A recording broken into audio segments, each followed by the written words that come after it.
Opie and Anthony Show. Opie and Anthony. Radio shock jocks. Opie and Anthony. Say shocking things that border on offensive in order to entertain their audience. I refuse to sit here and think that radio has to be nice. Why?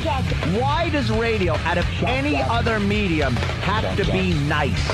We are being now held to a standard where we have to be nice and make people feel good. Go screw!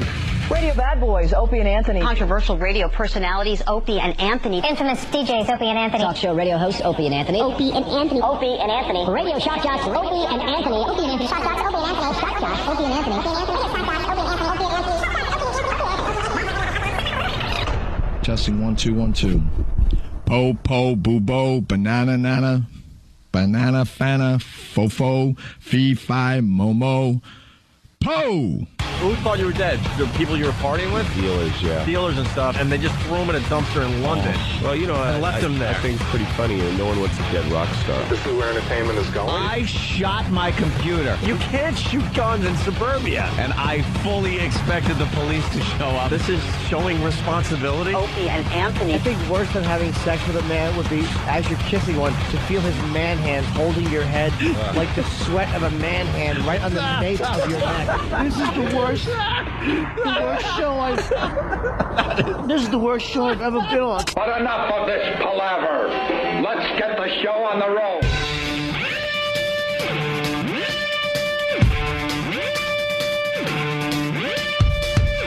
Cue the music. Why is that? Why do we come in here on a daily basis and everything's screwy? Because they keep letting other people use the studio. Who's using it? Who's using the... Ow! Who's in here? Eric hit the wrong button again. No, you didn't hear that out there, but wow, that freaking hurt my ears. Like, who's coming in here and fiddling? Who? What? Music jocks are in here. They have music jocks finally? Yep. Tell them to go use the effing closet. The music studio. You don't need call it. You don't need to fiddle with buttons to intro another Red Hot Chili Peppers record. Holy crap! What do they actually do that they need to fiddle with everything and mess up all our settings for our show? They want their voice to be bassy. They probably want to sound bassy and really. Yeah, but that was tinny. Well, whatever they got to do. That was tinny and distorted and loud. They got music guys finally? Oh, great. Wonderful. Why do they use this studio? Isn't it easier for a music jock to be in a smaller studio? That way everything is readily available at arm's length? Yeah. Yeah, that's how it used to work. And I'm not kidding. I mean, that's just the way it is. It's not like you need a giant studio. You don't need a giant studio to say, hey, here's Muse, 92.3 K-Rock. Yeah. I don't get it. Well, hi. You don't need a fiddle if you're introing a Tool record. Hey, it's Friday. Here's Tool. Fiddling. Good morning. It's the Opie and Anthony Show, where we need to fiddle and make sure everything is just right so we can broadcast this fine radio show to everybody. Good afternoon, Cleveland. Yes, our phone number, 877-212-O&A. And don't forget, O&A radio.com. That has all the basics. Oh, yeah. It even has all the contest rules for the contest we're running right now.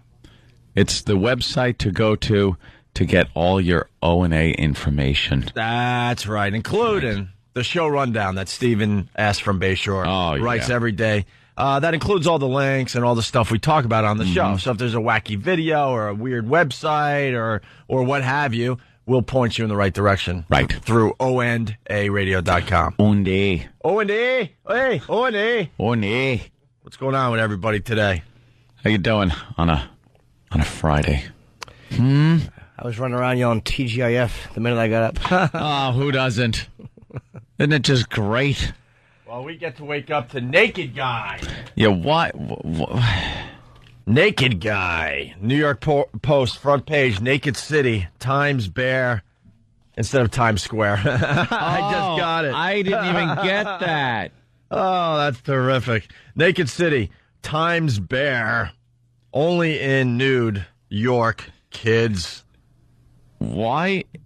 Naked City, Times Bear instead of Times Square. Only in nude York, kids. There you go. But this city isn't nude on a regular basis. So why would you Nude say York. Only in nude York. Because one guy's naked. When you write only in nude York, that means people are naked all the time. And oh boy, we caught another one here in nude York. And it only no one streaks anywhere but nude York. Right. Yeah. And he's not even streaking, to use the 70s vernacular. No, I guess it's some kind of like... He's just walking down the street on a cell phone? Yeah. That takes balls. Well, I was thinking about this. Like, how long would you last just being naked in a city? Like, let's say you're in a lobby of a building and you can strip down to nothing. Now you walk out the door. How long do you think you could last? And I'm not talking about cops catching you or any of that crap, where you're just mortified inside, where you have to like cover up and get into a fetal position in a gutter somewhere and hope that someone throws a blanket on you. Well, on a bet, perhaps there'd be a problem. But this guy seems to have done it on his own.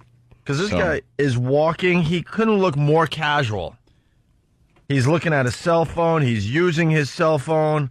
He's just strolling down the street. Why is the not a worry in the world? Why is the elderly couple also in the picture, just walking by him and not even noticing him? Is that just a depth perception thing? Like maybe they're on the other side of the street? Because why wouldn't they look and go, oh my God, there's a naked guy there? Yeah. And the most disgusting thing is the fact that he's got no shoes on. And he's walking on a New York sidewalk in Times Square. That's the problem you have? Loogies, gum, homeless, urine. Dog you know what. Human you know what. Yeah, true. It's they don't care. They're animals. That's my favorite part of living in New York. All of a sudden you'll just be walking around in a nice section of New York, minding your own business. You walk up to a light, and every once in a while you get to see a homeless guy just drop his pants. And and just defecate, and yeah, use the sidewalk as a turlet, and we're not talking about no, that you got to use a corner of a building, behind a building, or a dumpster, or a bush, or something like that.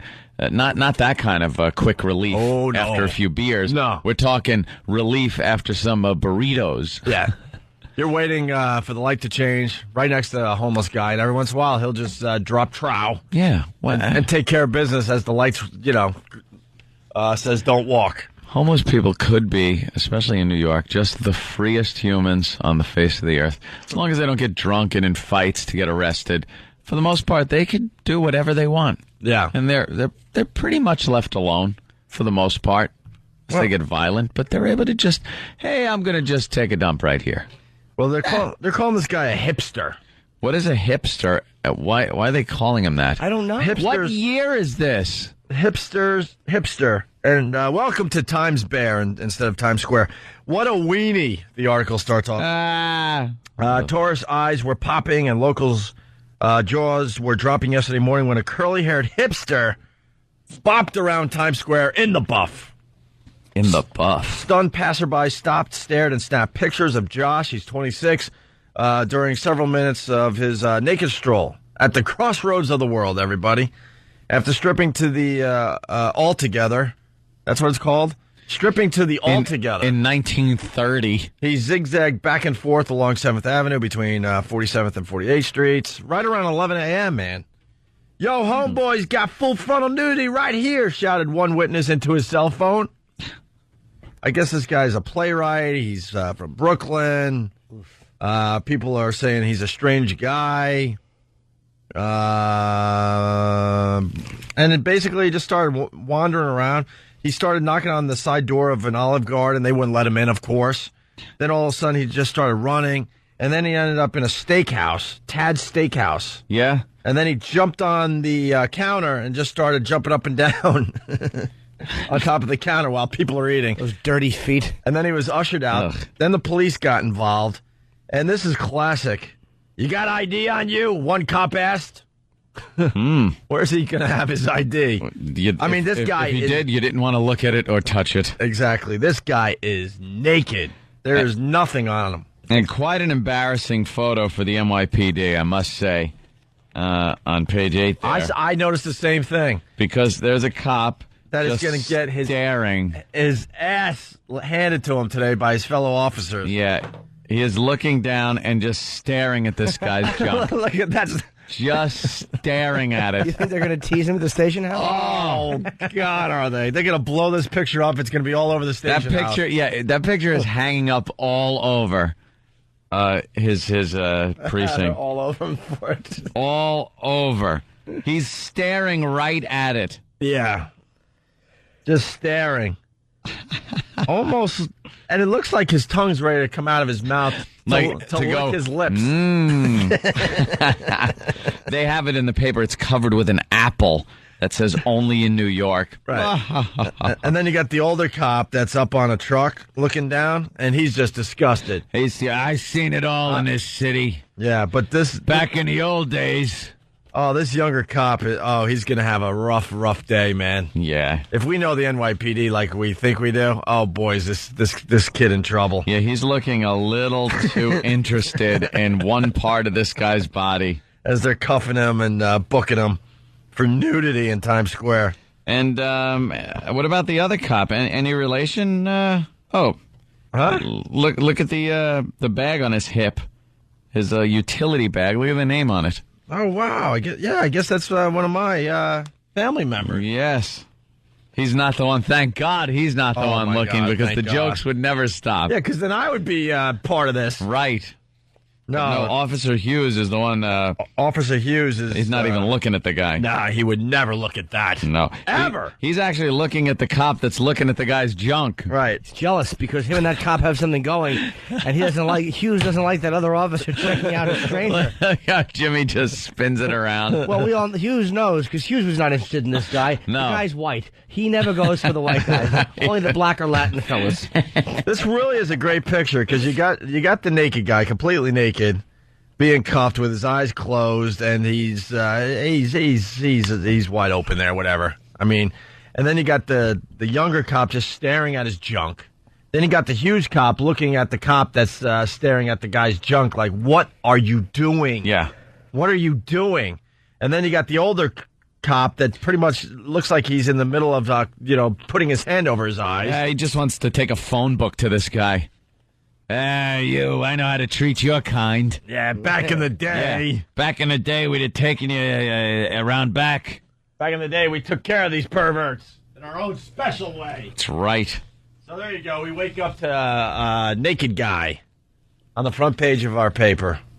That's very revealing for the front page. And I guess the Daily News blew it because Jesus, more of a detailed story then? I was not even a clue that there was a naked guy just roaming around yesterday in Times Square.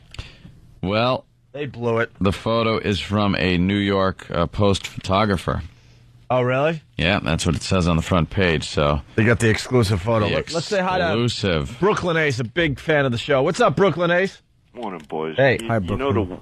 You almost got to feel bad for this young cop because he probably wasn't staring at it. It was just when the picture was taken, it looked like he was staring at it. Yeah, it was probably a 2-second, not even, like a split-second glance down, and picture gets taken, and, you're just frozen in time staring at the guy's unit. Yeah, he might even be looking at something else in the area. Oh, yeah? The rest of his career, he's going to hear about this. The cops are just ruthless with stuff like this with each other. NYPD is brutal. Yeah. Maybe none of his friends will see it. Yeah, that's... okay. He can be like, what are you doing there? He's be like Kevin Spacey in Swimming with Sharks. He's going to have his assistant buy up every copy in the city because it makes him look bad. Buy every post and burn it. He's going to walk into the station house. Hey, you see the paper today? Yeah, they'll hold it up. What are you looking at? No, and then he's got to explain. Hey, I was looking down. Yeah, sure. How many dumb cops are going to hold apples in front of their crotch? You go, you hungry? There's an apple in front Well, that's of a good his- one, too. I think you're giving the cops some good ideas. Well, there's an apple right there. Yeah, an apple hiding his Yeah, because you can't have that garbage. You can't have that part of a human body on the front page of a newspaper. No. Dude, they're going to be all over it. So they're covering it up with an "I Love New York" logo apple thing. You think they're going to have bubbles with what he's thinking and stuff? Oh, thought bubble. Thought bubbles. Hey, why don't we start it? Hey, get that up on a website and let the listeners kind of. We'll do a little caption contest. Yes. Not. It doesn't have anything to do with our sound content. No, this is a freebie. Yeah. Can we get this up on ondradio.com and then have people like them, write a caption for it? O and Radio. OandARadio.com? Oh, you said O and Radio. Oh boy. Now What happened? What happened? I don't know. The A got taken out when Opie just said O and Radio. No, it was in there. He had to mean. Oh no, Than looked at me and laughed too. It was in there. No. Oh. He said O and Radio.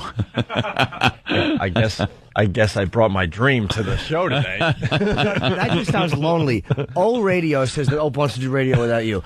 O and Radio just applies that Opie is alone with a radio. With a radio. That's like an old man in New York, in his 70s, looking out a window. That's frightening. That's why you got to exaggerate it. OandARadio.com. Let's say hi to Alan the trucker. Alan. Maybe the guy who was saying, don't step on my toes right when the cop was there arresting him. I just blew it.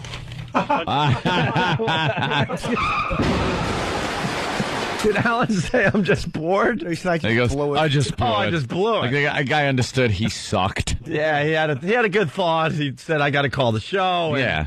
Oh, wow. Just looking at my shoes and Yeah. I like turtles. Yeah, I like turtles too. Absolutely. So we're going to get the caption contest going, and it will be up on OandARadio.com. Can we get that up right away, and they can start writing in their captions, or what? How complicated is that? Oh, it's so easy. Microsoft Paint. just use Microsoft Paint and make letters that look like you made them on an Etch-a-Sketch. Yeah. All right. So there you go. There's the big story today. Yeah, that's the good one. And we're in a lot of cities. You think your city could beat that story today? No. Naked guy? He looks so Naked guy on casual. the cover. That's what I'm saying. That's why I ask again, how long would you last out there just a cell phone completely nude walking around the city of New York before you're just completely horrified and have to hide?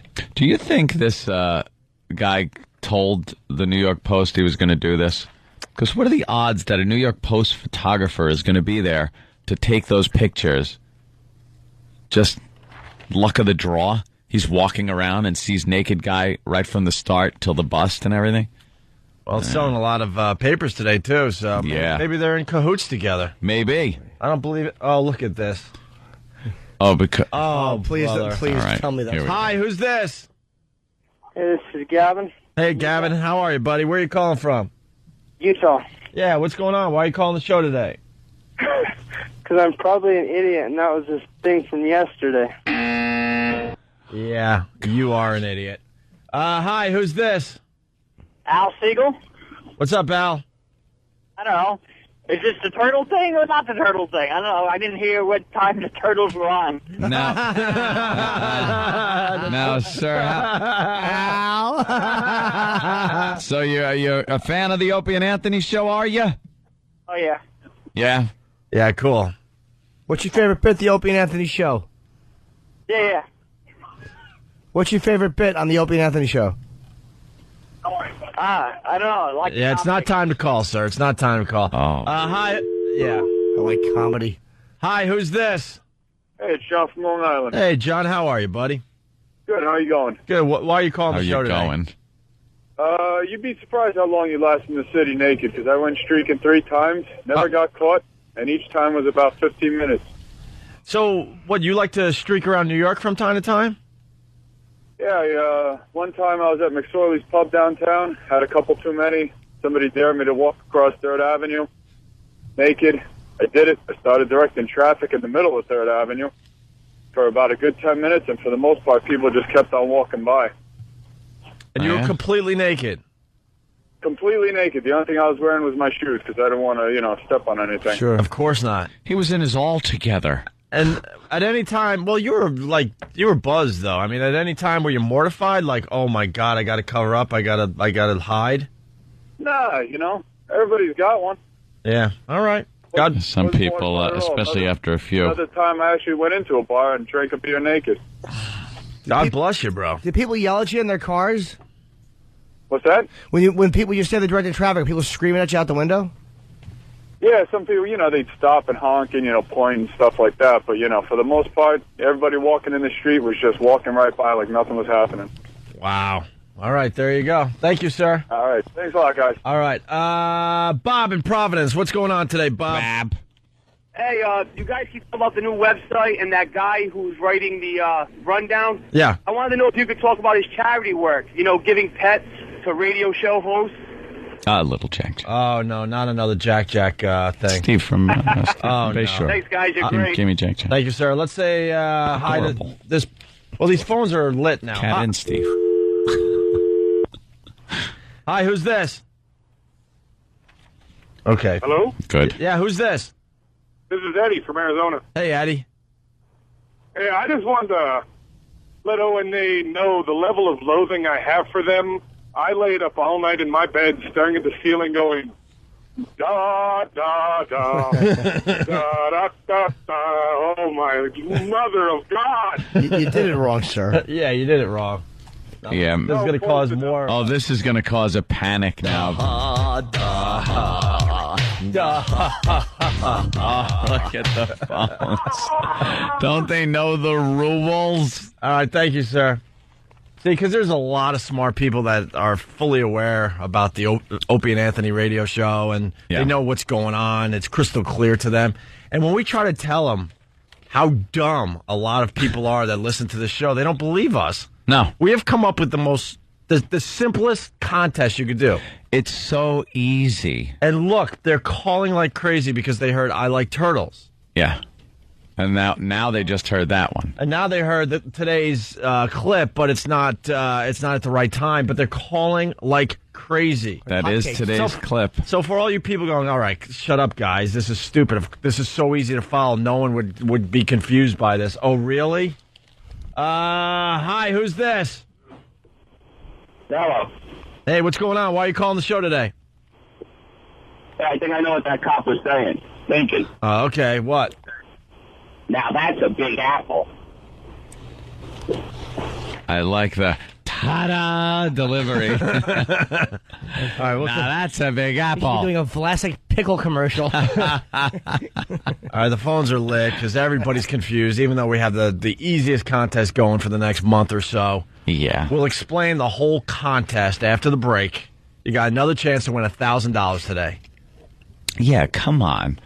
Get with the program. How are people so damn confused with this contest? They're starting to call it the turtle contest. Yeah, I'm calling for the turtle thing. No, you got it all wrong. Once again, after the break, we'll explain how you could win $1,000 today by just listening to the show. Right. Within the next hour, we'll give away $1,000. Yes, we will. I had to look at the clock. Right here on Opie and Anthony.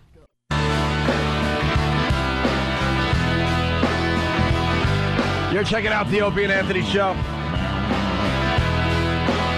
Hello. With Jim Norton, of course. Big weekend for Jim, right, Jim? Yeah, the HBO special, tomorrow night, Saturday the 13th. Ooh. Very psyched. The DVD is Tuesday, so if you like what you see, you want to buy it. Yeah, I seem to have gotten an advance copy. How? I got yours on DVD. I don't know. It's on DVD, and I have it, and I'm gonna put it up on YouTube. I'm giving mine to him. Look at Jimmy's face. Like, I'm giving my copy to an Ethiopian right after the show. Yeah. He seems to It'll collect be laid out them. on the sidewalk. It's going to be weird, though. I'm going to give him one, and there's going to be about 100 copies on the sidewalk on a blanket. I just wanted ready for purchase. I wanted to give some to fans. Aw. If I see anyone next time, I'll give it. It's really, I get extras and stuff on it. Extra material. Sign it. Yeah. I want Jimmy to autograph mine. That is really cool. Norton, HBO, Saturday night, tomorrow night. Yeah, and doesn't get any better than that, man. HBO gave me a full-page ad in the Post. I know, saw that. It was just me with no clothes sitting behind an umbrella like a creep. It's monster rain. Yeah. So I'm very excited. It's like, and it had to be on the day that Naked Guy is on the cover, so you're not even the most naked guy in the paper. No, but it's like a theme. Yeah, it is a theme. Gay, naked men. Well, it's part of the homoerotic. The homo culture there, yeah. Yeah. Hey, we got one of these guys today. Hey, Mike, what's going on? What's up? What's up, Mike? What are you doing? Why are you calling the show?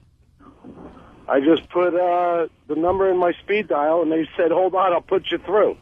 I had nothing to say. I was just giving it a test run, make sure I got the right number. I don't understand the test run. We were talking about this yesterday. I don't get the test run. The test. Every single one of us, we get phone numbers on a daily basis, and when someone gives you a phone number, we don't test out the number. We just assume it's right. Yeah. But when it comes to a phone number for a radio station that's doing a radio contest, I got to try to talk right over this guy, and I think I'm going to win at the end. They have to test a number for some reason. Why do you have to test a number, Mike? Well, what's weird is that they told me to put it through, like it's interesting. They said, hold on through the break. I'm like, all right. I had nothing to say. But why not assume that the number we give you is right and you just have it and you're ready to go for the contest? I didn't know if it was O-N-A, like the letter N, A-N-D. I had to punch it all in, you know? That's all right. He makes a good point. He explained himself. All right, Mike, good luck with the contest, okay? Later. All right, the phone's just completely lit. Let's make it real easy for everybody. Oh, it's so easy. Between 7 and 7 a.m. today. Hope you said between 7 and 7 a.m. Again. 7 and 7 So why do I keep saying that? Because you're going to do it very quickly. Boy, this is a quick contest. Maybe I'm the one confusing everybody. Well, no, you said it was going to be between sometime like 6 and 9. There's going to be a clip played, but you have to call. If it's not the phrase that pays, you don't not win. Phrase that pays. E-Rock is now writing it in front of me. Thanks, E-Rock. I like the way you put 7A, like, Yeah. would be dumb enough Thank to you. think 7 p.m. Yeah. I said the same thing yesterday. Between 7 12-hour contest. and 7:30 a.m., we're going to play this clip.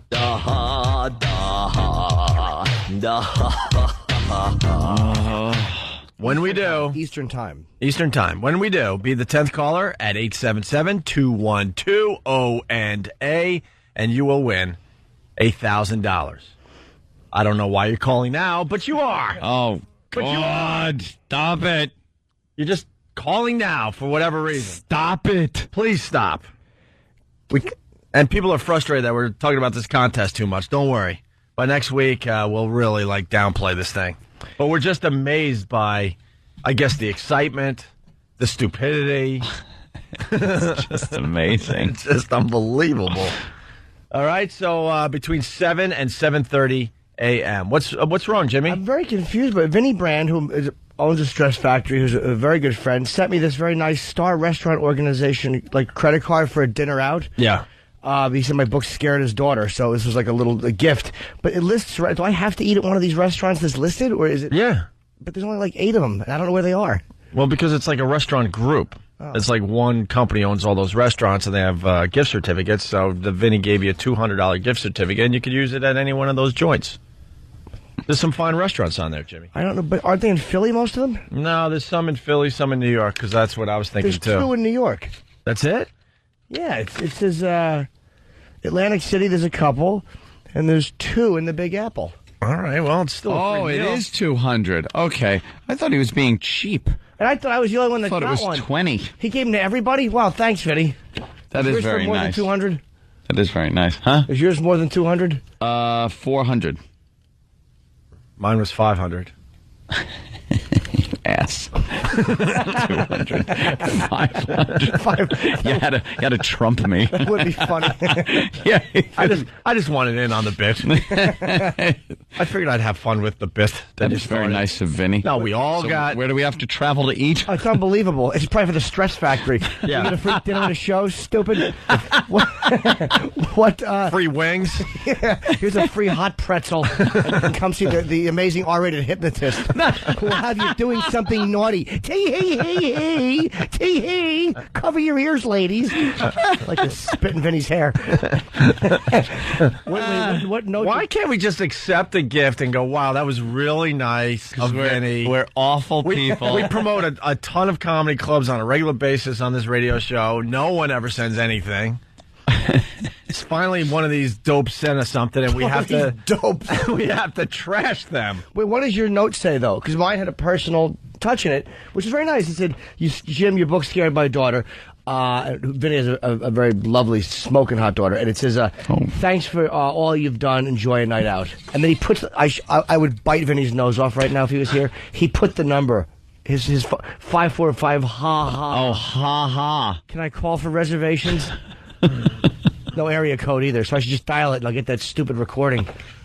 All right, we got something fun to play for everybody today. Oh, by the way, because we like to keep track, Roger Clemens was just interviewed on a golf course. On the golf course. Maybe not just interviewed, because it's still dark, so I guess this is from yesterday afternoon. But there he is playing golf. He's golfing.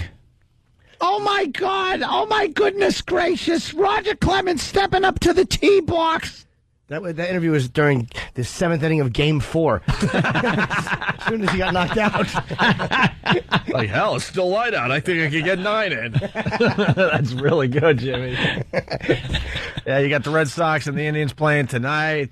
Rockies, beat the Diamondbacks last night 5-1, and you got Roger Clemens on a golf course. Well, didn't they pull the team off, too? It looked like they were throwing water bottles. Yeah, they got a little rowdy. A little rambunctious. Yeah, so they took him off the field for 10 minutes and let the crowd calm down. And did anybody notice that Susan Waldman looks like Joaquin Phoenix? I was looking at his stupid cleft palate face, and I'm like, who does he remind me of from the side? Because he has like a mutt face, like a dog face. You don't like his hair lip? He's awful. His face is just bothersome. Hair lip. Yeah. What movie is he in? That new Mark Wahlberg movie. I know. What is it called? Because we're talking to Mark Wahlberg today. We Own the Night. We Own the Night. But he has getting good reviews? Getting okay reviews? Where are we at with that movie?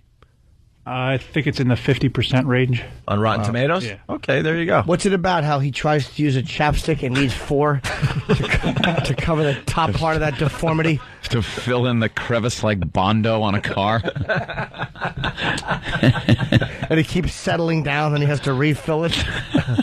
Keeps dripping out. Yeah, hey, gutter face. I would just get those old school, wax. The wax lips you buy at the 5 and dime. I would get those when I know I'm just walking around and I don't have to talk. Yeah. Yeah. All right, hey, we got something fun for everybody. Oh, say, can you see by the dawn's early light what so proudly we hailed at the twilight's last gleaming? So far, so good. All right.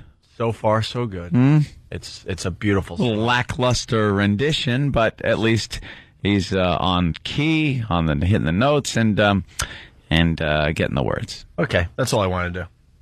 All right. Whose broad stripes and bright stars through the perilous Wheels start slowing down. For the ramparts we watched were so gallantly. You see how he's behind? Yeah. Because that's his brain trying to remember the words. Remember the words as they come out of your mouth. So he's slowing down because he's trying to think of the next line. Yeah. This has to end horribly. We're so gallantly streaming, and the rockets red glare, the bombs bursting in air, gave proof Never going to hit the end then. through the night that our flag was still there. Oh, say does that star-spangled banner yet wave? Last notes of bitch. For the land Oh my God! Isn't that the whole reason you sing this song right there? The rest of it is just the big setup. I don't think it's so much him forgetting the words as his throat is gone at this point. What is it? Huh? Who is Yeah, it? who is that? It's a cop. Oh. At the U.S. Capitol. Oh. Little get-together at the U.S. Capitol. You got a cop singing the national anthem. Why'd they pick the cop who had the worst voice in the police department? Yeah. Here's the big finish. And the home of the brave. All right. Yeah. Come on. Come on. Help Clap us. for God's sake. Guy gave it his best. Come on. You got to start that song like, oh, say, can you see? Because it goes up so high. By the end of it. That's why people hate that.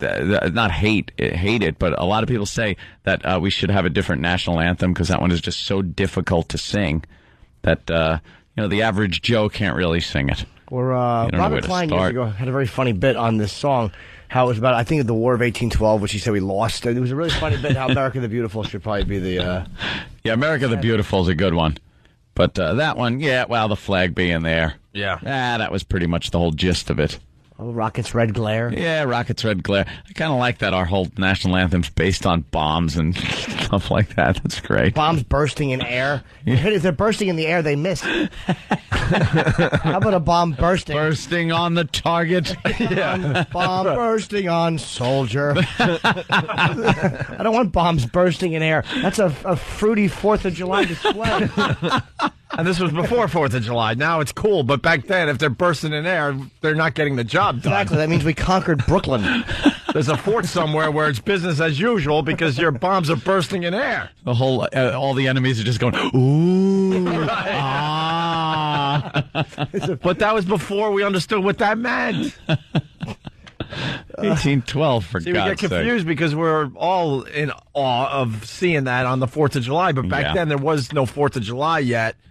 Yeah, I believe there was. Was there one or two? Yeah, Independence Day. 76, I think. I don't know how it was celebrated. I don't know when the firework things came about as far as celebrating Independence Day. I think they'd weigh a witch in the water. Yeah, weigh a witch with a chicken, I believe, or a goose, and then put the witch in the water, and if she drowned, she was a real person.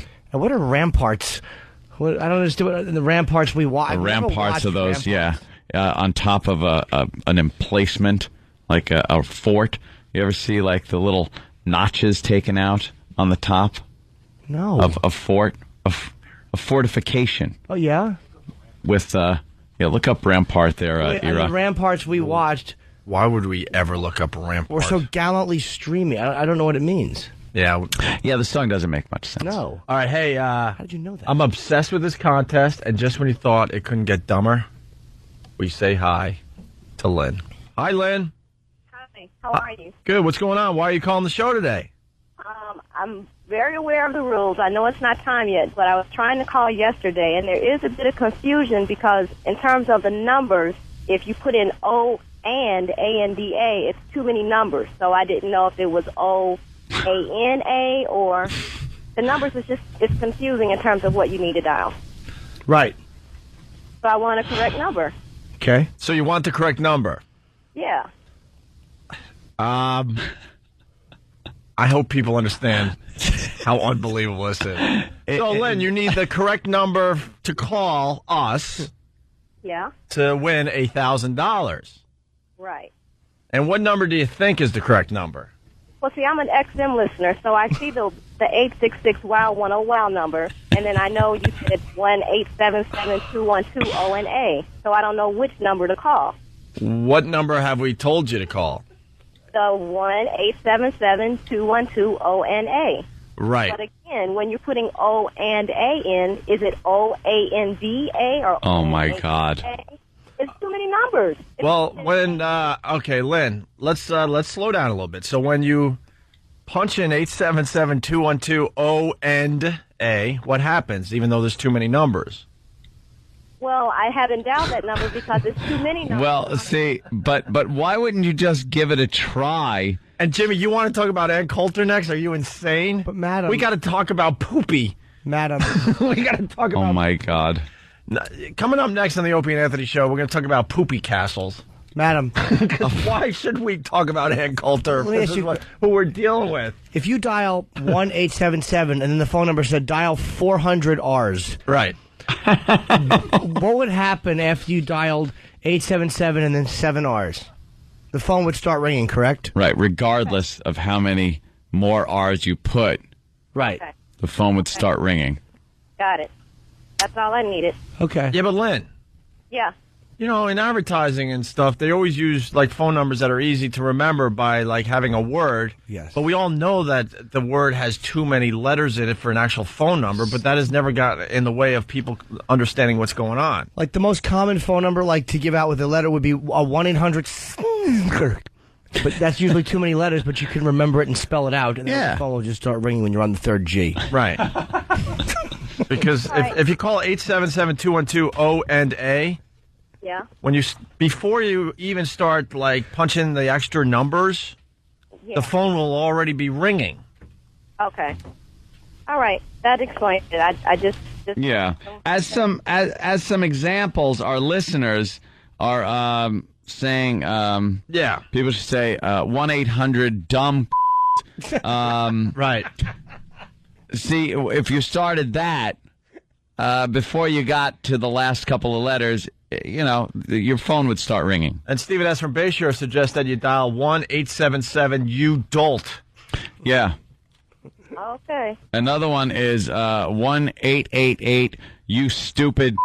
All right. I got it. You got it now? Got the gist of it. Thanks. All right, we're basically calling you stupid if you didn't Yeah. realize. All right, Yeah, Lynn. I figured that out. Good luck with the contest. Good luck with the contest, though. All right. Thanks. Too many letters. Too many. Many letters. Fool. Let it be known, by the way, I'm shocked. she did call 877-212-O&A Well, she had to ask her question. to ask the question if it was too many letters. The second the phone rang and it picked up, she should have just hung up and gone, okay, it works. I am stunned. I'm not. That's why I'm like, we have to dumb down this show. Screw Ann Coulter and getting into some serious political talk. We got to talk about poopy castles today. She was struggling with the phone for a while too. She was like, "Everything's muffled. This is terrible. Everything's muffled, ma'am. It's upside down." Yes, Oh, right. Turn it around. Oh, I was talking into the ear thingy. Stupid. Let's say hi to Phil. Phil, what's going on today, buddy? Phil? What's going on, man? I was just calling to see if you can explain this whole thing to me. Explain what? The numbers. What numbers? Now, I'm just being a jackass. Yes, you are. All right. Phil, You guys suck. incorrigible. Let's go to Gary in Boston. Gary, Yeah, I thought I had a stupid question. what was your stupid question? It's like leave the 1-800 mattress, leave the last S off of savings. Yeah, I think we all understand when in advertising, like Jimmy said, 1-800-SNEAKERS or whatever. If there's too many letters, you just punch in until the thing starts ringing. You ready for my stupid question? Yes. Oh, by the way, you dolt is 7 letters, but it doesn't matter. The joke was still funny. You dolt actually fits. Yes. Yeah, they're making fun of Stephen S. from Bayshore's little line there. Go ahead, Gary. Hey, the 866-3133 free number, is that been replaced with the O&A number? 877 O&A? Oh my God. Oh, okay, I can't. I can't. I just can't deal with this.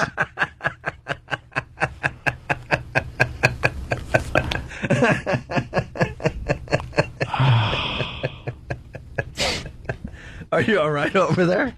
I am stunned. I really was under the impression. You know, I'm still going to have faith. I know that most of our audience is not like these people that are calling.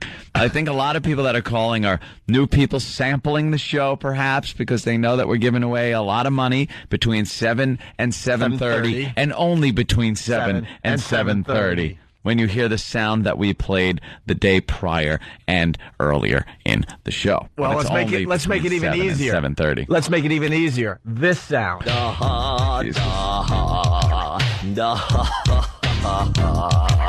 You're not listening for I Like Turtles today. You're listening for what we just played. When you hear that, between 7 and 7:30, then you call. Exactly. How easy is it? Oh. It's just amazing. What are you people, on dope? There you have it. So, by the way, we just had a call from Boston. We're going to be there in 2 weeks for the Halloween party. Yep. Yeah. Big Halloween party. I can't wait this Halloween party to see what Opie dresses up as, because every year it's something funny and you have a good time with Halloween dressing up. Why are you turning this on me? Because you look like an ass every Halloween. An ass? I get into the spirit of it. Oh, Jesus. Don't turn it around on... E-Rock just found the pumpkin picking picture. Great. What is that? That's me Opie out east. In a cutout of a pumpkin. With little doors on, you stick your little head out and go, woo! Jimmy, look at me. It's as if he's living in a pumpkin. Oh, look, there's a little skinny pumpkin elf standing next to it. Yeah. Like, ta-da. Could you zoom in on that? I can't see. And Jimmy dresses up, too, for Halloween. Yeah. I certainly do. Yes. What are you going to be this year? I wear a sign around my neck. It says, "No candy at this residence." Giving all the pedos those stupid signs for their doors. Every Halloween, it's very funny how they have to treat the pedos. Wait, do we have that story from yesterday? We never got to it. I'm dressing up as a razor salesman. I'm doling them out in apples. Here, pins and razors. Yeah, here, punk. Well, just keep listening to BCN for all the details, but we're going to be up there for the Halloween party 2 weeks from today. Hey, Greg, Jersey, what's up, buddy? Hey, how's it going? Did I win? And you know that you have a bunch of crap lying around your place that you don't want or need. Some old concert shirts, maybe some CDs you'll never play, and perhaps even some gold or jewelry you don't want anymore. What are you getting at? I'm getting at cashforgold.com. Oh, of course. The number 4 gold.com. Basically, you go to that website, and on the screen, you follow their instructions, starting with request a pack. Mm-hmm. Once your gold and jewelry arrives at the facility, your money goes out 24 hours later. So you got the jewelry, you go to this website, they send you something that you could send your jewelry or gold in back to the facility, and then they give you money for it. 24 hours. Clean out your house, get rid of all the garbage, and pick up some quick and easy money with cashforgold.com. Or you could give them a call at 877-GOLD-590. That's 877-GOLD-590. Or click on cashforgold.com. That's cash, the number 4 gold.com. Use promo code VIRUS and pick up an extra 2.5% value. After the break, we give away $1,000. It's Opie and Anthony and Jim Norton. Ooh. All right, we got a busy morning. Opie and Anthony, 877-212-O&A if you have something for the show. Today, we got lots going on. We got FU Friday. We'll get into that in a little bit here. Did someone piss you off this week? We want to hear from you.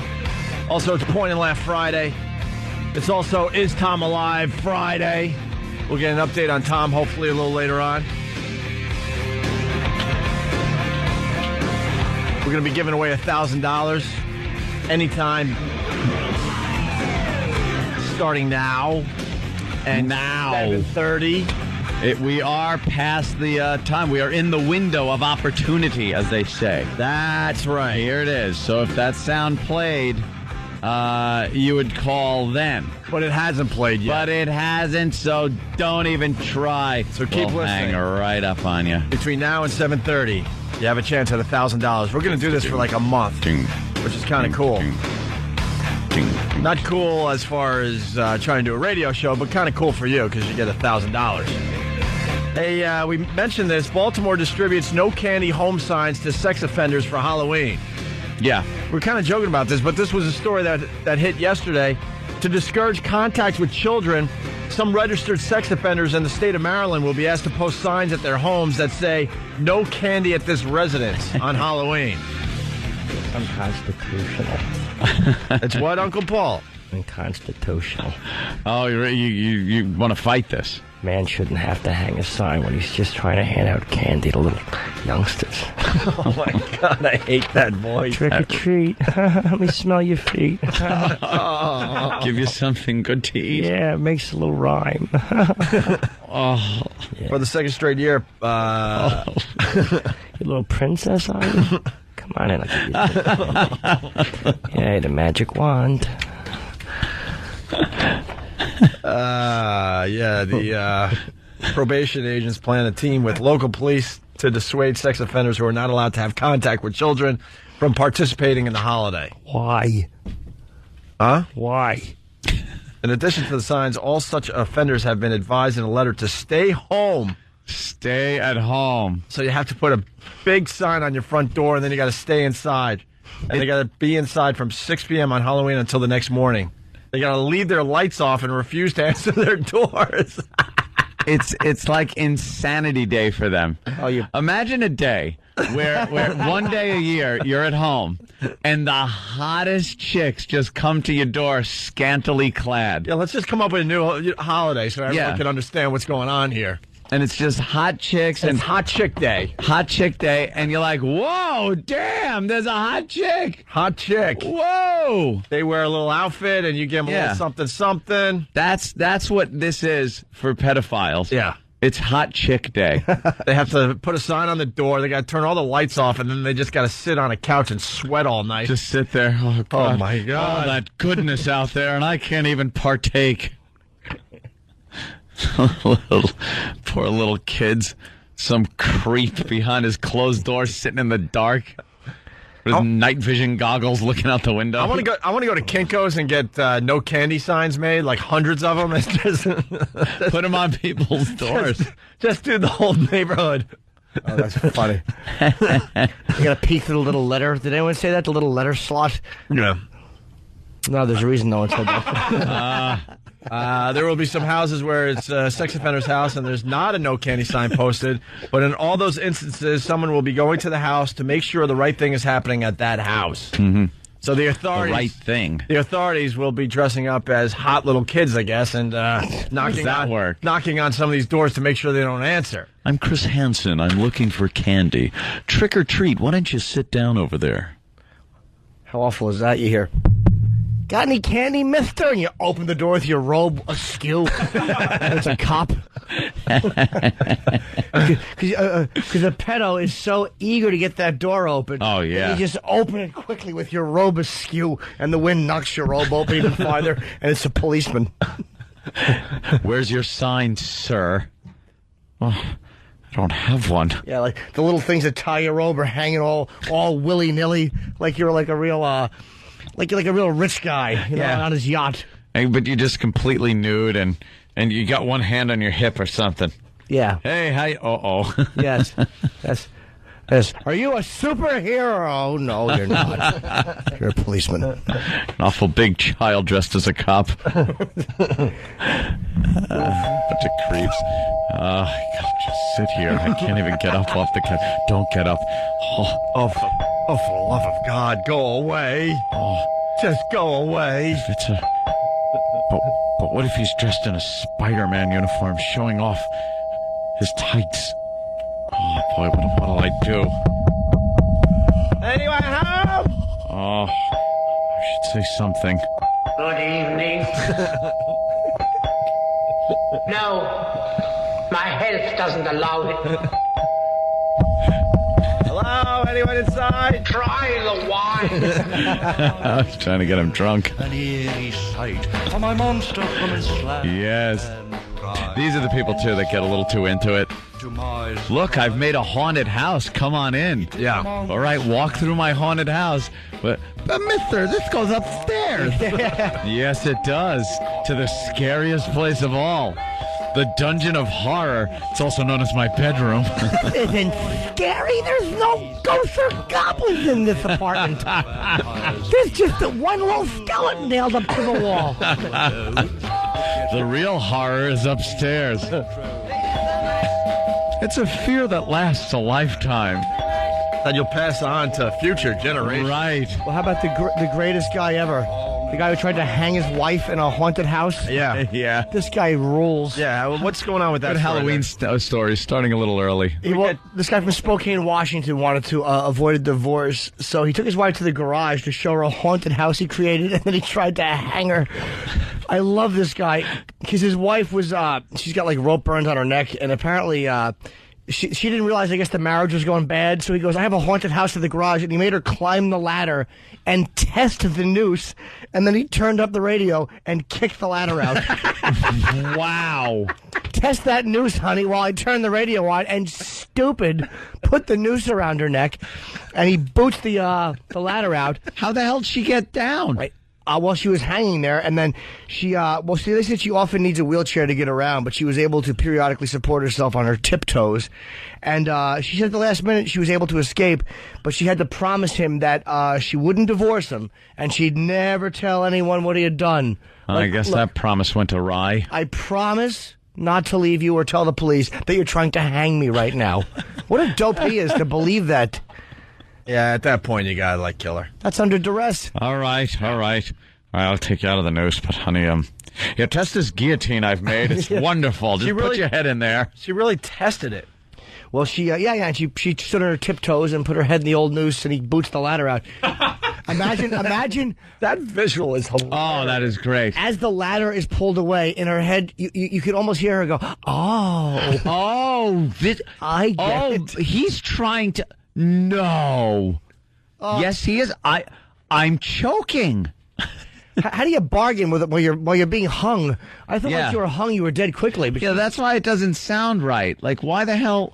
How did she escape that? If she's up on a ladder and he kicks the ladder out, was the rope too long? What was this guy, an idiot? Well, obviously, yeah. Mm-hmm. Or maybe he said, like, all right, here it is. If you get somebody to climb a ladder and put their head in a noose, anybody with any sense is going to go, no, what if the ladder falls? So he might have said, I left the rope long enough that you actually land on the ground. It's going to make it look like I'm hanging someone, but your feet hit the ground. And then he kicks the ladder out and her feet don't exactly hit the ground. And then what he does is he takes all the haunted house stuff down and he calls the police and says, my wife hung herself. Well, we got a little more. We got the... this is how good our... We got the news story. A haunted house turned to a house of horrors for horrors. And now... Horrors? A house of horrors. Wow. House of horrors. No wonder he wanted her dead. What a fun place. He wanted to have fun with the whores. Happy Whore Day. A haunted house turned to a house of horrors for a Spokane woman, and now her soon-to-be ex-husband is facing attempted murder charges. KXLY4's Jeff Humphrey is live at the courthouse. And Jeff, this was a suspect's alternative to divorce? Yeah, Sean Jennings' wife had told him that she wanted a divorce, but before she could file the paperwork here at the courthouse, police say Jennings tried to kill her. This is the Jennings family garage, and this is the beam that Sean Jennings tied a noose onto. He then allegedly lured his wife here to the garage, and the guys are checking out a Halloween prop, then had her stand on this ladder. Once her head was inside that noose, Jennings allegedly pulled away the ladder, and then as his wife struggled for breath, he told her that he hoped that police would feel that she had committed suicide. He's talking to her. I know, like the end of a Columbo episode. Yeah. You see, I tricked you when I told you to climb the ladder, knowing the whole time I was going to remove it. One more question. I can't imagine how she would hang herself. Why would she do that with all these Halloween decorations around? Why, Lieutenant, it's a simple question. She was depressed around this holiday season. Halloween? All right, well, that fixes things, clears things up. Oh, one more thing. Why is your shoe scuff mark on the ladder?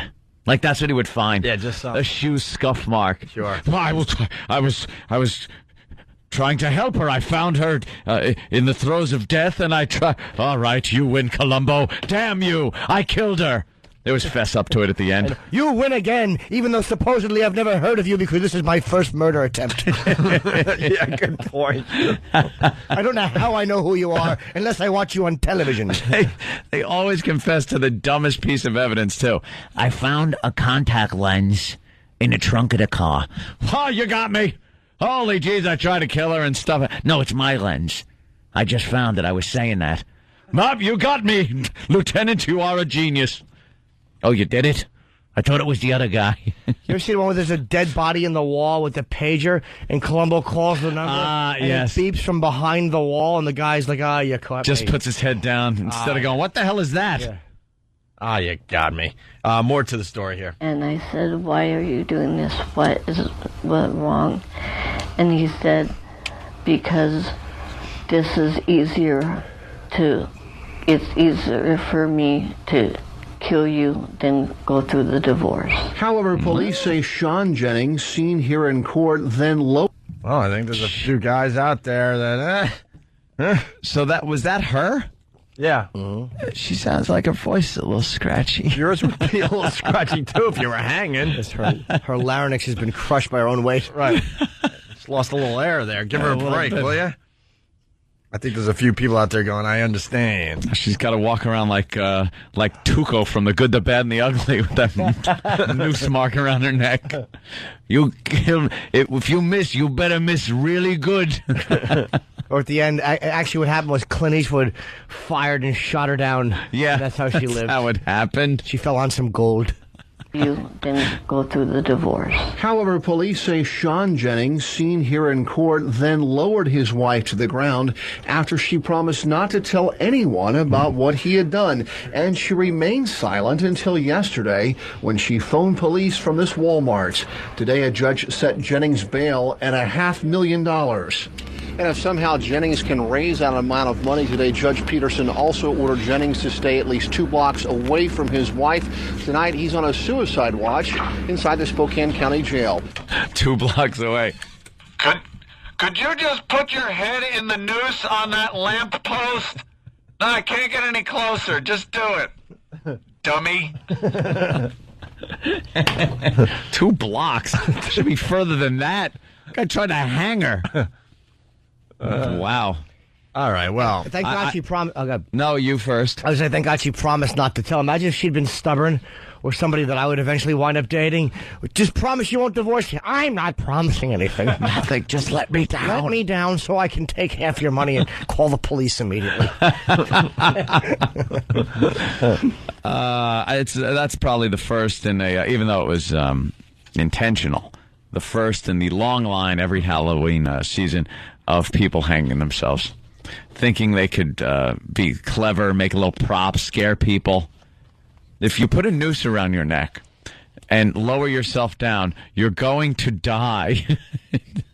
There's our public service announcement, because every year some dopey kid hangs himself in a tree at a haunted little scenario that they set up for the kids. Do they really? Yeah. But you guys used to hang yourselves from the stage during one of your Rot Gut performances. Yes, we did. We just knew how to do it the right way. When the curtain would open, the entire band, except for the drummer, it would be a little rough, but guitar, bass, singer, we were all hanging from the neck. And the curtain would open, and we'd be about 3 feet above the stage, hanging, just swinging. And we'd do a whole song like that. How many drugs were you on back in the day? Oh, the people loved it. You didn't have the right people working for you and the right roadies that could figure that stuff out. Oh, I did everything, all the special effects. Some S crap club on Long Island is going to figure out how to hang a whole band and no one's going to get hurt. Here's how you did it. It was, and I don't suggest you doing this at home, even though it's pretty foolproof. There's no way you're going to hang yourself because there's not an actual noose around your neck connected to a beam or anything. We'd find the beams on the stage, and you get a rope, you tie it to the beam, and hang it all the way down. You make a giant loop of which you stand on. Your heels are the soles of your feet are in the noose. So now you're hanging in a giant noose, and then you put on a painter's coverall, the paper ones, and zip it up. Now you got the thing coming out the back of the neck of the painter's suit. Then you take a piece of rope, not attached to anything, with some Velcro on it, and put it around your neck. So now it looks like the noose around your neck is connected to the rope that's going to the beam, but they're actually never even connected. So if you fell or anything, you would just sit there with a piece of rope around your neck. And how high off the ground were you guys? We were about 3 feet off the ground. Ozzy used to hang a midget in his app. That's probably how he did it, too. It's like a waist harness or something like that. When the Romance would play, the midget would be hung in a spotlight. I wish he would just hang a midget. He'd have a new midget because they all look the same. He would just kill a midget, throw him out in the dumpster, and buy a new one the next day. What are the cops going to do? Did you see a midget? What did he look like? About yay big, large head. A flat Frankenstein hairdo.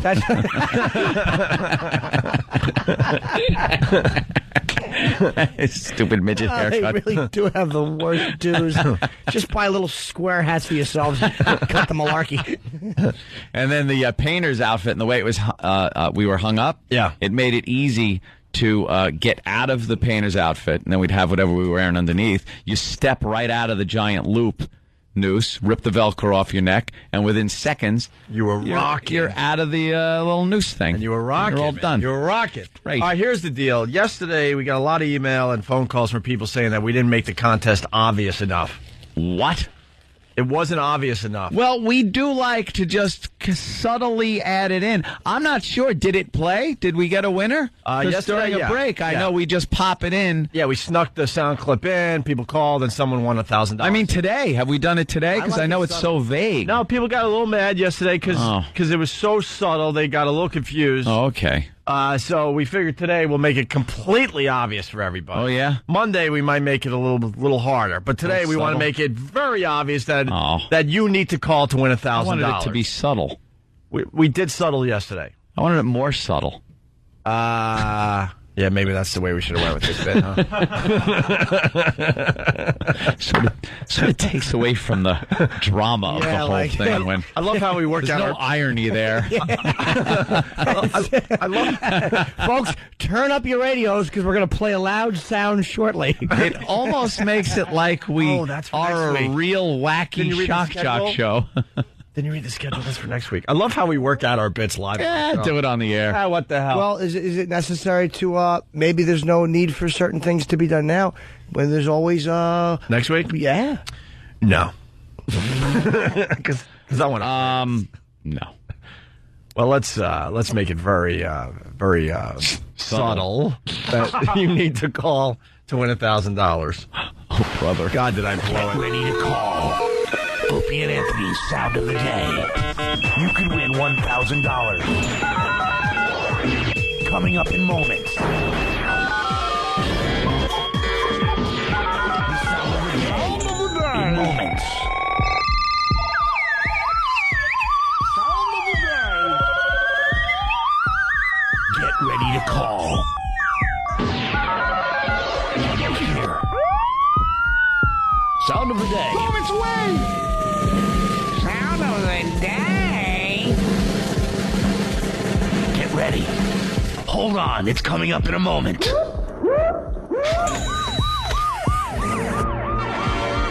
Sound of the Day. Opie and Anthony. In moments.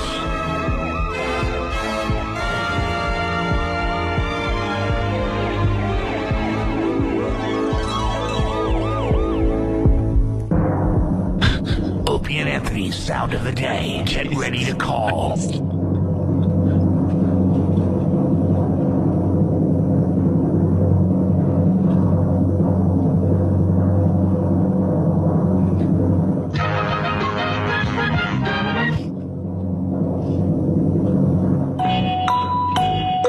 I like to make werewolf movies.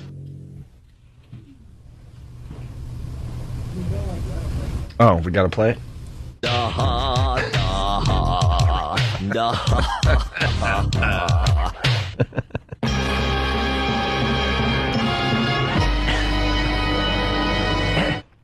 What happened?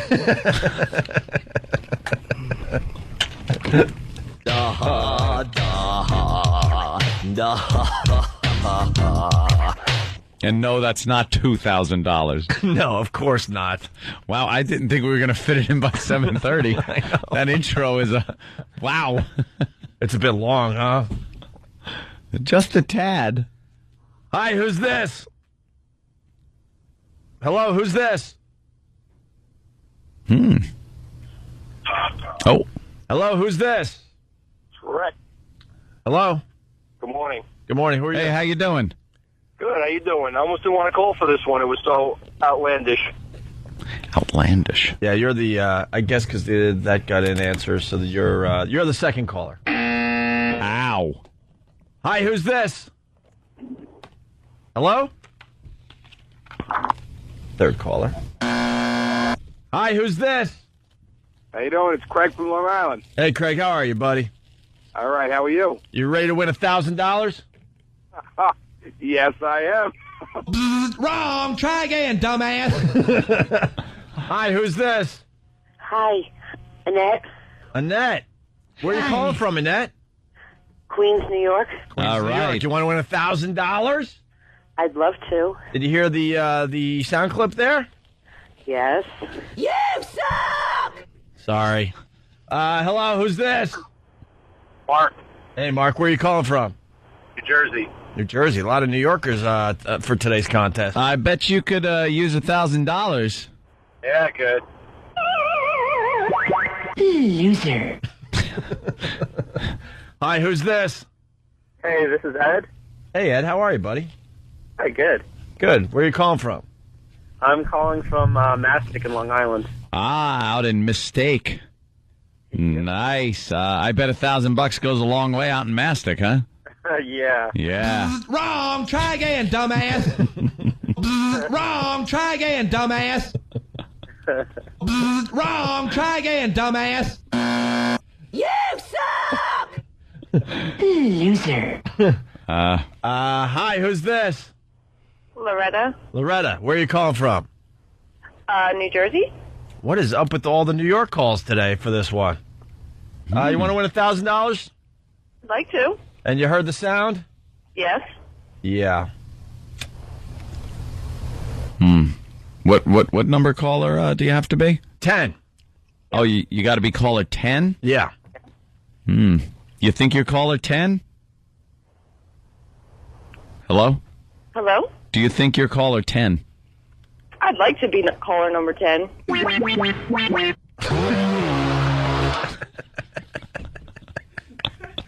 Do you know what that means? I didn't win. Yeah. You were really close, though. Yep. That's Getting closer. That's going to bother you all weekend long. It should. Nah, I think I'll get over it. All right. Have a good weekend. Hi, who's this? Hello? Speaking. Hi, who's this? Kyle from Northeast. Well, well. What's up, Kyle? From Northeast where? From Bustleton area. From where? Bustleton area. What am I, number 3, number 4? Buffleton? Where are you from? Bustleton, in the Northeast Philadelphia. Oh, okay. Oh, I know Northeast. Philly. What's up to the Philly crew? Just say Philly. Yeah, I know. Christ on a pony. Where are you from? Commonwealth Street. What? I'm going to take a lot of pleasure in saying that you're caller number 4? Nope. No, try again. Try again. What caller you think you are? Caller number? A lot of people know that I love Philly, especially the Northeast area, and we got a Northeast phone call right here on the Opie and Anthony show. What caller are you, sir? Number 3. We already did number 3. Come on. We did number 4. We Come did on. number 5. No, you didn't. Will Yes, you we play did. Play along here. Let's go. We got to get some excitement. Come on. Number 10. You think you're number 10, don't ya? Yes, I do. Why would we spend so much time with you? I don't know. I guess I didn't think about that. To F with me?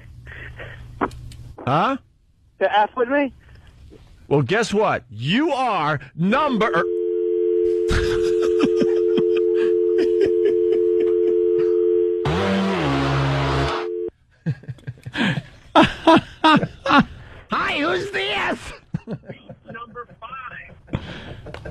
Don't listen to your goddamn radio. Yeah, what did you just hear on your radio?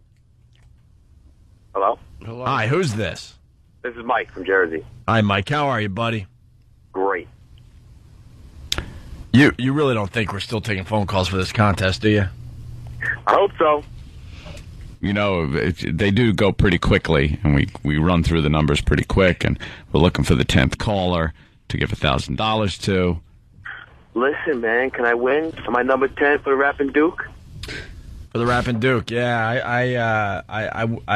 He does know it's the Rappin' Duke. Yeah. It's pretty good. Wouldn't that be enough, you know? Don't you think it's pretty obvious that, you know? It's obvious that I won?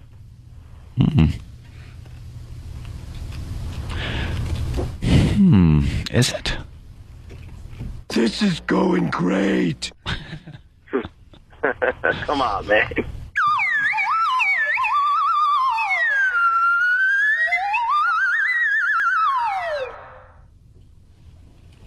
Hey! You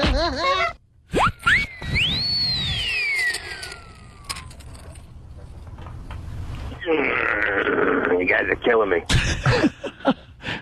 You gotta be honest, it's not looking good at this point, right? What do you think?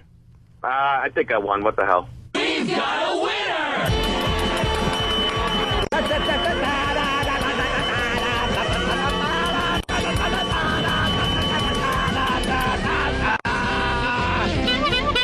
We have a winner. The winner? Yeah. Duh. Jesus. What tipped you off, sir? The 8 minutes of We Have a Winner clips?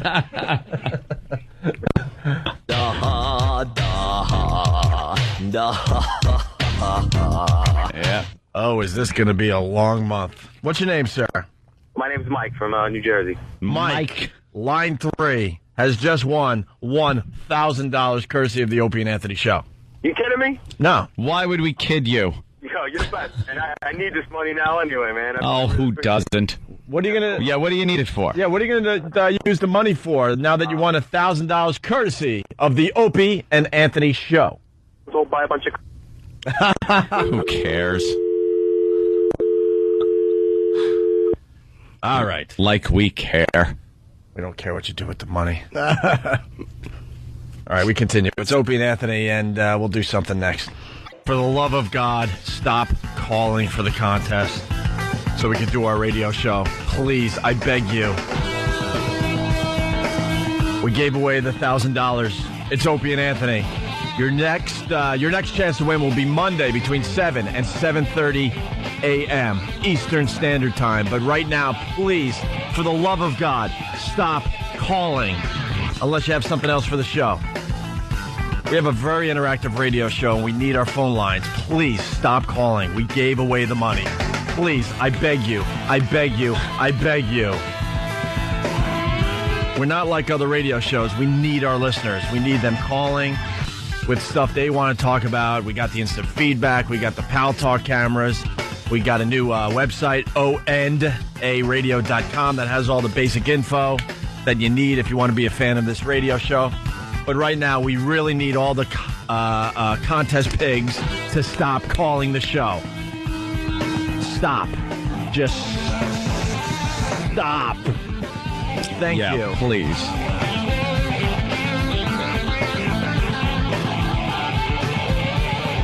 Huh? What? Richard from Kentucky. What's up, buddy? Yeah. Is this open? What? Is this open? Yeah. Is this open? Yes. Yeah, what's your problem? You got them out there talking about Southerners? Oh, my God. This is the worst. Thank you, Richard, from Kentucky. It's the worst fake Southern accent. All right, and he's claiming that I'm calling Southerners dumb. No, I said there's just dumb people that listen to our show. They all happen to live in the South. Jimmy said that they live in the South. All right, I think the phones are finally calming down. So, hey, we need a clip for Monday's contest. Yes. And as soon as we play this, they're going to start calling again. Do not call. We gave away the $1,000. The next chance is Monday between 7 and 7:30. Monday. Please don't call for the contest. We gave away the money for today. Only one time per show. So here comes the sound. Here comes the sound. For Monday's Monday between 7 and 7:30. If you hear this sound, call and you could win $1,000. It's Monday between 7 and 7:30. And we change the sound every day. Yes. So now the Rappin' Duke. Doesn't matter. Now we're just going to play that because it's part of our show. No, But that I was doesn't going to mean say we that- can retire it. Oh, no, I like that one. So it doesn't mean you call. We already gave away money for that sound clip. We got a brand new sound clip for Monday's show. Anthony has it. It's going to be rough. This one's going to be, you're really going to have to listen. It's not going to be that obvious. Ready? Here it is. Us. That one you could miss. That's it. Like to be in the middle of a cough, like Us. Wow, that would be like, what? Huh? What? Did I hear it? So she's like, Us. and I'm like, well, I don't know. So when you hear that Monday between Yes. 7 and 7:30, that's your next chance to win $1,000. Okay? Action, Jackson, what's up? What's up, boys? Hey. You guys gonna be doing that every day? Pays that pays? Are we going to do what every day? Pays that pays, baby. Phrase that pays. It's not the phrase that pays. Yes. It's the word that bird. I don't know what it's called. Well, on one word, you turd. Yeah, that's it. That rhymes. On Whackbag, they're trying to come up with a name for the contest. And Yeah, we don't even have a name for this contest. How about maybe someone could look at that thread and come up with, give me some of the better names that they came up with? 'Cause Yeah. It's kind of funny. I think I have one. Yeah. We're trying to save markets, so here you go. Here's a grand. Are you listening, Chicago? Will you tell a friend, like, immediately? Like, immediately? Can you put it on your mailing list? Right. Let's just put it this way, Chicago. We haven't talked to Chicago in a while. If you really love this show, as you listen on WCKG, you need to spend the entire weekend just going through the phone book, calling phone numbers, and begging people to listen to our radio show. Oh, that's a good idea. Sure is. And you can't wait. You can't wait till Sunday. You have to start immediately telling people about this show. I mean immediately. You need to Like get a right megaphone. now. You need to just get the word out immediately, or you're going to hear fresh. Call like you were calling thinking you're winning the contest. Call that often. Or you're going to be listening to some really boring music on this radio station. Yes. I mean, extremely boring. But for some reason, the women love it. They have cute little commercials here in New York for the Fresh Station. With the little feisty woman talking about how she doesn't like rap and she's dressed in rap clothing, and I don't like rock or 80s music, and she's dressed all 80s, and then I like Fresh, and she's dressed like a dyke. she's got her smart business suit on. I like Fresh, and then she has a black eye because I get fresh, and I have to be straightened out. Can we play the Fresh commercial? We work for the same company that just, came up with this Fresh concept, and we hate it. Well, they say our show has a real buzz in Chicago. Yeah? Yeah. It's zzz and out.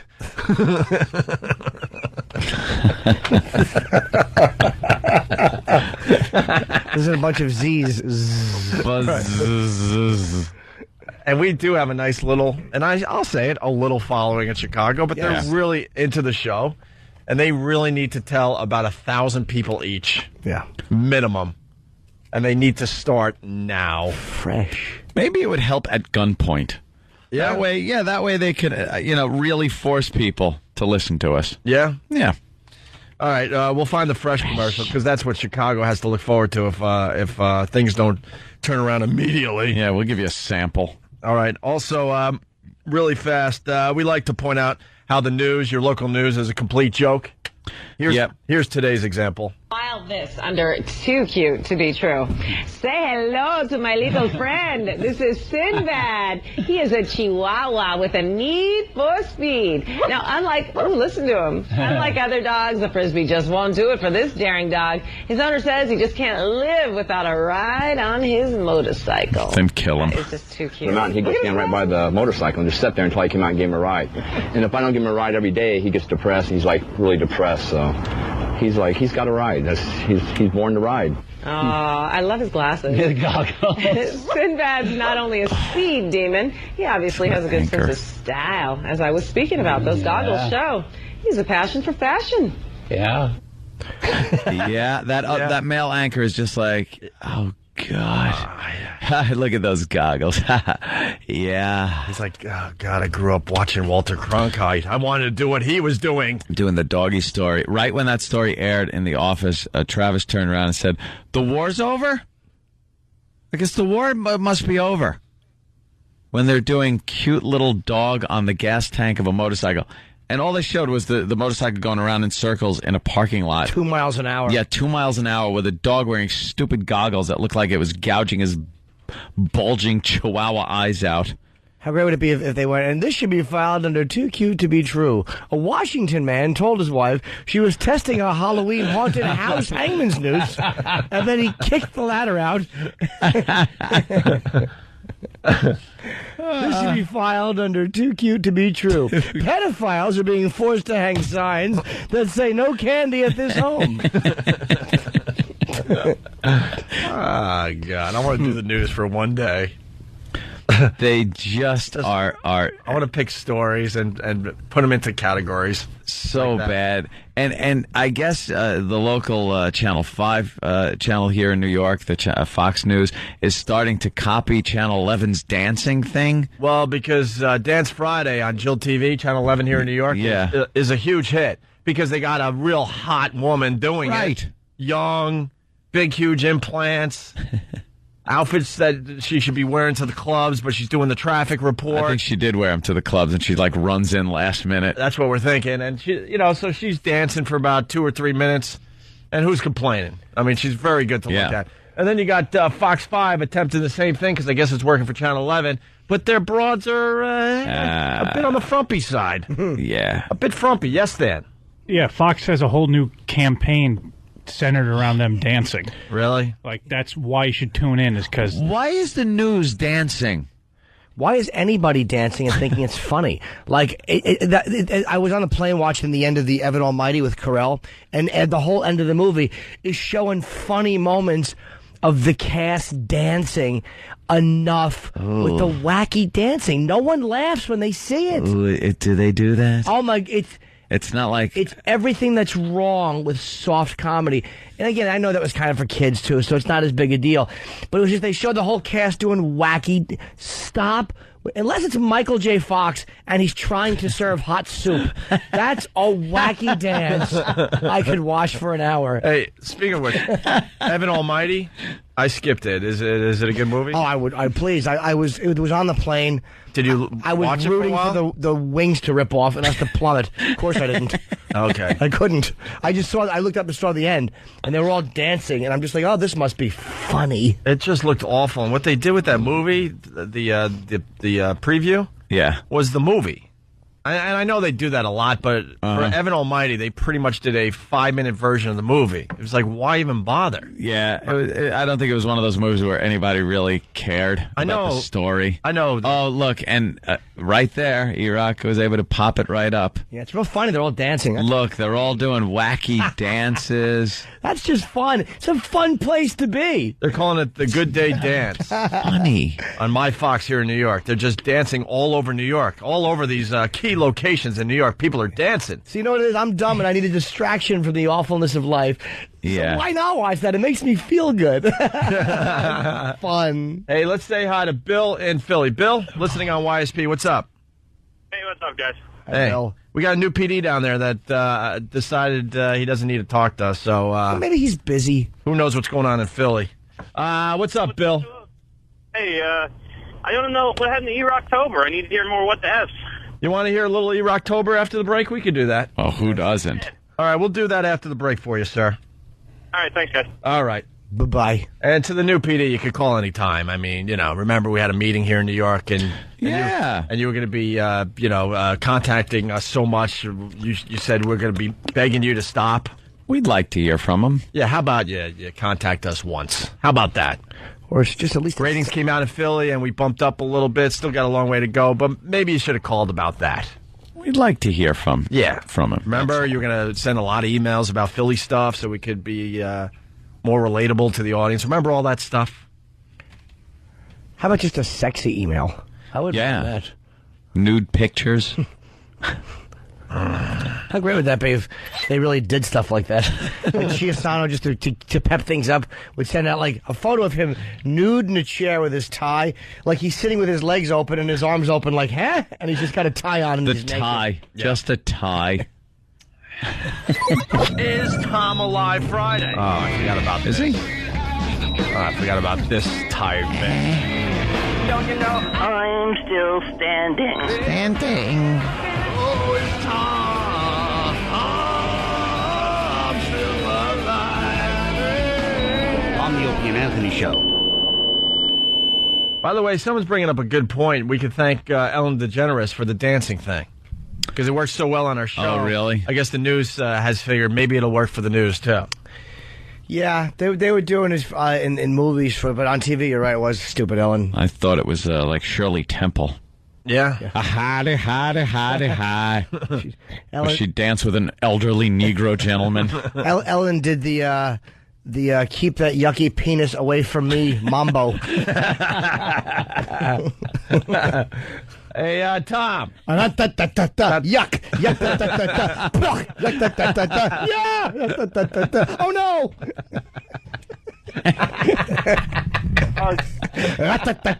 Help. What's that? Hey, Tom. I feel like we're dancing together, Jimmy, right now. Oh, you sound really peppy today. Yeah, Tom, you sound real good. You're alive, obviously. I heard I'm caller 11. Don't do jokes. That's not the reason you call our show. That's not your bit. I'd hate to have you collapse and die after an awful joke. We want to hear you going out with dignity, not with some awful line. How's your health, Ben? How you feel? I'm feeling A-okay today. Oh, good. And there's a website dedicated to you called istomalive.com? I believe so. Oh, wow. Look at that. This thing is just taking off. Oh, yeah. Setting the world on fire. So, Tom, what's the headlines with you? What's the bullet points? What do you got? You're still alive, obviously. Anything going on? Not really, you know. Oh, wow. Your website's terrific, by the way. I heard some snickering in the background because our staff decided to check out istomalive.com, and it just says yes. Says yes. That's your website. One day. That's how much someone cares about you. It's a white page with yes in the middle of the page. Really went all out. They give the date. It says, as of Friday, October 5th, 2007, yes, you're still alive. And now they're going to have to update. Hey, Tom, what happened? Tell me one thing this week that really you did that your breathing was very difficult through. I had to carry some heavy boxes, and I dropped them all because I couldn't. Ooh. What was in the boxes? Matchsticks. Please let it be.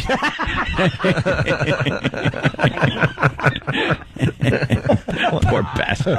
Oh, wow. Oh, hold on, Tom. Let me please finish laughing at that. Because Ant's implying that your breathing is so bad that you were carrying like one of those little kitchen boxes of matchsticks and you couldn't take it, so you dropped them like Henry Fonda at the end of On Golden Pond dropping dishes. Yes. Yeah, why don't we try to figure out what was in the boxes that Tom was carrying besides possibly match? Could be cotton balls. I'm thinking maybe a box of tumors. Oh, a box of oxygen. a box of air. Yes, styrofoam peanuts. They were probably empty boxes that you just decided to put around your apartment to make cleanup that much easier for your family. Oh, Steve from Bay Show is suggesting it's a box of shattered dreams. What could have been? Was it a little box of gasps, and you'd open it up, and it would go. What was in the box? I'm sorry, I'm teasing you, Tom. I don't feel right about that. You dropped boxes because they were too heavy, because you got a breathing thing that's going to eventually kill you. Yeah. So what was in the boxes that you dropped all over the place? Stemware, glasses. Stemware. Now, where were you carrying them from? From where to where? I was carrying them from the hallway. I just moved. Oh. No, you did? So, Are you talking literally, like you just moved?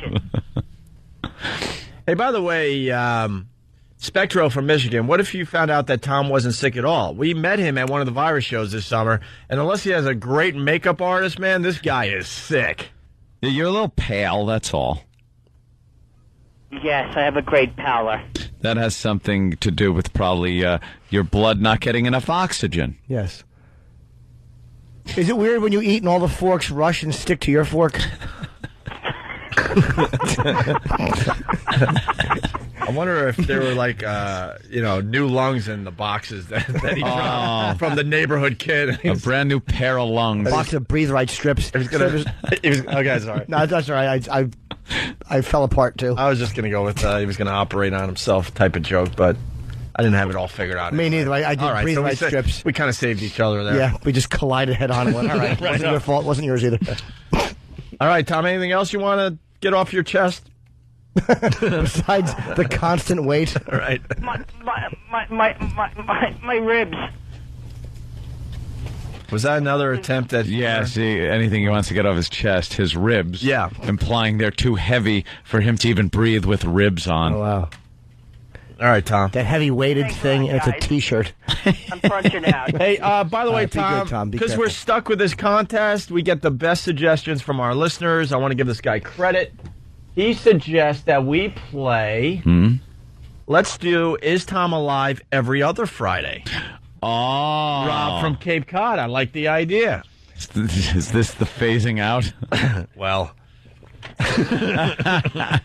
Well, no, because Tom might die. Huh? Tom, you're not going to die soon, are you? Yeah. Well, statistically, it's a year. Well, it's 9 months. 9 months. Now he's just got 9 months. When we first started, it was a year. Yeah. How time flies for you, doesn't it? It does. It seems like almost a year since I last spoke with you. Yeah. All right. Well, Tom, you sound like you're doing pretty well, so hang in there, buddy. Thanks, guys. And have a great weekend, okay? All right. You too. Ladies and gentlemen, Tom is alive. Is Tom Alive Friday?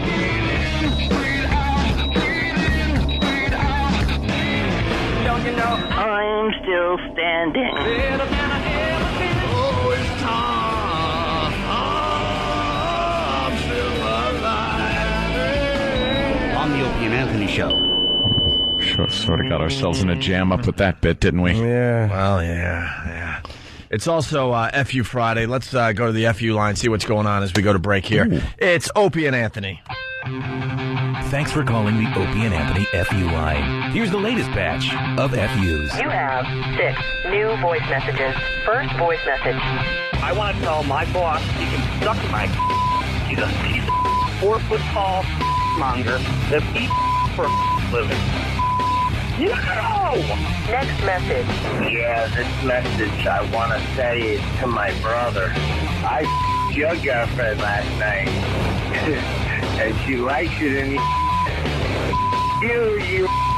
I got you back. Next message. Hey, I want to say you to my ex-girlfriend, the whore that she is.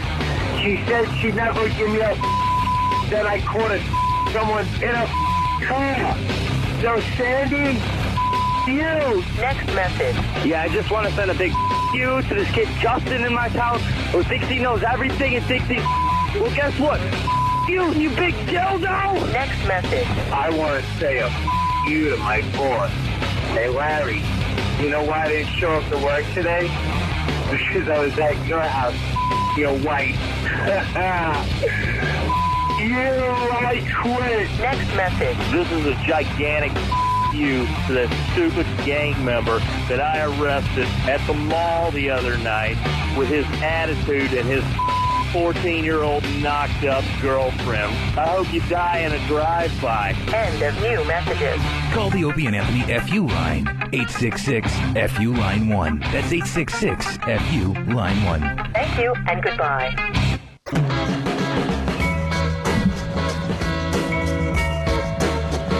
During the commercials, you guys missed some great Lizzie Borden jokes. Lizzie Borden. Wow. We were throwing him around like she had axed mother this week. You've never heard Lizzie Borden jokes like we were throwing around. I tried to come up with a reference of a parent killer or a Child that killed their parents. Child that killed their parents, and the only one I come up with off the cuff was Lizzie Borden. Yes. I'm terrible. Yeah, and he reached back into pre-electricity people. Yeah. In between the fine show, you guys are treated to commercials. We're treated to Anthony bitching about his ex-wife. So we still get to do the show. So who has it worse? Yeah. It's going to be over soon, my friend.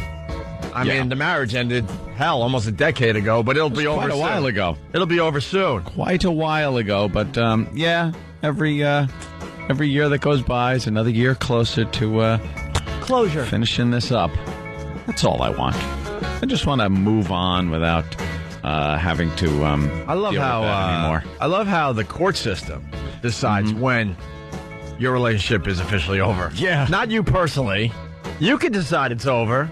Yep. But you have to wait for the court system to finally decide when it's over. Yeah, the court decides. That just amazes me. Hey, no, the court decides, no, you need to have some type of relationship with this person for another until decade. I say so. You haven't suffered enough, my friend. No. We'll let you know when the suffering is finally over. Right.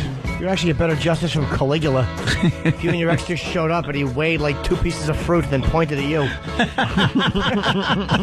You ever see Caligula? There's a great scene when he's in bed and he's like got the fever and some guy's trying to curry favor and he goes, I would gladly offer my life to Jupiter for you to be healed. And the Caligula piped up and went, Jupiter accepts. And so they had to take the guy up and kill him. And the guy's like, ha, ha, ha. Jupiter accepts. Oh, that's hysterical. It was the greatest. They killed the guy. Calling someone on his...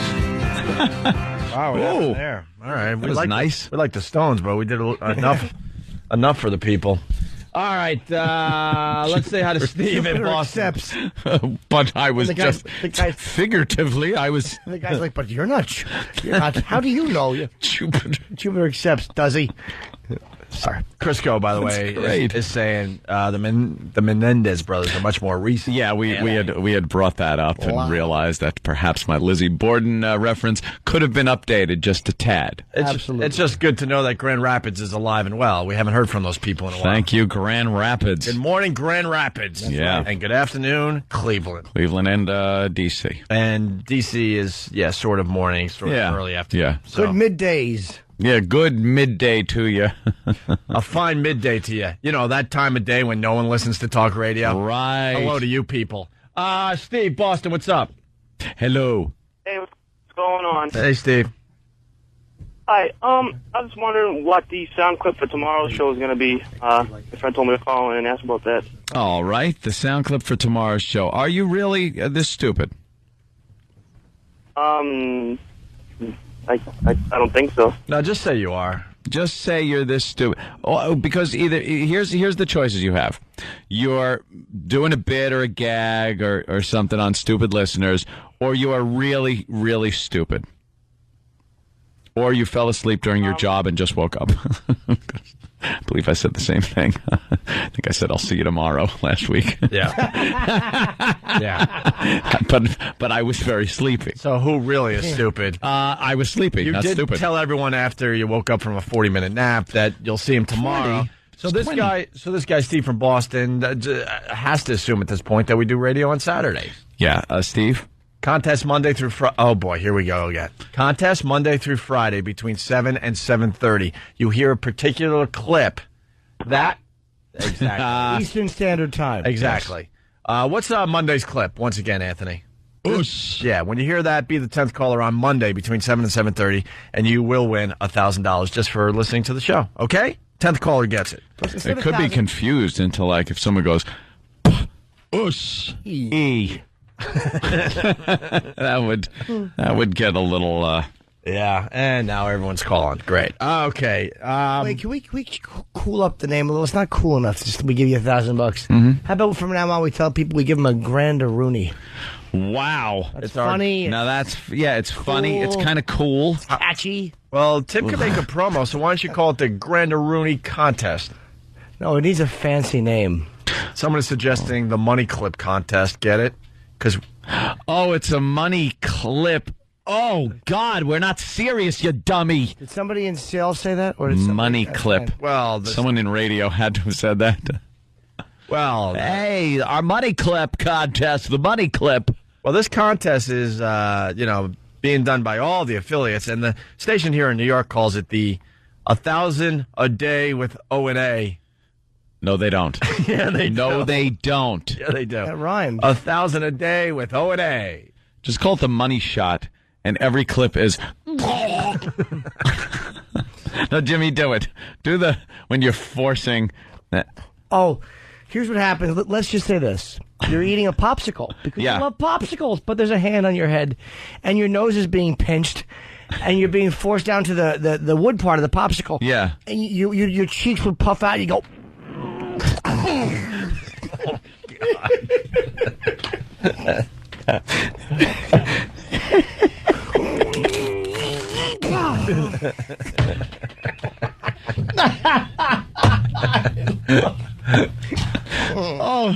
Oh, is that fantastic? Because you're trying to relax, but you probably can't.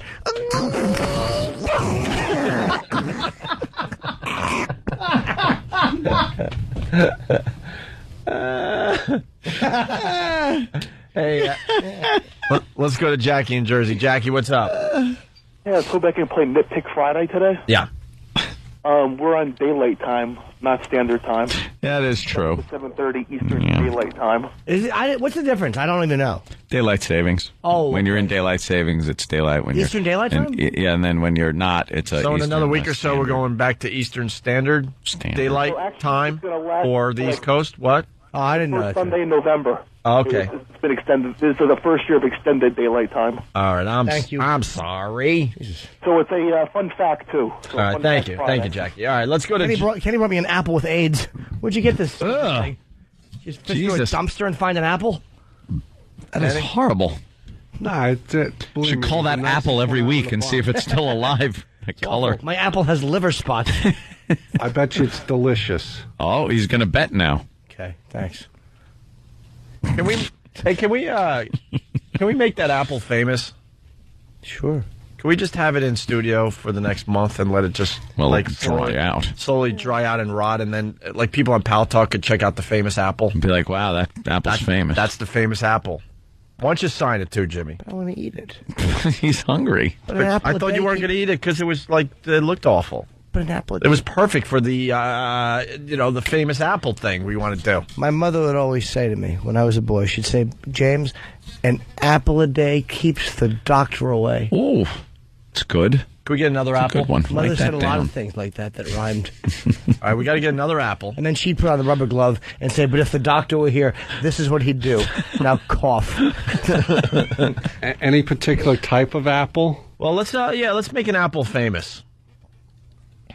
You got Macintosh. What kind of apple you want to make famous? You got A delicious. red delicious. And E-Rock, get the interns to get a display together, like this is the famous apple. And then we're going to present it to Pal Talk every day until it just withers down to nothing. I don't know, we're getting a little crazy here. That is insane. You got Cortland. He's still going. Watch the lawyers find a reason why we can't do it. I had no kidding. I want to offend Apple Americans. I want a Granny Smith. Can we have a Granny Smith apple? I hate sour green apples. You know, now that we mention this, though, you watch Monday, all the Pal Talkers are going to be like, where's the famous apple? I need to look at the famous apple today. So let's get an apple and put it on display. And tell the stupid music jocks to leave our apple alone. They'll make funny jokes about us, apple They'll jokes. throw it out. That's what they're going to do. Of course they'll just throw it away. All right, and then fiddle with things. Fiddle with buttons. Tracy will come in looking high. She always looks high. Looking? Is she high? I don't know if she's high or not, but she looks high. She always kind of walks in like, hey, man. Does she smoke the pot? I don't know. She's doing something. Yeah? Yes. That's right. I said, where are you going the other day? And she said, I'm going to go have a 7 Vicodin lunch. I'm like, all right. 7 Vicodins. Jesus. Built up quite a tolerance. She has a Pez dispenser with Vicodin in it. Yeah, it's a Vicodin egg white omelet every morning with that broad. I don't know. Maybe she's sober. Yeah, whatever. Something's going on with her. Who are you kidding? Let's say hi to John in Jersey. John, what's up? John? Hey there, Jan. Hello? Hey, buddy. Oh, by the way, you laugh, but watch what happens on Monday with the Pal Talkers. They're going to all be looking for the freaking apple now. It's too late. We put it in motion. But he's going to eat it. We're gonna get a new one. Yeah, and we're gonna get a new one, a new Apple. And we need a big sign. This is the famous Apple, and then the Pal Talkers will check it out every day. John, what's up? Hey, am I on the radio? Hey. Oh boy, John, come on. What do you got? Get to it. Hey, I got a what the F for October. Okay. Hey, what the F is with light mayonnaise? Sacrifice all that flavor to save just a few calories? Thanks. Now I got to put on double and triple the mayonnaise. What the F? I'll give him some points on that one. Too well written. It's not really funny, like ha funny, but it follows the what the F format. But it follows the format, and it is E-Rock relevant. Yeah. Do we have the E-Rocktober sweepers today? Right. It's fattening and it sucks. Right. He worked in the whole thing that E-Rock is nothing but a fat slob who eats just spoonfuls of mayonnaise. Yeah. Yeah, okay. I like it. All right, E-Rock, you want to do what the F? Call, huh?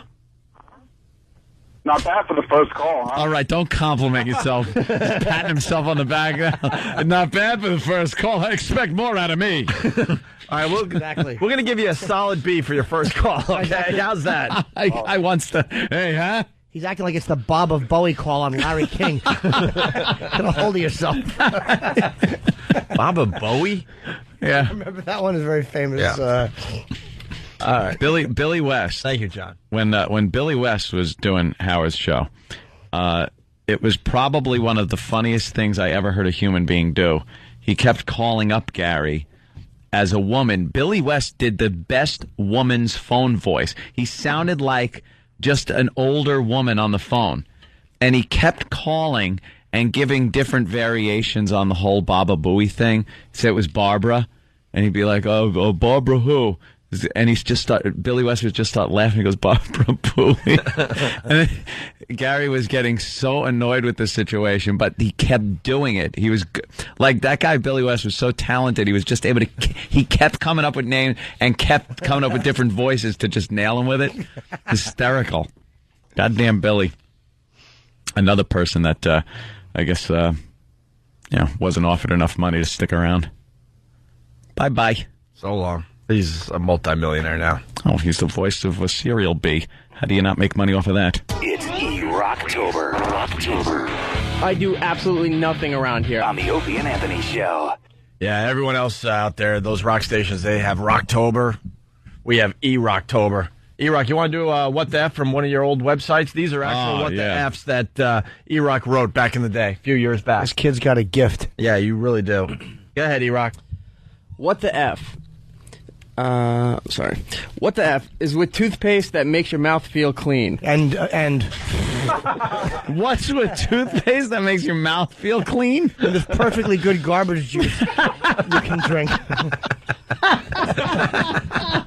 What the F is with toothpaste that makes your mouth feel clean or this perfectly good cod oil you can brush with?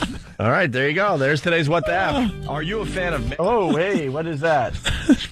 What's with toothpaste? Isn't that its job? I kind of... Do you want to know more? I have to hear the outrage, sure? yes. Yeah. All right, Yes, start over, E-Rock. E-Rocktober, everyone. What the F is with toothpaste that makes your mouth feel clean? How do we know that our mouth is really clean? Every advertisement seems to contradict what the other product claims. So how do we know if our mouths are really clean or just giving the illusion that it is? And does it mean our mouth is not clean if our girlfriend is wearing a SARS mask around the house? Sorry, that's not what you wrote. Catch that. What the F? Yeah, what? What the F? Of course, what the F. If you have a what the F, you should give us a call. Right. All right, football picks. Yeah, all right. Football picks sponsored by Dish Network. It's time to get more TV from your TV. Sign up for Dish Network today. All right. Yes. My brother's out. I got to do my own football picks. Was he not doing well? I'm in last place. The worst. Who's in first? Travis. Of course, because he's the one that says, compiles all the data. People cannot see how he just raised his hand. It was almost like Travis, his hand went up and bent backwards, like a chick calling a cab. There really should be. You should be yelling, "Get off me, you masher!" Why would you give him criticism for acting like what he is. He is a girl. That's not true, my boy. Oh. That would be. It's funny too. Man, actually. Oak got mad that he might be looking up statistics. But he compiles things. He's compiling. I know what he's doing. He sees what everyone else is picking, and then like some of these games that could go either way. Then he picks the other one to like get a little jump on the competition. Oh yeah, yeah. I have no doubt in my mind. No doubt. Whatever. I don't give a crap. Language. Dish Network cares, and that's why we're doing this, I guess. Got to take the Jets over the Eagles. I'm sorry. Yeah. Sorry, Philly. Jets at home. Got to do it. Why would you do that? I have to. You bet with your heart. This is a tough one. It really is. All right. Look. Here, This is a tough one. I'm suggesting to everybody right now. Gotta take the right Jets. now. Gotta take I the don't Jets. care if all you have left is money for your children's food. Bet against the Jets. I'm just telling you, if it's your mortgage payment, your car payment, I don't care what money you have socked away somewhere for the most important thing in your life, take it and bet against the Jets. You won't regret it. There's a lot of confusion, but see, Philly still hates me because of the Philly, curse. Yes. The sports curse. But I really did want the Phillies to win it all this year. So they hate me. The email's ridiculous. They're still yelling and screaming at me. So this was a tough decision here, and I have to go with the Jets at home. How do I bet on football? I swear to you, I gotta get into I gotta bet against the Jets. Go 1,000 right now. I'll go 1,000. Go 1,000. I would absolutely bet $1,000 on Philly. I might know a bookie or two. How much you got? I'll give you a grand. All right, give me a grand. I want 1G. Give me a grand, and I'll make sure the bookie gets the money. 1G on the Eagle. Absolutely. All right. Absolutely. How many points? What's the spread? I think the Eagles are favored by 3, if I'm not mistaken. All right, that's 3.5. No problem. I bet $25. Wow. You're going to bet 1,000? I'm good for $1,000 on the Eagles. All right, we got to get someone from the mob. Yeah, we need a mafiosa. Joey! Oh, jeez, shut up. Joey is a legitimate businessman. Genco Olive Oil. How do you know I was talking about that, Joey? You're the one that's blowing up his spot. I just said Joey. I only know one Joey. Everyone else is Joseph. It's a good mob name. That's all I'm saying. I wasn't pointing at that Joey. Legitimate businessman. Jets over the Eagles because the Jets are at home. I'm in this country looking for asylum. All right, moving on. Chiefs over the Bengals. Who cares? Chiefs at home, so why not? Chiefs over the Bengals. I'm going to take, this is a who gives a crap game, Titans and Buccaneers. I'll take the Titans there. Ugh, yeah, who cares? Got to go with Brett Favre. Brett Favre. I'm going to go with Brett Favre because it could be his last season, even though he's been saying that for, the last 7 years? Forever. Do you think Brett since he had braces. Brett Favre. Did. Favre. Packers playing at home over the Redskins. Yes, we'll take the Packers. Go Pack, go. The next pick I'm doing for Big Ken and Big Ken alone. Mm-hmm. I'm taking the Dolphins over the Browns.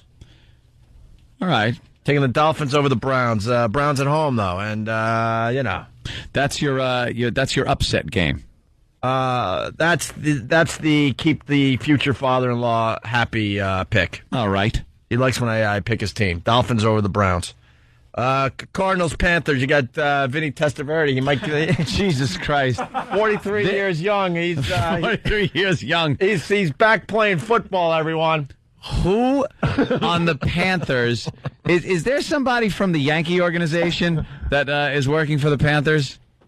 His backup is Randy Johnson.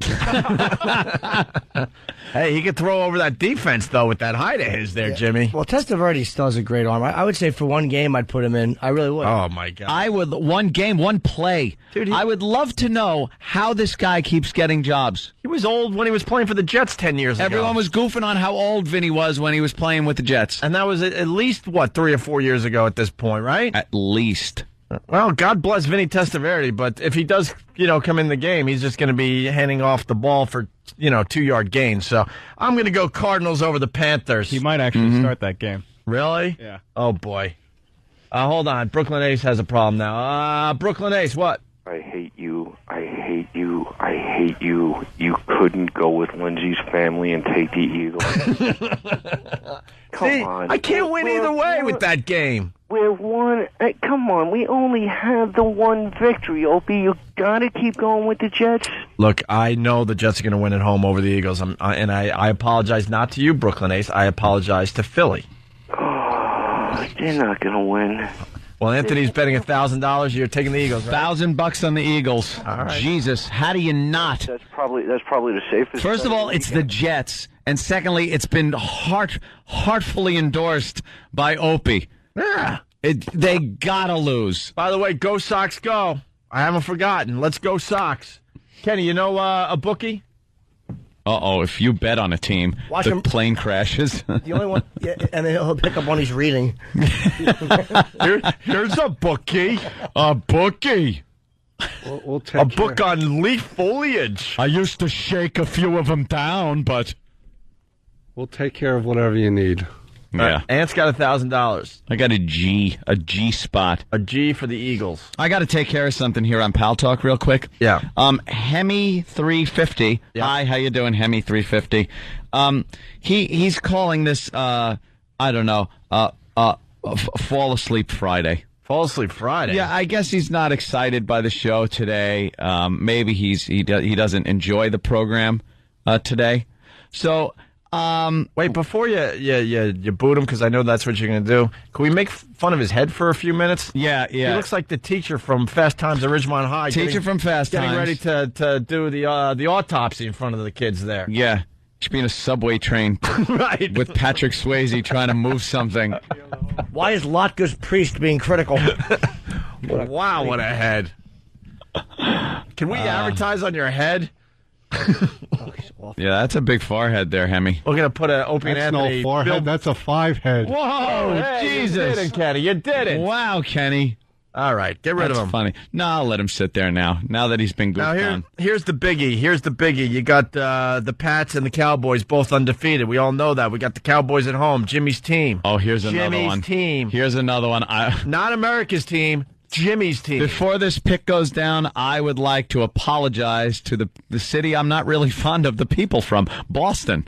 I want to apologize to... Why don't you like the people of Boston? We're going to be there in 2 weeks for the big Halloween party that BCN's throwing. Because they're obnoxious Red Sox loving Yankee haters. That's why I love them. That's why I love them. I understand. Who are you taking in that game? I just have... Go ahead, say it.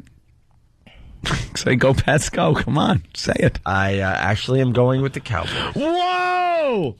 Sincerely. Yes, look, it's circled and everything. Why? I circled Wow, and everything. okay, he did. All right. Why? Good luck for you. Cowboys at home, that's the advantage right there, my friend. Boston. Cowboys at home, that's the advantage. Cowboys over the Pats. Mm-hmm. Bank on it! Nice. Bank on it! Thank you, Dish Network, for this week's football picks. There you go. We'll see how I did on Monday. My brother sucks, so I can't do any worse. I would listen to those picks and just go against everyone. Yeah, but you're going to lose one or two of those games, right? No. I expect you to completely blow it. If I go 0 for 5, I will laugh my ass off. I'm just, but I'm taking the Eagles' action. I am absolutely taking that. Okay. All right, we got to take a quick break here, and we'll finish up this side of the Opie and Anthony show in just a bit. All right, lots going on here. Opie and Anthony getting ready to play What Did We Learn on the Opie and Anthony show. Mm-hmm. Getting a few people asking Anthony why he doesn't like Boston. Oh. Let's say hi to Paul. What's up, Paul? Hey there, Paul. Hey, how you doing? Yes? Anthony. Yeah. Anthony, why don't you like Boston guy? I might have been a little a rash in saying that. I think it just has to do with the time I spent up there. Like, I had a great time with Boston's, with the people and everything, but I think I was just miserable at the time. I was married. I lived in a slum in Ashland, and maybe I took it out on the fine people in Boston. He's trying to do a bit, but it's a real question. People are wondering why you don't like Boston there. No, me and Boston have this, the people, have a little love-hate relationship. It's definitely a Yankees-Red Sox thing, but there's a mutual admiration and respect there. And I was going through a great time of life. You were living in a slum. You had a horrible marriage. They had the 2-foot rule. There were a lot of problems. 2-foot rule. They closed down the little red light district they had there. That was during the time we were there. That was on its way out when we were there. Yeah, but I mean, they finally, did away with it. Yeah. That kind of annoyed me a little bit. How could it not? You But ever jocks? the only problem I really had was driving, because I don't like that hub system they got there. Let's make a hub. Everything's round, and then there's little streets that cross in the middle instead of like a square grid.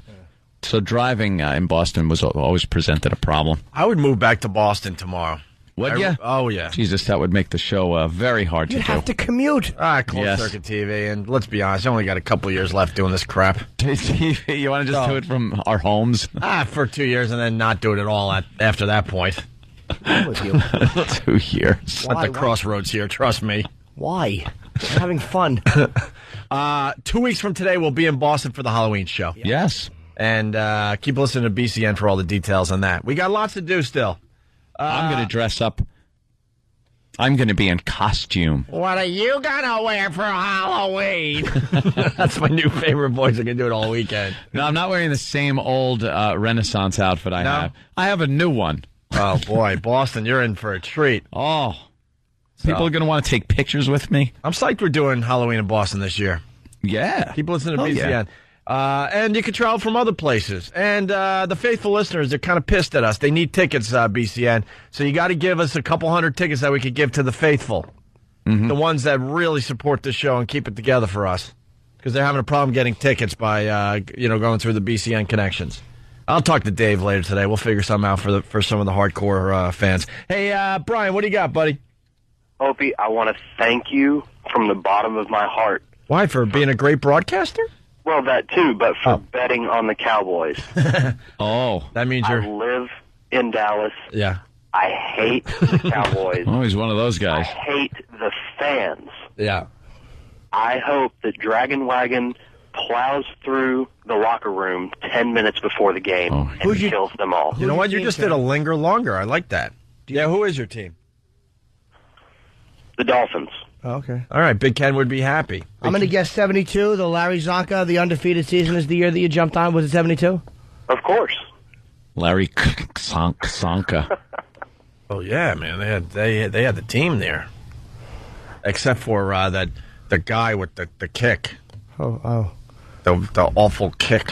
Was that Nick Bonacani's team? Yeah. No one in Dallas is a real fan. They're all fair weather fans. Who's the guy? It's one of the silliest football clips ever. Tried to kick the ball. He whiffed. It went a foot. Oh, and then he tried to pass it. That was the Dolphins, right? Or he tried to pass it, right? He muffed the kick. He muffed the punt. And then he picked up the ball. Right. He started running and realized these monsters were going to crush him. So he went to throw it, and the ball flew backwards out of his hand. It's a great Micah the Mad Dog would have the info right away. Of course. We'd know the name, the year, everything about it. We just know it's that guy. It's that guy. It's the funny clip everyone's seen. Yeah, let's say hi to Michelle in Green Bay, Wisconsin. Green Bay. Michelle, what's up?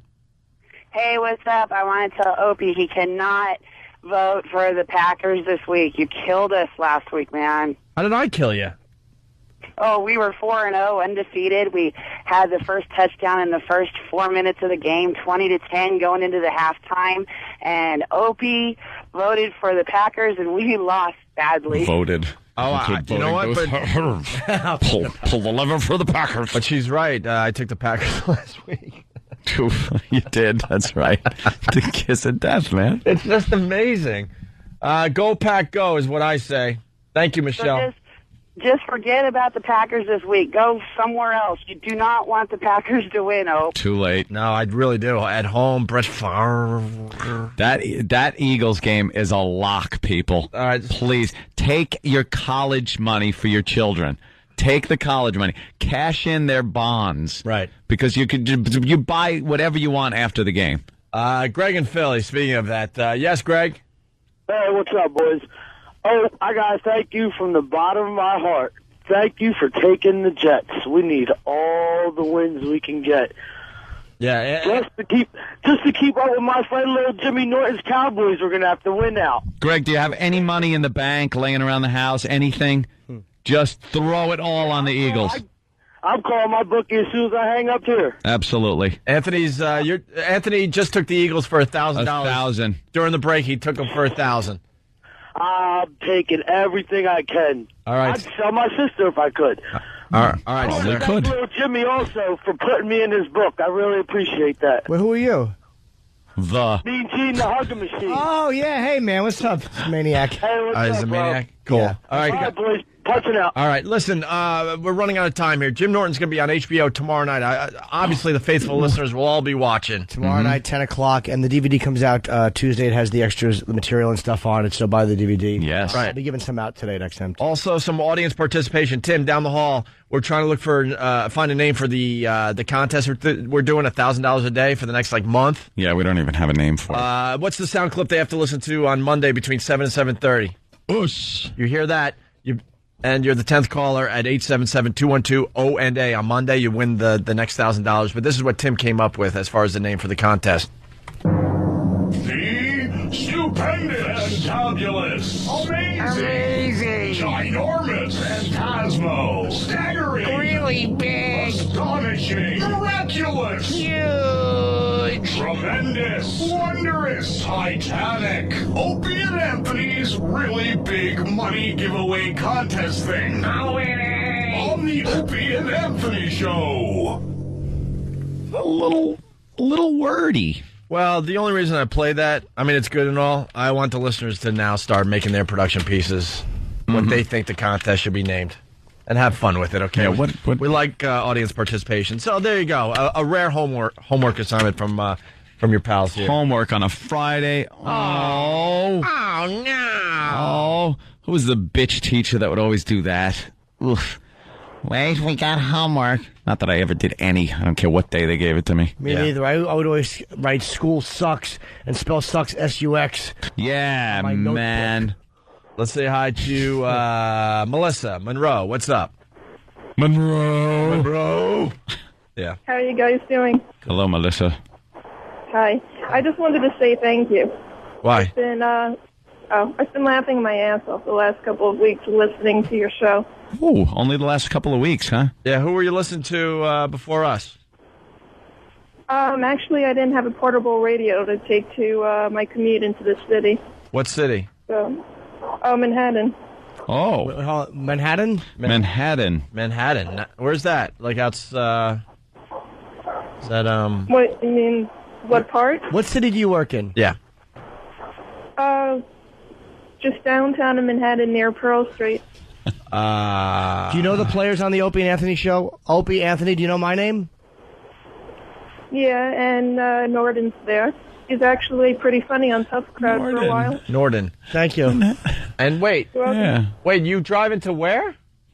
Oh, no, I don't drive. I take the short line bus, which is one reason why I can't call in during your contest. Oh, I'm sorry about that, but you take the short bus to where? Port Authority. You work in Brooklyn, then? No, but I take the Brooklyn train to, where do I get off?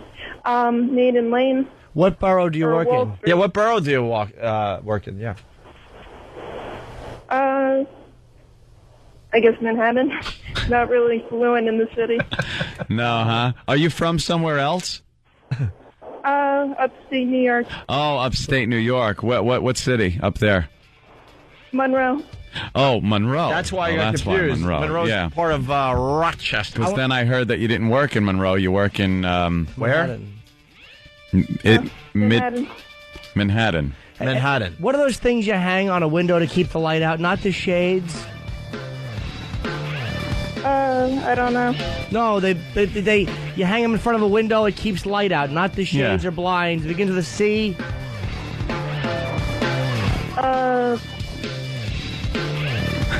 Can't think of it. Oh my God. What? Curtains. Yes. Yeah. Curtains. Curtains. All right. Hey, Melissa, thanks for listening. I appreciate it. No problem. She comes from the land of wheeze, and she's down here working in Manhattan. Manhattan. All right. Hey, We got the computer working cat on the TV. Oh my God! Look, the cat's working the computer, and they're arresting it because it's looking at nude photos of kittens. It was Garrow Yepremian. That's right. There's your answer. Wow. Yeah. Garrow Yepremian. Oh man, I want to do more radio, but we got to go, I guess, huh? Josh, Alabama. What's up? Hey Hey guys, how are you? Hey, how are you? I'm all right. I just wanted to say I just got my XM radio here about 2 or 3 days ago. Oh, boy. And it's beyond refreshing. It's like a nice, refreshing breath of polluted air to hear you guys on the radio, because in Alabama, all we have are preachers on the radio early in the morning and Fox News. That's about it. Thank you, man. A nice breath of polluted air, he says. Well, whoa. Man, I'm telling you, it's like nothing else on the radio, and I've been laughing my ass off all day long. All right, well, welcome aboard. Thank you. We'll end with West Palm Beach. Could be the last phone call. Well, there you already took us off the air. Yeah, screw They get out right at a certain time, so I don't even think West Palm Beach is going to hear Jeremy from West Palm Beach. Jeremy, what's up? What did you learn on the Opie and Anthony show? Today, I learned that if you're dialing a number that's spelled out, and you just keep dialing it, it'll go through anyway. Yeah, even if there's too many letters, right? Even if there's too many letters. That's actually how I got a hold of you today. All right, we'll see you guys Monday. This is the Opie and Anthony. Oh, those The Opie and Anthony virus. Get infected. And welcome to XM Satellite Radio, broadcasting live from Manhattan. In the heart of New York City, it's the Opie and Anthony Show. At the crossroads of the world. The greatest city on earth. But I've never been to London or Paris or anywhere else, so I don't know. I've been to many cities, and I got to say, there are some good ones around the country. But Pittsburgh's a close second. It really is. To Fallujah. I fucking no O&A supporting on terrestrial radio, motherfucker. No, Motherfuckers. Fucking Boston's a great city. San Francisco. A little too many of those. No, I like living with gay people. Hey, see? Look, I didn't even say what it was. You were going to go with the fact thing, and let me tell you something about the fact thing. I went to San Francisco for the first time when I was not working. I was in Lake Tahoe, and I was in contact with an old college roommate. And he goes, "What? It's not that far. Why don't you just drive? You have nothing to do." I'm like, "I'm going to drive to San Francisco. I've heard a lot about San Francisco." And I went, and I did not see the gay thing.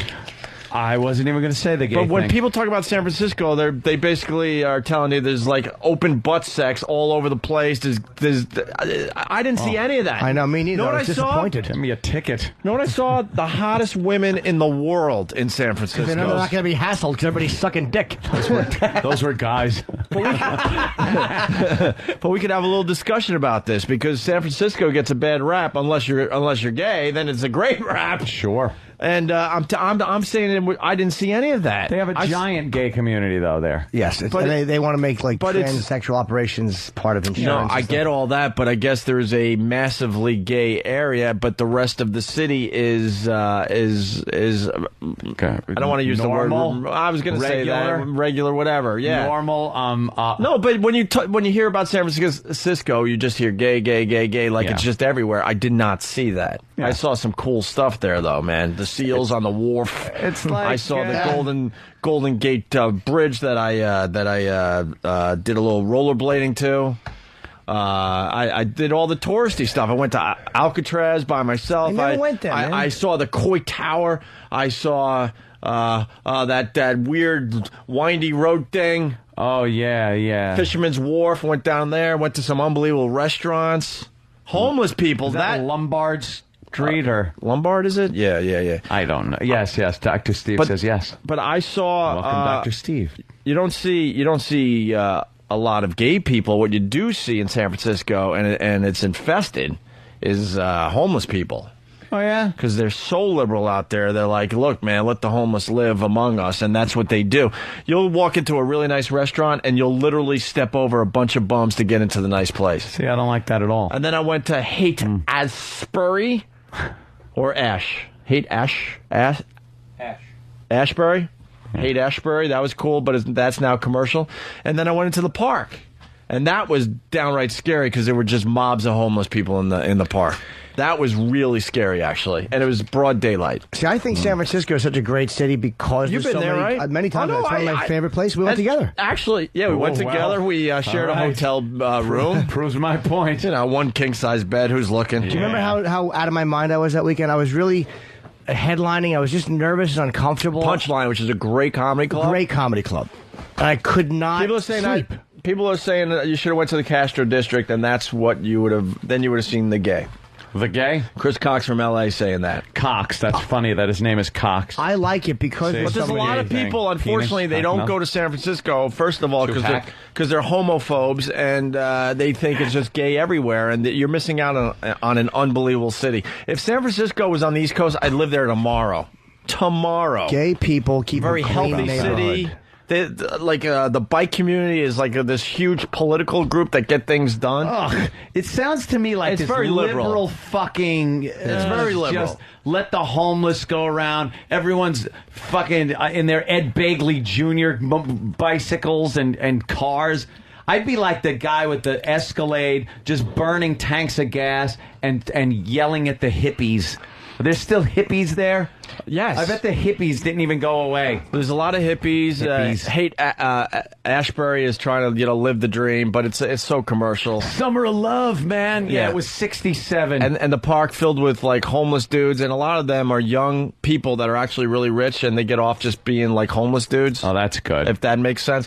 And look, a lot of people saying, I mean the homeless. Here, let's go to Casper in Connecticut. He'll help me out here. Casper, Connecticut. What's up, buddy? Hey, Oak, those homeless out there were horrible. There was an outside escalator, and they were standing at the bottom. They wouldn't let you get by unless you give them change. They were pissing everywhere. It's a totally cool city, but they are out of control. There is so many homeless people in San Francisco. Another city that has a major homeless problem is downtown Cleveland. Downtown Cleveland is scary. Remember we walked out of our hotel when we were promoting XM? And the homeless people just start coming at you like zombies. Like, I'm not even kidding. Very aggressive homeless people in Cleveland, downtown Cleveland. Yeah, it's a weird vibe. It was a weird vibe. But San Francisco is the homeless problem is it's just an infestation. Well, see, that to me is such a huge problem. I wouldn't want to live there. That would keep me from living in a place. That's the the liberal mentality getting not checked whatsoever, just completely out of control. I like when Giuliani tried to lock them all up here in New York City.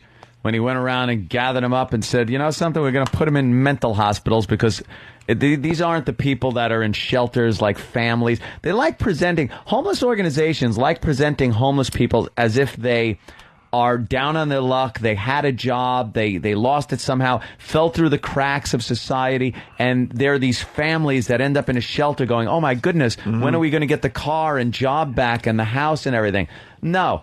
99% of homeless people are insane. They're crazy people that are too crazy to fit into society and live a normal life. So they live on the street as crazy people. And Giuliani decided, well, let's take these crazy people and put them in mental hospitals. It'll make the life better for people that are working. It'll make it a little easier. It won't stink as much. And he did that and just caught hell for it. Had to open the gates and let them all back out again. Yeah, and they're just walking around. ACLU came after him. Of course it did. Just said, no, can't do that. There's a homeless person right now waiting to just hit somebody over the head with a brick. Yeah, that's it. That's what they do. Someone's saying, back the fucking truck up and let's enjoy Anthony's joke. I swear, I was on a little rant there. I didn't even hear. Happened? I don't know. You made a really fantastic. I didn't make it good. That wasn't a good joke. It was hack. I don't even know. Me and Than went back and forth a little during that. What'd you say? I didn't hear it. I don't even remember it. Fan? And do you think I'd say it to you, Jimmy? Why not? No, I honestly didn't hear it. I think something about you're talking about San Francisco, and the guy who called in last name was Cox, and Ant made some reference that he would know or something like that. Oh, okay. Boo. Are you booing? I don't know if I'm booing the joke or the fact that Than has his mic up like fucking Lemmy from Motorhead. Well, I got these darn monitors. Yeah, darn. He's up on the talk. These gosh darn cunt monitors. Can I say something about gay people? Of course. I like gay neighborhoods. They take care of their neighborhoods, man. You live around gay people. There's no garbage. There's nothing. They take care. All right, there's a little too many flowers for my taste. We get it. You like floral arrangements. Well, I couldn't imagine a gay Jewish neighborhood. It's probably paradise. Hey, can I just want to unpeel my banana for this break. Go ahead, Jimmy. What were you saying? I can't concentrate. Jimmy's trying to put his hand on the back of Opie's head. Wait, he's eating his banana.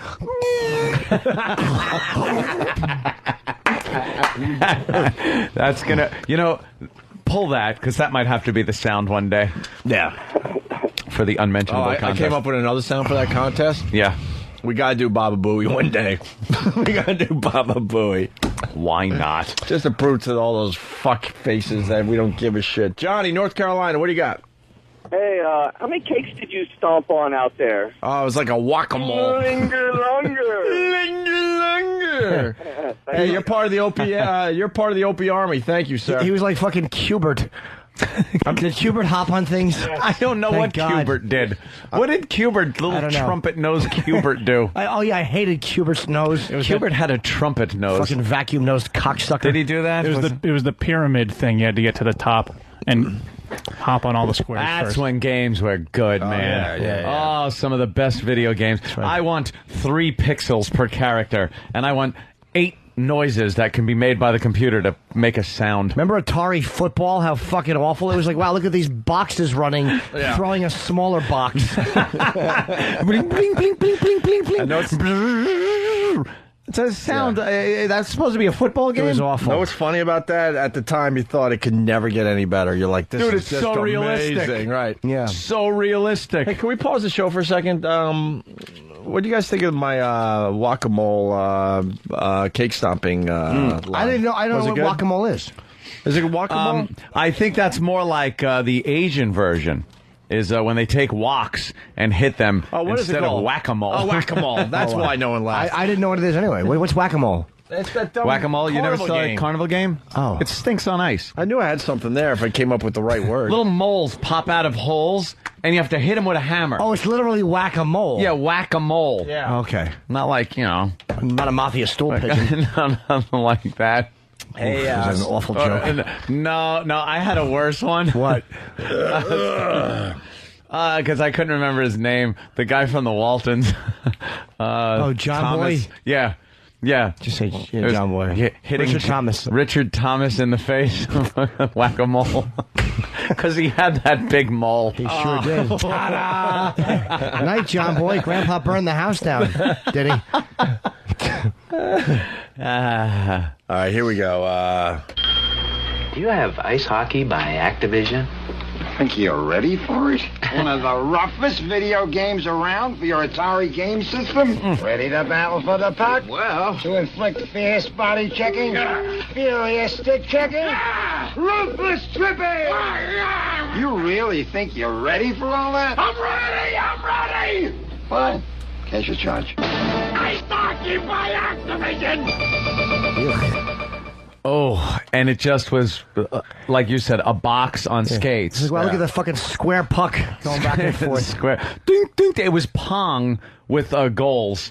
There it is. Look at the graphics. Who the fuck gets excited about that? It's terrible. It's like an Etch-a-Sketch. But back then, when it came out, but that was cutting edge. Yeah, because you got Pong, and then they decided to make sports games out of Pong. So remember, they made like goals. So the small goal was like hockey. Then the larger goal was soccer. You could play soccer, squash, hockey, and it was all just Pong. It was just Pong. And they would change the goals. Hey, nothing like Portal. Let me tell you, the game came out the other day. I can't get enough of it. Me, Danny, Than, we're emailing and texting each other because of Portal that came out in the orange box for Half-Life 2. The game's amazing. Level 19, by the way, and I think that's the last level. And I'll be done in no time. But what a great game that is! It's so simple that you're just making portals to other portals that you make. But it's one of the most addicting, entertaining games I've played. Hey, there's my review. Thank you. And graphics, just stunning. Hey, we got to go back to the San Francisco thing, because I swear I didn't see like this out-of-control gay thing that people talk about when it comes to San Francisco. I didn't think there were people sucking dick on the streets. But Randy is challenging me because he also went to San Francisco. And Randy, what did you see in San Francisco? This is the bit for today. Hey, Opie, can you hear me? Yeah, go ahead. Oh, my God, man. My wife and I went to San Francisco for, like, a vacation, right? And as you're going over the Golden Gate, you start seeing all these rainbow stickers everywhere. So you're like, okay, well, maybe it's just a myth. Mm-hmm. Well, we went down in this district, and I must have made a wrong turn, because next thing I know, literally, there's guys in full biker attire with assless chaps, with leashes, and other men following them across the street to bars. I think a bar was named Soap. Let me tell you something about the assless chaps. You'll never ever see anyone straight wearing assless chaps. If you're seeing assless chaps, you're seeing gay people. Yeah, that didn't really catch on with the straight community. No. How bad do you need to be fucked in the ass when the idea of unbuckling your trousers and sliding them down is an absolute burden and an inconvenience? It's just too much work. Oh my God, it was over the top. I was, I do lock 'em. It was pretty scary. Randy, but hey, I'm a Howard convert. Oh, thank you, Randy. Over to you guys, and you guys are the best, man. Hey, Randy, I have one problem with your phone call, though. I'm very observant.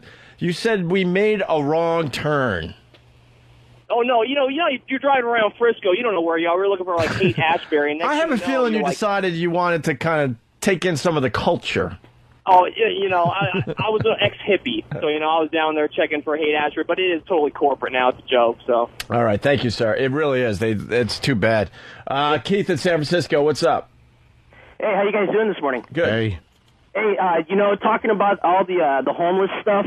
Oh, and by the way, that last caller, he drove into the Castro district. And they just had a leather flogging exhibition last weekend. Hey, was that near the Tenderloin? 'Cause I've stayed in the Tenderloin years ago. The Tenderloin? No, it's actually kind of close. Wait. Whoa. What? A lot of homeless people. What's the Tenderloin? What's the Tenderloin? The Tenderloin is just basically Skid Row. It's just where all the heroin addicts and crack addicts go. There's hookers there and stuff. Tenderloin. Wait, is that near where the Giants play? No, the Giants play at Pac-Bell Park, which is right in the Embarcadero on the other side of the Bay Bridge. That's really bad, right? Yeah, it is actually. Dude, it's I would say a meat packing district. Oh, because I was in that area. Yeah, it's actually not on purpose, people. I threw my skates on one day and decided just to tool around, and I ended up near Candlestick Park. I was scared. It was really scary down there. You ever just take a cab? There's Candlestick Park, and that's Hunter's Point, which is pretty really rough. It's pretty much all housing projects there. Yeah, I was really scared in that area. Yeah, you actually, if you're white, you really don't want to go into that area. Assless chaps means that somebody said, I want to fuck your ass, but those damn pants are too time-consuming, and he missed out. He goes, I'm going to invent something where my asshole is available whenever somebody wants it. It's crazy up here. Everybody's lifestyle is just out of control. But I wanted to talk about the homeless population. One of the reasons why we have so many homeless people up here is because San Francisco gives the most money for homeless populations per month. They get like $475 a month. And all you got to do is go in and claim your check, and that's it. Yeah, there you go. Who wouldn't go there then? And that's why a lot of people come to San Francisco, including young people. Even though this area that we live in up here is really it's an expensive area, and a lot of people, like Opie was saying, it's real chic just to walk around and just be homeless, even though they live in multi-million-dollar estates. Their parents do. Yeah, my old college roommate explained that. He goes, half those young kids that look homeless, they're not. They're from really rich neighborhoods, and they're bored, and they come into the city just to fuck around and pretend they're homeless and grab enough money for whatever, beer and drugs and stuff. Or they'll they're from Berkeley. They'll go to Berkeley and have their causes that mean nothing because they're completely out of touch with what's going on. Well, yes, they do. They got a bunch of assholes sitting in a fucking tree because they don't want to cut the tree down. Yeah. Cut it down with them in it. I would love for them to do that someday. Yeah. Bunch of idiots in a plywood house in a tree to save it, and then just watch them scream as it crashes down to earth. Well, that's funny you say that because I always think to myself, it'd be great if they say, okay, fine, we're not going to cut it down. As soon as they get out of the tree, they go and cut it down. Yeah. Why doesn't anyone just plain lie anymore? I know. Hey, let's say thank you, sir. Chris Cox from XM81. The old joke is if you drop your wallet in San Francisco, you kick it to Oakland before you pick it up. Oh, yes, of course, because if you bend over to pick it up, thanks, guys. You'll get one up and you're wearing assless chaps. Do you imagine it being an assless? First of all, you'd have nowhere to put your wallet in assless chaps because there's no back pocket because that could interfere with a cock being ramrodded into your ass without a second's notice. You have to I need a cock in my ass before my words are finished. And these goddamn, look at me, I gotta unbuckle and slide it down. Pull down. Who has time? By that time, some other gentleman with his ass already out could have a cock up his ass, and I'm missing out. How on the go is somebody where an ass fuck will be ruined by the fiddling with the belt buckle and zipper? Well, you don't want to give anyone time to change their mind. That's true, and realize what he's about to do. Let's go to Fred in Nashville, Tennessee. Fred, what's up? Hey, how you doing, guys? Good. Hey. Hello, Fred. Hey, so here's what we got. In Nashville, they're trying to pass a bill right now that will outlaw feeding homeless people. Our population's not even that bad as far as homeless people go, but they're just getting... got a lot of conservatives in office, and they're ready to get that shit under control. You know, I get a bad rap on this show because I jumped on one lousy homeless guy's cake, but I'm one of these guys that give money to the homeless. I feel like they need it for something. I love the people, I'm not going to give him money, he's going to just buy drugs with it. Fuck it. They do. Here's your money. Here's your money, do whatever the fuck you need to do. Maybe it'll prevent someone from getting hit over the head for their change with a cinder block or a cobblestone. All right, sir. Well, a lot of people in Nashville are also armed too, so it's one of those big gunslinging states. Of course they are. God bless them. As soon as you get south of, as soon as you get into Virginia, it's all guns. God guns bless for everybody. the gun people. All right, thank you, Fred. Yep. And we got this. Yeah, see, we got to solve this problem. I was discussing this with Don Wicklund yesterday. Really? Yeah, there's like... What was he doing at the time? Emptying waste baskets or scrubbing toilets? Hello. Activision asked me to demonstrate their exciting new video game, Skiing. Pop the cartridge into your Atari video computer system and fly through downhill courses over moguls. A small bubble. Many slopes to challenge you. Try the slalom race. Shush to take pace. Listen to the sound. Voila! It's Skiing by Activision. So real you must have it. Snow kidding. As real as his accent. It's funny, Sonny Bono did that commercial. That sound that you heard, by the way, that's the sound of you smashing into a tree. Yeah, these are all video commercials, obviously. Here's one for Grand Prix. You finally qualified for the classic, the Grand Prix. Grand Prix by Activision, a video racing game you play on your Atari video computer system. Every video racing game till now was a trial run for Grand Prix. Grand Prix puts the feel of a Formula Racer in your hands. Sounds the like sound Jimmy's and fury of a real race in your head. But don't get carried away. It's only a game. Or is it? Grand Prix by Activision. Grand Prix. It's fucking. It's 4 different colors lined. It's dicks with wheels. Exactly what they are. Wheelcocks. Wheelcocks. Fucking toiling down the road. Oh, how awful is that? What do you do? It looks like it's linear. It's a top view. Also, you don't even get a first-person view of it. No. Who hangs in the roof and watches Grand Prix? Yeah. Watch from... Feel like God watching a car race. What is it called again? Grand Prix. Yeah, let's say hi to Greg in California. Greg, you're on the Opie and Anthony show. Greg? Today, buddy. Howdy. Hi. One of the best clubs in San Francisco ever. It changes venues. It's called Bondage A Go-Go. Bondage You get to hang out and watch live bondage acts upstairs in the club. I am. Nice. That it? Well, there was a guy in this entire PVC outfit, head to toe covered in PVC rubber, bunch of zippers. I figure that's a great way to enjoy your fantasies and remain completely anonymous. So that's what you decided to do? Greg? Greg, are you talking about yourself? You guys, your phones are terrible. All right. Our phones are terrible? Yeah. Well, the volume's low. Somebody needs to turn it up on your end. All right, we'll work on that. Thank you, Mars. Sir.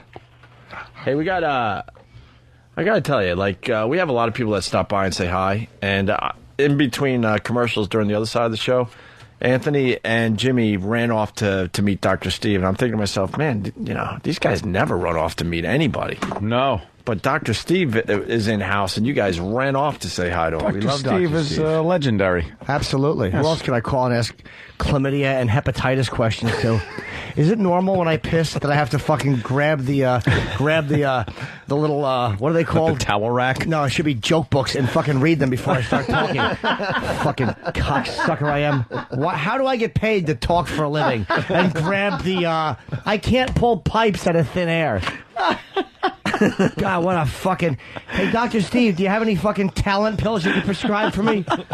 What a fucking asshole I am. Well, we'll talk to Dr. Steve next. We got to take a break right now. I just found out because we got Mark Wahlberg calling right at 9:45. So we should break right now so we can get him on the phone after the break, okay? Right. So we'll do the Dr. Steve thing. We got a nice live audience today. Yes, we do. Not bad. There they are. Hanging out on the bleachers. We'll talk to them. Anybody have a medical question for Dr. Steve? Anyone got a problem? You want to hand out like something that itches? Some paper and pens and see if they got something they want to anonymously ask Dr. Steve? Let's do that. Danny's working the crowd right now. So we'll do that. Also, we have the best of the 8-track porn so far. So far? Yeah, the best lines. Oh, okay. I kind of wanted some new ones, but... No, we got to, before we move on with the next segment... we got to do a little recap. These are the best lines uttered in the 8-track porn thing that we've been doing the last couple of weeks. Like the famous, what was the one, next time I'll eat your asshole out until your nose bleeds. Until your nose bleeds. So we got the best lines from the 8-track porn. We'll do that after the break as well. It's Opie and Anthony and Jim Norton on HBO tomorrow night. Yeah. From Stinko Records, it's the new collection of covers from America's favorite derelict. I'm the original Golden Bond. Tippy Tom, Regurgitated. Tom Jones. It's not unusual to be in love without one. He's drunk, smells like feet. It's not unusual. And he's forgotten most of the lyrics. Tippy Tom, Regurgitated chews up your favorite pop hits. She's a lady. Whoa, whoa, whoa, she's a lady. And spews them back out, dirtier, grittier, and stinkier than farts and old beer. But the lady is mine. Go something like that. From your favorite haunting melodies. Riders on the storm. Something like that. To your most cherished classic rock cuts. Come on, baby, light my fire. Tippy Tom hunkers down and craps all over him and refuses to wipe. Trying to set the night on fire! And if you act now, you'll receive Tippy Tom's tribute to the town he calls home. I've been stuck on Frank Sinatra. Start spreading the news. It's Old Blue Eyes. I'm leaving today. Meets Old Crusty Eyes. I'm gonna be a part of it. New York, New York. It's a sappy salute to the city that broke his spirit, crushed his dreams, and left him blowing strange men for cheap wine in the Port Authority bus terminal. If I can make it here, I can make it. Tippy Tom. Anywhere. Regurgitated. It's up to you, New York. New York. That's my vote. Wrapped in a special carrying case, brown in the back, yellow in the front, just like Tom's underwear. Call 1-800-NO-T-CELL right now for your copy of Tippy Tom, Regurgitated. Any more requests? It's the Opie and Anthony Show. Opie and Anthony.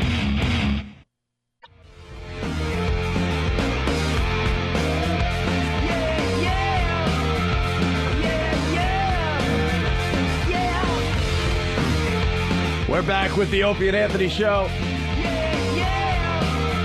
On the phone, Mark Wahlberg. What's up, guys? Hey, Mark, buddy. how are you, buddy? How's it going? I like that music. Yeah, I'm sorry. We gotta make a whole show out of this whole Come thing. back like it's radio, you know. Yeah, as long as it wasn't good vibrations, it's all good. Oh yeah, there you go. What you How got? you guys doing? I'm sure you're still proud of your body of work. Yeah. Even though, you know, it's... Well, that one's still going on, too, and making you some righteous bucks. Do you hate when you hear it, like if you're in a club or something, or it doesn't bother you?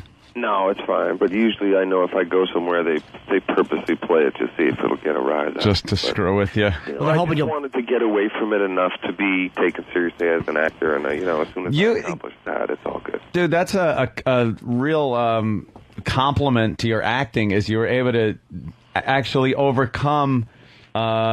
your past and what you did musically. Not that it was bad or anything, but it was obviously, it's dated now, you know? It's one of those things where you look back and go kind of, oh, that was a cute little time of life. But, your acting is really overshadowed anything that you've done in the past, so that's pretty cool. Yeah, well, I appreciate that. That's why, it certainly doesn't bother me. Dude, you have a really interesting career. I mean, from singing, everything he does just attracts chicks, to a Calvin Klein model, to just one of the most respected actors. I mean, do you get sick and tired of women throwing themselves at you? No, it hasn't happened in quite a while. I got 2 kids now. Oh, are you responsible? I'm in a happy relationship, but it's not a bad thing. Mark, I got to ask you. Works for the job. We're all Boogie Night fans. I thought you were. One of my favorite things in that was the way, because you can obviously sing. So to hear you singing badly and making it look like you could was I thought, one of my favorite parts. But the prosthetic at the end, when they gave you that, did you go, look, can I just wear this for a few days? No, I didn't want to wear it because it's so uncomfortable. It doesn't have a contraption that allows you to go to the bathroom or anything, but certainly wanted to keep it. I got to keep it like that Homie the Clown pillow, if you have to slap somebody. Just keep it on the mantle. It was uncomfortable because... Stacey, you crazy. This is a hot commodity. People will steal that thing. The chicks, obviously, it sounds silly, but as a guy, I'm watching that and I'm going, it'd be embarrassing because, you're showing that at the end of the movie. So obviously girls, because women, don't understand that it's not real, It's just a movie. Yeah, and they're going to wind up being what the fuck? Where did it go? Yeah, they respect it, but, I'm doing okay. Did you read that script thinking it was what it was, or going wow, am I doing porno? It was a fascinating story. But yeah. It was at a time where Showgirls had just come out, too, so it was oh, man, this can either be really good or really bad. But, the more people started to commit, like Julianne Moore and William H. Macy and Philip Hoffman, John C. Reilly, you were like, how can this be bad with all these really talented people? Yeah, it was one of those movies that still holds up. I mean, if that's on, it's one of those movies that you just leave on. I'm not a big fan of watching myself either, but that movie is so well made. It's because, like you said, everybody in it was really good. William H. Macy is amazing to watch in anything he's in. Yeah, you get Don Cheadle. I mean, the list really goes on and on. And I heard Burt Reynolds, when he did that, didn't realize at first what a great movie he had just done. It was kind of pissed off at his agent or whatever. And then I guess once he realized... he was nominated. No, it wasn't until he got nominated for Academy Award that he tried to change his tune. When he saw the movie, he fired his agent. Oh, Jesus. He saw the movie and actually thought it was bad. He thought it was racist and homophobic and this, that, and he was the biggest star in the world for a decade, and I have to say lines like "put it in her A." Or yeah, it's true. But he just had to do that laugh and smirk into the camera. When he got nominated for Academy Award, he would try to say, "Oh, I love this film. It's such a great experience." Him and Hal Needham just had to make jokes for the outtake reel. Yeah, what's the matter? Dom DeLuise chuckling wasn't in this one. To me, this was one of the. Longest Yard's a great flick, and he's done some great movies. But not in many years has he done something. This that scene with you and him at the end, where you come back and you say you're sorry. That was fantastic. Reynolds hasn't had a moment like that in years. Yeah, but he also turned down, while he was at the height of his career, some of the best movies that have been made. What did he turn down? He turned down Terms of Endearment. It was just one great role after another. Why? Did he think that wouldn't go anywhere? Was that the Nicholson role he turned down? Yep. I think he went on to do something like... Stroker Ace? Yeah, Stroker Ace Part 2 or something like that. Something like that. What about, how did you feel about Planet of the Apes, the remake, or the, whatever they called it, interpretation? Yeah, reimagining. I thought it was bad, but, an opportunity to work with Tim Burton, you don't really know what you're going to get. Yeah, and it got hyped so much, and everyone was so familiar with the original.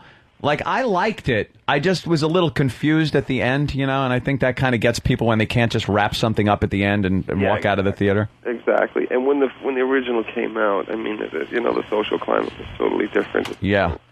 It had so much to say, and this one was really just to entertain. But they didn't spend the time which you need to get the script where it's got to be. Hey, the apes looked great. That's why we haven't done the Italian Job sequel. We don't want to make it just to make it. Right. We really like the first one, and we want to make it better than the first. Yeah, goddamn, I forgot you were in that one. Italian Job too. Jeez, that was a good one. His resume is amazing. Do you ever look back on something as an actor, and you look back on it and you go, shit, I wish I would have done that better, or any role you've done? Because I ask musicians that too, if they ever look back on a song and say, I wish I would have done that one differently. Is there anything you look back on and you go, I wish I was better in that one? Yeah, all you can really do, because it's a hard thing when you're talking about the how you feel about an overall film, as opposed to just doing your performance and being prepared and being in each moment. You know, especially when you're shooting all over the place, you just kind of hope that it's all going to come together. But it is really difficult to make a good movie. So you got to start out with the material, and hope everything else comes together. Are you competitive at all with your brother? Satellite radio. In sports, we are. Yeah, not in like roles. It's like, hey, dude, you see the accolades I got, and no, nothing like that. I mean, I started acting before him. I always kind of considered it my niche. But he's very good. Welcome. Yeah. And welcome to You never worked with him in the town he calls home. You never worked with him in a movie? Regurgitated. We hope to. Well, let me ask you, you worked with Scorsese and Nicholson. I mean, is there anybody who you've been kind of intimidated to work with? I mean, because there's guys that you'll wind up working with that were probably legends before you started. And is there anyone that you're on the set with that kind of made you feel uncomfortable or nervous?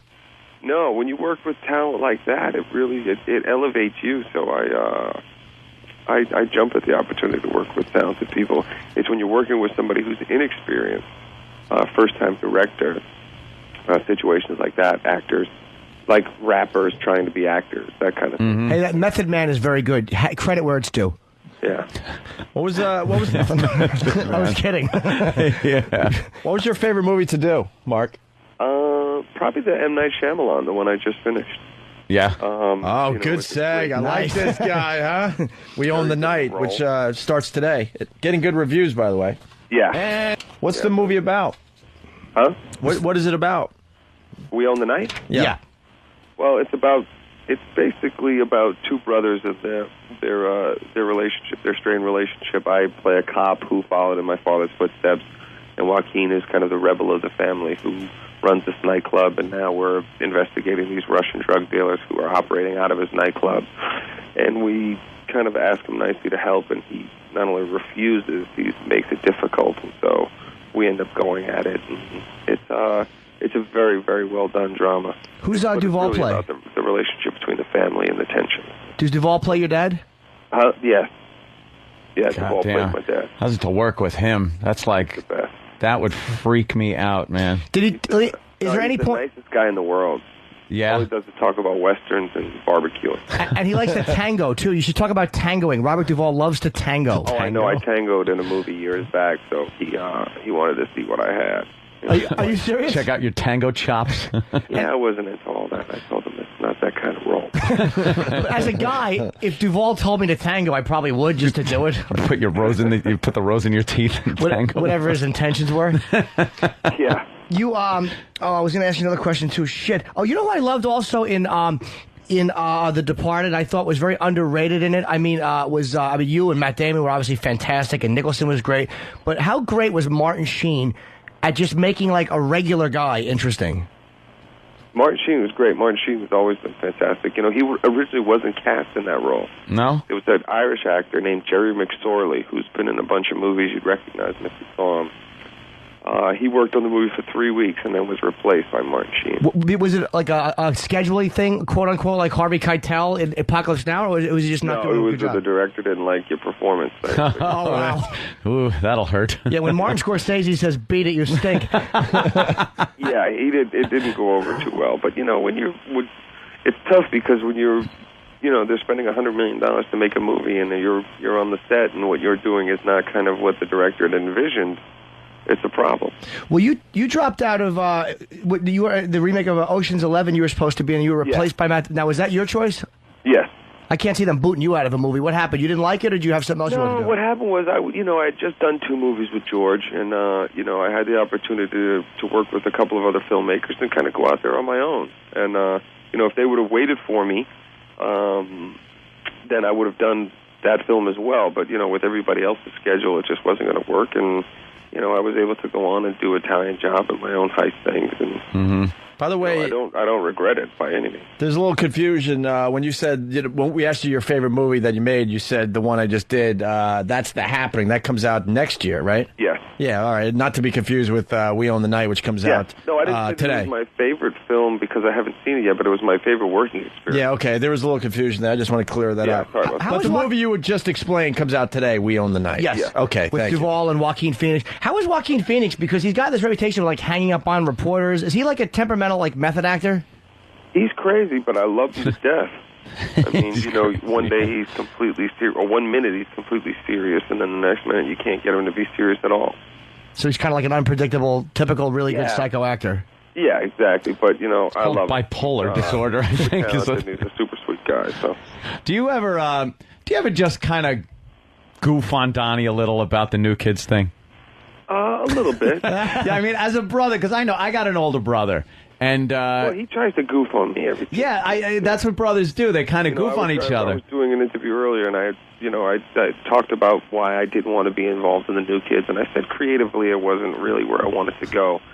And then so he talked to them after, and he started bagging on me, talking about creatively. Who knows what creativity is at 13 years old? So I said, okay, well, I won't water it down next time. I didn't want to look like a pussy, you know, getting beat up in my neighborhood because of running around, you know, dressing up like Michael Jackson. I wanted to be a little more edgy than that. But no, we love each other. We had a great time working together, and you know, he's doing great as an actor. Hopefully we'll get to work together. Yeah, that's cool, man, because I know brothers can really stick it to each other, and both of you got a little bit of fuel there, and but you could be really proud of what you're doing now, man. It's amazing. Yeah, you know, I used to try to beat the crap out of my brothers at Christmas time, you know, even as recently as 2 years ago.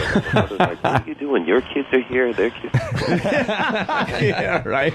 But, you know, it was a good, you know, 16, 17 years where I got tortured by everybody. I don't doubt it, man. Yeah. But you delivered the words "hello" exactly. Oh, hold on. One of our favorite clips. Here it is. We play it all the time. Hello, exactly. I love that one. How perfect is that? He was so adamant about that whole situation and the music, and we goddamn love that movie. The music, Bert? Yeah. To get a record deal because their stuff is that good. It's fantastic, dude. These two, just the magic that's on those tapes. When he said the magic is ours, just great, man. You're really a great actor. Fantastic. You know, that's just commitment. You know, you just gotta believe and hope that the audience will be on board with you. Well, they're telling us you have to go there, Mark. But the movie is with Joaquin Phoenix and Robert Duvall and yourself, of course. We Own the Night. It does start today. And, man, we're glad you called in. We're all fans, and we love your stuff. The movie is that good. Yeah. Hey, Mark, if you're ever in New York, man, feel free to drop in. We'd love to have you, like, in studio. I appreciate that, guy. All right, cool. Oh, that means no. Yeah, that's no. I'm too big a star. Damn it. Right now, so. Yeah, all right. We'll tango. Hanging out with the kids. All right, thanks a lot, man.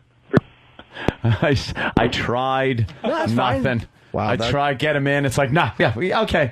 That was cool. And then the publicist just hits the hang up button. You see that? Immediately. That wasn't Mark Wahlberg. No, that was the publicist. I did a bunch of phoners yesterday. I had somebody from HBO on with me, and she was very polite. She didn't hang up on anybody like that, but that's click. It's like, okay, take it over. Click. Jimmy, publicist. Yuck. Of course, talking about HBO tomorrow night. I want to make sure we have the word out there for everybody. Yeah, and the DVD is finally here. And then cool. Yeah. All right. Hey, you want to bring in Dr. Steve? I certainly do. Dr. Steve's doing a show on 202 tomorrow night.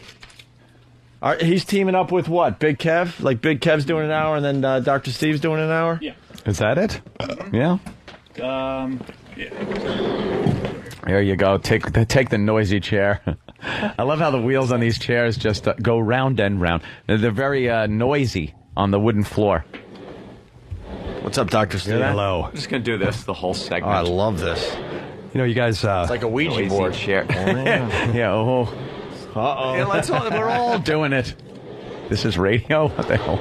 Yeah, this is compelling radio. Yeah, do this on your show. Yeah. We're the pros. We're showing you how to do it. Just move your chair around a lot. You are the professionals. It's a time waster. Well, you got a nice set of pipes, though, for the air. Thanks. I think you got a good radio voice. Thank you, my friend. Dr. Steve, whose greatest quality is that he can keep a secret. He's got secrets on every single person in studio. I've got files on everyone in the studio.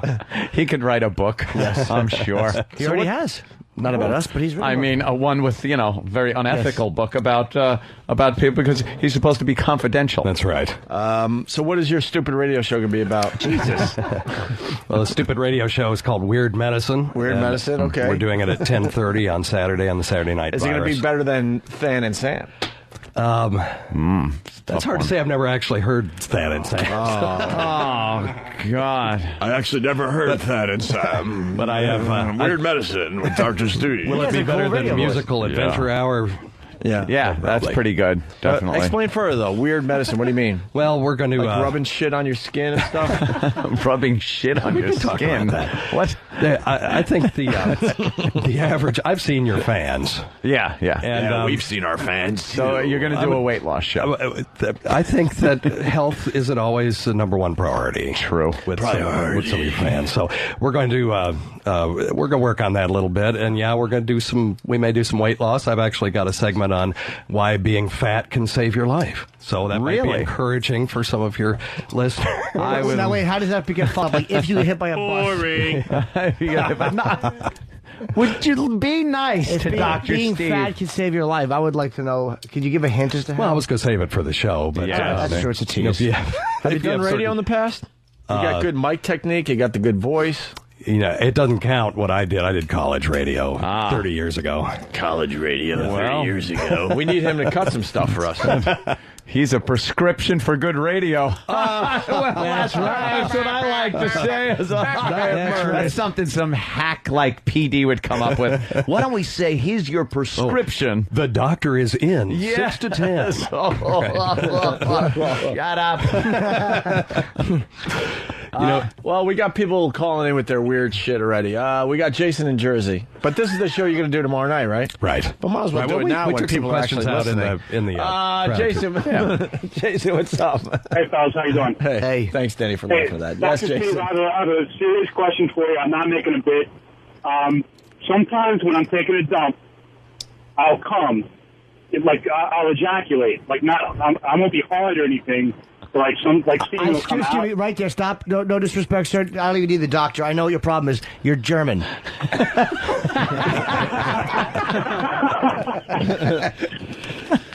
Wow. Seriously, is that a problem? Why would it be a problem? It depends on where you live.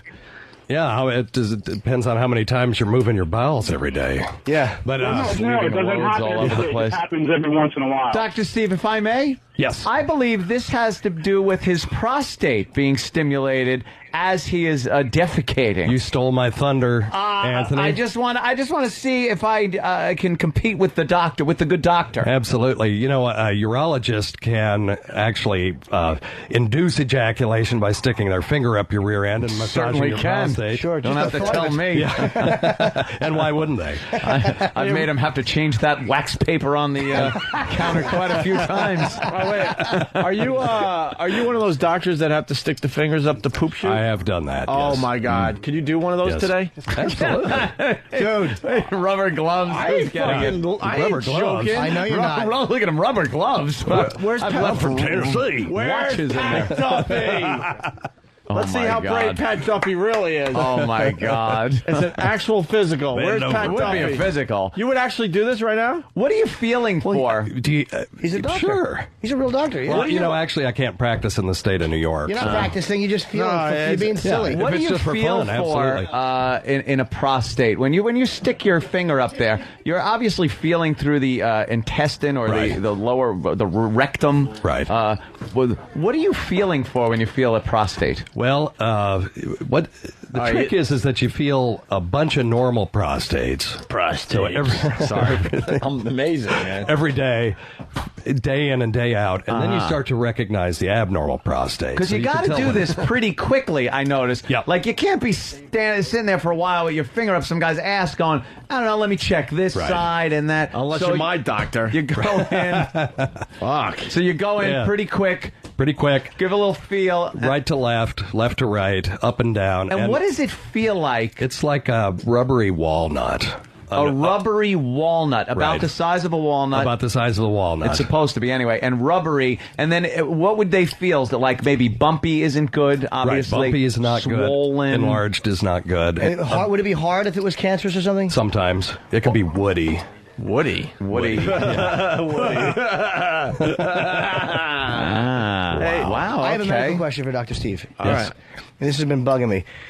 I have at times the inside of my ear itches. Yes. Like everyone gets an itchy ear, but I mean a lot. Yeah. And I'm terrified that it's because there's cancer knitting itself through my skull. Wow. Usually cancer wouldn't just itch. But the thing to do is, I know you have a doctor. Have them look in there. If they don't see anything, a little cortisone on they actually make a cortisone eardrop that you can drop in your ear, and that'll get rid of it. You think so? Absolutely. You don't think it's anything serious? Is it seasonal? I don't know. Is it worse in the spring and fall? I don't know. It's been happening, but not for that long. You're very waxy. Could it be waxy? Are you waxy? You're a bit I don't waxy. think If you're so. waxy. Do you notice a lot of using earwax? An ear kit. You could buy a little ear kit at Dwayne Reed. It's called a Murine ear kit, and you can lavage out your ear with this solution, and then if it's wax, that'll get rid of it. You don't think it's anything serious? I don't think so, but I'd have to. Hey, look those in your kits ear to that say. you find for cleaning out your ear, that's something that's worthwhile to do. Yeah, it's a lot better than shoving Isn't it- Q-tips in your ear. Yeah, because you're just packing the exactly. the peanut butter. Right. See, I don't like the Q-tip thing. It gives me the heebie-jeebies. Yeah. So I get out of the shower. I take a piece of tissue. Yeah. I kind of roll it up a little so it's bigger than a Q-tip, but not shove it in there so all the wax gets pushed back, but just kind of let it dab in there. And sometimes you pull out a little surprise. Yeah. It's nice. Well, put it on a Ritz cracker. Oh, yeah. Delicious. Delicious. I'm not being a douche to you, am I? No, All right. absolutely not. See? You're my little pal. I'm being called a fuckhead. Are you serious? Oh. Because I'm like... Well, because you did the boring it says, hey, thing. Opie, I stop being a expected that. fuckhead to Dr. Probably, Steve, yeah. you douche. This is how we show love on this show. Exactly. Is it? We love Dr. Steve. Yeah. Hey, cue his music. Oh, my God. What? Oh, I thought that was his the joke, deep that there wasn't voice. any. No. Okay, I got it. His name is Pat Duffy. There he is. Actually, I got a comment here. He sounds like Adam West. Adam West? Yes. Oh, yeah. Batman. But The he does. original Batman. Catwoman. He does impressions while he's got a finger in your ass. That's right. He does these impersonations, and if you're not coming from the prostate gland, you think it was the real people. You know what? I think for the first time, I'm going to listen to 202 on a Saturday night. Yep. All right. Sorry, Tim. Lightsaber noises and everything. There's a light. Oh, my God. Pat Duffy's a douche. His name is Pat Duffy. Sit down. I think we finally found something you will not do for the radio show. Oh, he will. Let's see. Let's think about this. He had Pat from Menaki puke all over his face. He was the recipient of the Baby Bird, the famous Baby Bird video. What else have you done? You, the stapler to your forehead where you had to go to the hospital. That was terrific. Right. Also, brushing your teeth with dog shit. Yes. Let's not forget. Anything else? I think that's it. Well, you also brought us some bad radio that we exploited yesterday. Right. I also smelled Sandy Kane's vagina and butthole. That's right. As well. Yeah. Well, then this will be a piece of cake. You're a trooper. Would you take a prostate exam from Dr. Steve live on our show? We want to educate our fans today. He's a real doctor. He's a real doctor. He's not going to do anything stupid. He's a real doctor. In the name of health, I will. Yeah. Wow. I don't want to, though. Let me tell you. I really don't. Most people don't want to. For the first time, Pat has said, I don't want to. Yeah. And if you guys don't have a rubber glove, Oh, no, we have plenty of rubber We gloves. have KY and everything. They're fingerless, though, for working out. Yeah, the rubber gloves are in supply. Do we have any KY? Yeah. I'm sure you do. We need KY. When something, when I go to my general practitioner and I have my yearly physical exam, and he goes through everything, and why does he save that for last? Well, you save the best for last. You save the best for last because when he leaves the office, because he's doing other stuff, and I look at the sheet, and it's like a checklist of everything he's done, and he checks the ears and the nose and for hernia and this, that, the other thing, and then it's like I see it there, prostate. I see it with the little thing not checked yet, and I just sit there thinking, when is he going to get to this goodness? Well, two things. People always remember the last thing that they saw, and you want to save the most invasive thing for last. Do you? Yeah. Yeah, because once you've stuck your finger up somebody's rear end, you're not going back and looking down their throat. Yeah. Oh, okay. That's probably true. Yeah, that would make you feel a little odd. Yeah. I don't like the drive home after that. My doctor uses a lot of KY, which I do appreciate. Yeah. The less friction, the better. But when I'm driving home, I just feel like I should be driving to the hospital for a rape kit. Because I'm all squishy in the seat. He's got squishy pants. It's squishy, and then I got to take a shower Squishy immediately. And when you take your underwear off, there's just a line of KY there. And next time the doctor, assless chaps. I'm going with assless chaps to the doctor so he can just right away do it, and I'll leave it on the upholstery. Yeah, I don't understand Opie's doctor walking out of the room with the shit on his finger. Yeah, shouldn't the thing that he wipes it on be right there? It's all over the office by the time. Well, he had the finger up in the air, and he was going to the lab with. Going to the lab. He's grabbing a few cookies on the way there. Hey, you just put it on a card and you put a little developer on it, and it's done. Yeah. We have to thank one of our fine advertisers. What is this? This is Juicy Lube. But what is Juicy Lube? This is wild cherry lube that will be put on Dr. Steve's finger. Wow. Pat Duffy's prostate exam. I'm putting on 2 gloves. Yeah, put on 2 gloves. It's Pat Duffy, for God's sake. Pat, how are we going to do this? Because none of us want to see your anus. We have to see his anus. We could do a side. Now, from my own experience, what is done is you have to lean over something. Yeah, you got to do the. So the back of that couch, the back of the couch you're sitting on looks a pretty good height for you to lean over and hide and get the old exam. I don't want to do this. I'm sorry, Pat. You don't want to. We all have to do things we don't want to do. I've Pat done Duffy. more than my fair share. Have you? Eric hasn't. What have you done for us lately? I gave you that. That's the theme of our show. And by lately, we always mean today. Oh, today, right. Once the show's over, brand new show tomorrow, and you got to perform. Anyone else lowering their voice because Dr. Steve's in the studio? He's going to get a gig from this because of the voice. I just want to talk like Dr. Steve. Yeah. Well, I would love to see Dr. Steve get a radio gig. I know. Can you do more Adam West? Because he's got knowledge and he's a funny guy. Yeah. So it's like, it's a good combination. Usually you get doctors on the air and they're doctors. Yeah. But, you're a funny guy. Got a Did good you ever have voice. anybody, honestly, did you ever have anybody shoot while you were doing prostate? No, you can do that on purpose. That's a funny joke to play. Yeah. You actually don't have an orgasm. It's just fluid comes out of the end of your schlong. Really? Yeah. So it's not a fun thing for anybody. That must be great. Sometimes you need to get prostatic fluid, and so you'll do that, and you put it on a slide, and you go look at it under the microscope. Like a dick sneeze. Semen? Can you please do that to Pat Prostatic fluid. Yeah. Okay. All right, Pat. A lot of people don't realize that that whole lovely milkshake is mixed up right there as it's coming out. That's right. Separate ingredients and just mix them right up. It's made fresh every batch. Looks like they're still on mash. Hey, can we have Pat put on assless chaps for this? Do we have them? If we have assless chaps in here, I'm quitting. Well, it's the Opie and Anthony assless chaps. We're going to put them to market Does soon. Steve have them? Yes, I'll get mine. They make me a little big. I know. Also, Steve started I wore running. them when I was in a foundry. I said that, and Steve started running for the door. I'm like, what? I was running for the mic. When I performed Pendulum, I would wear them. It's true. Exactly. He gets so disgusted. I love him. Hey, Pat, would your girlfriend run over here so we could do this in front of her? I'm sure she would. Yeah? Yeah, I'm really not into doing this anymore. Don't you understand? It's actually for health reasons. No, the only thing I'm legitimate. Well, I'm making it okay in my head is the fact that I don't have health insurance, so I probably have to get it done anyway. Eventually. With your luck, you don't have health insurance. He'll find something wrong, right? But and you'll just have to die. But I feel like by about 2 p.m, I'm going to be in the fetal position, crying in my bed. Yeah. The first time. Would this be the first time you've ever gotten this type of exam? Yeah, I'm very nervous. See, the first time you do feel a little degraded, a little. And how old are you? 22. Oh my God! You should have had this done 10 years ago. Absolutely. 10 years.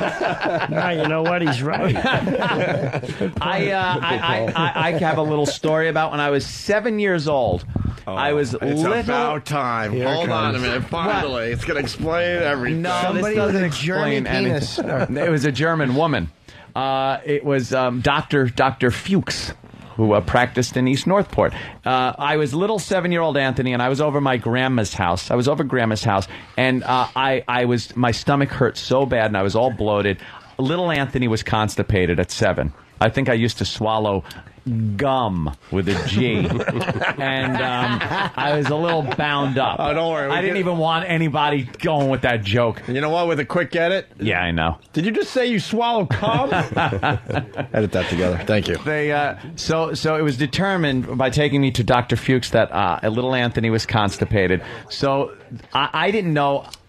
When I had been constipated prior, Mommy would give me a little spoonful of something and it would go away. But this, I guess, was so bad that they put a what is that? Fist? A fist up my ass. Suppository.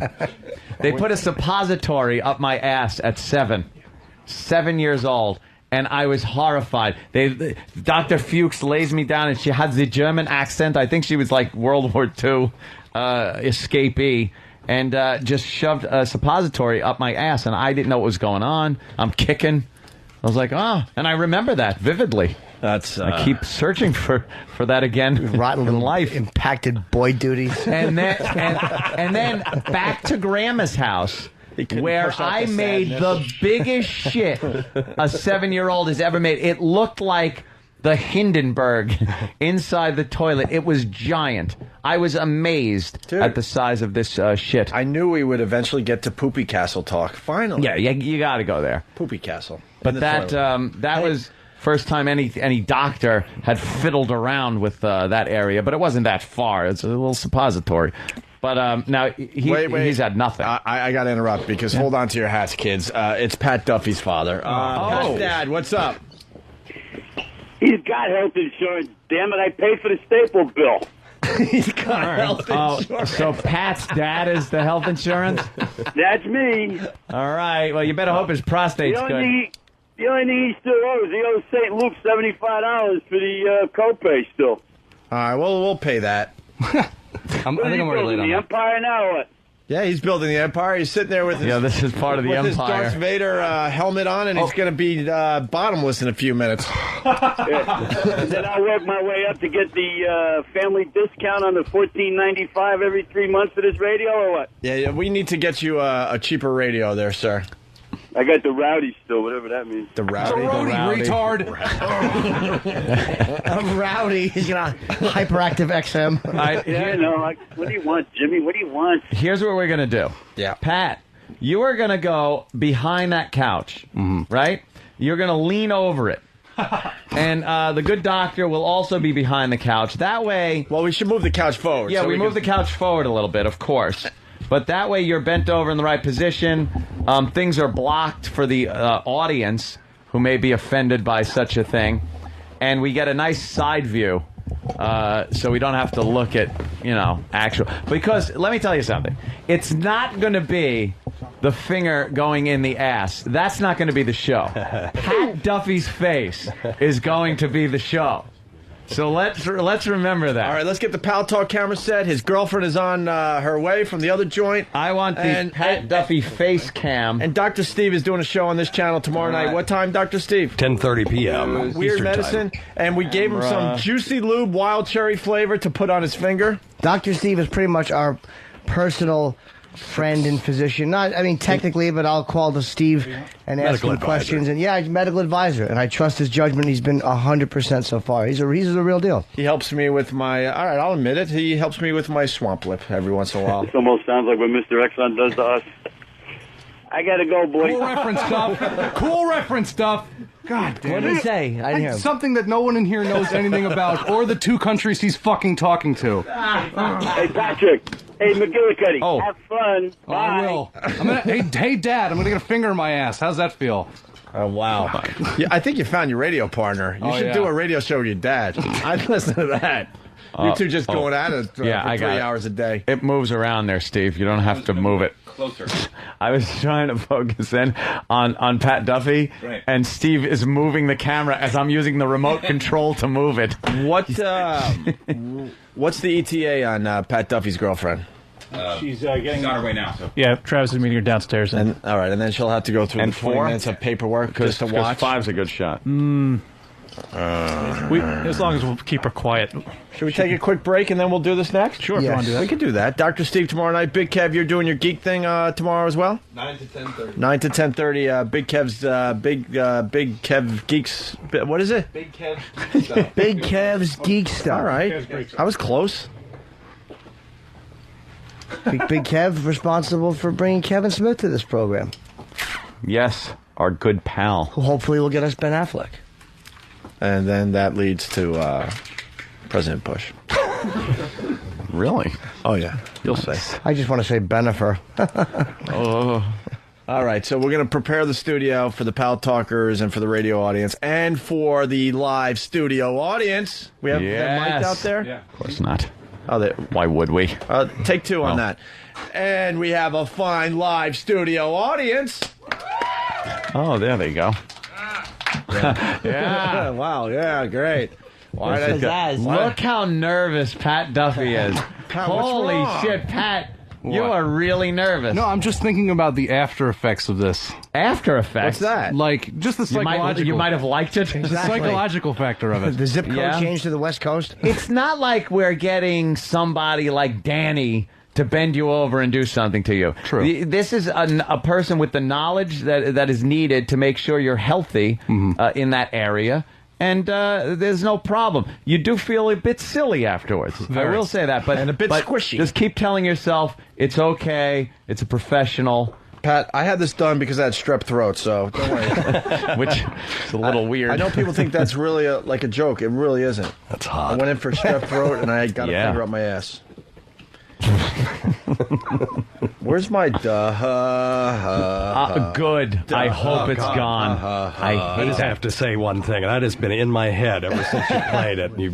We got to add it to I this remember when machine, that came out. I did too. Like, and it was just the first time I heard it, I was like, this is the worst thing. It's not funny. The guy doesn't sound like awful. the Duke.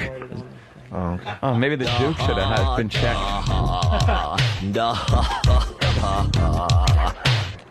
See if Dr. Steve would have checked the Duke out, perhaps he would have found something in that colon. It's true. All that meat that he. Hey, does Dr. Steve have big digits or what? Yeah, I can span an octave. Can and you a use the third thumb? on the- Oh. You can span an octave. Span an octave and a third, so yeah, I've got pretty long hands. Okay. So. I hope it comes out all shitty, man. No. I will laugh my Have ass you off. had that? Oh, yeah. Now, Dr. Steve, that's the point. I have to ask you something because we've had this conversation before. Before I go to the doctor for my checkup, I will go home and completely shower and get very clean everywhere to go to the doctor. Opie says this is silly to do. And that I'm trying to, like, impress the doctor. And I say, no, it's just common courtesy. And Ope goes, no, the doctor's now going to spend longer with his finger up your ass if it's, like, refreshing. Dude, the smellier, the better, man. You know the doctor's going to get in and out and move on. I actually start shitting and then break it off mid-piece. The type where it takes 400 wipes and then I go to the doctor. You leave a thin mint between your cheeks. You're cleaning with nice fresh soaps and stuff. Fuck that. No, I just make sure I'm thoroughly scrubbed. And we appreciate it. Like, see, that's what I'm doing. It's because he's going to do a better job. You know, if you bring in a nice car to the garage, he's going to do a job, make sure he puts down things so he's not leaning on it and scratching his keys. If you bring a piece of shit car in there, he's not going to care. Yeah, but what are you going to spend more time in? A nice car or a piece of shit? Piece of shit car, you're going to sit in, drive in, and jump out. Nice car, you're going to relax, lounge out. That's what they do in your ass. You want to smell the interior. The I don't leather know. interior. I get a Subway sub. I leave it outside for about a week, and then I rub that all over my body before I go to the doctor. It's wonderful. Yeah. I think most of the doctors really don't care either way. I think that probably in the end just makes you feel more comfortable. You wouldn't want a stink guy, though, to come in. People are requesting that Dr. Steve says, I'm sorry I did that. As little Imus. Imus. I'm sorry I did that. No, you're more Adam West. More Adam West, please. Yeah. It's very mysterious. Yes. Or not. You do whatever you want. What? Did you ask us? I'm sorry. It's okay. Is Pat Duffy's girlfriend I have here? to tinkle. I'm going to tinkle. Yeah, I got to tinkle too. Break, and then... All right, we'll take a break. We'll come back, and Pat Duffy will get a prostate exam live on our show. It's first one ever, and we can't wait. I like to think of it as his first gay experience. No, it's nothing sexual. First gay experience that we know of. It's next. not sexual at all. It has nothing. Oh my God. What happened? All right, and during the break, can we put some light on Pat Duffy? On his asshole or just his face? Yeah, let's turn a light or two on. I see a lot of lights, but they're not on. Maybe we could brighten his face up because that's going to be the show. Those rosy red cheeks when he makes that ooh face. Ooh. All right, we'll be back. Stay there. I don't know. Well, if you turn 53 and you find it hard to pee, you need the pipe. You're having trouble with erection, gotta shove it up your rectum, it's the pipe. Or if your prostate is swollen, gonna photograph your colon with the pipe. Let's go! Let's go get the pipe. Let's go get the pipe. Let's go get the pipe. Let's go get the pipe. Let's go get the pipe. It's big, thick, and mean. Use a lot of Vaseline with the pipe. And you'll know when it's starting because you feel your buns parting with the pipe. You'll be barking like Rover when the doctor bends you over with the pipe. Hey, let's go! Let's go get the pipe. Let's go get the pipe. Let's go get the pipe. Let's go get the pipe. Let's go get the pipe.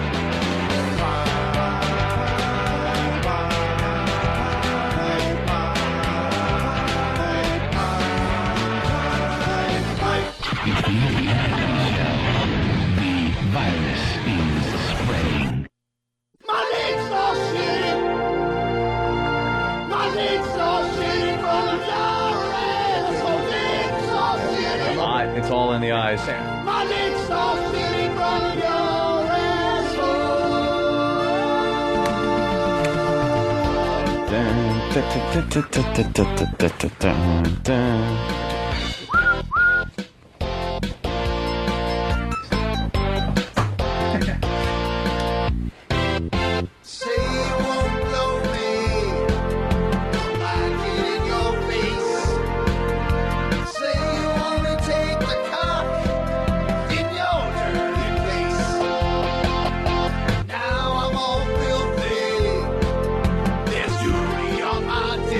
It looks just like a black man's, but not quite as thick.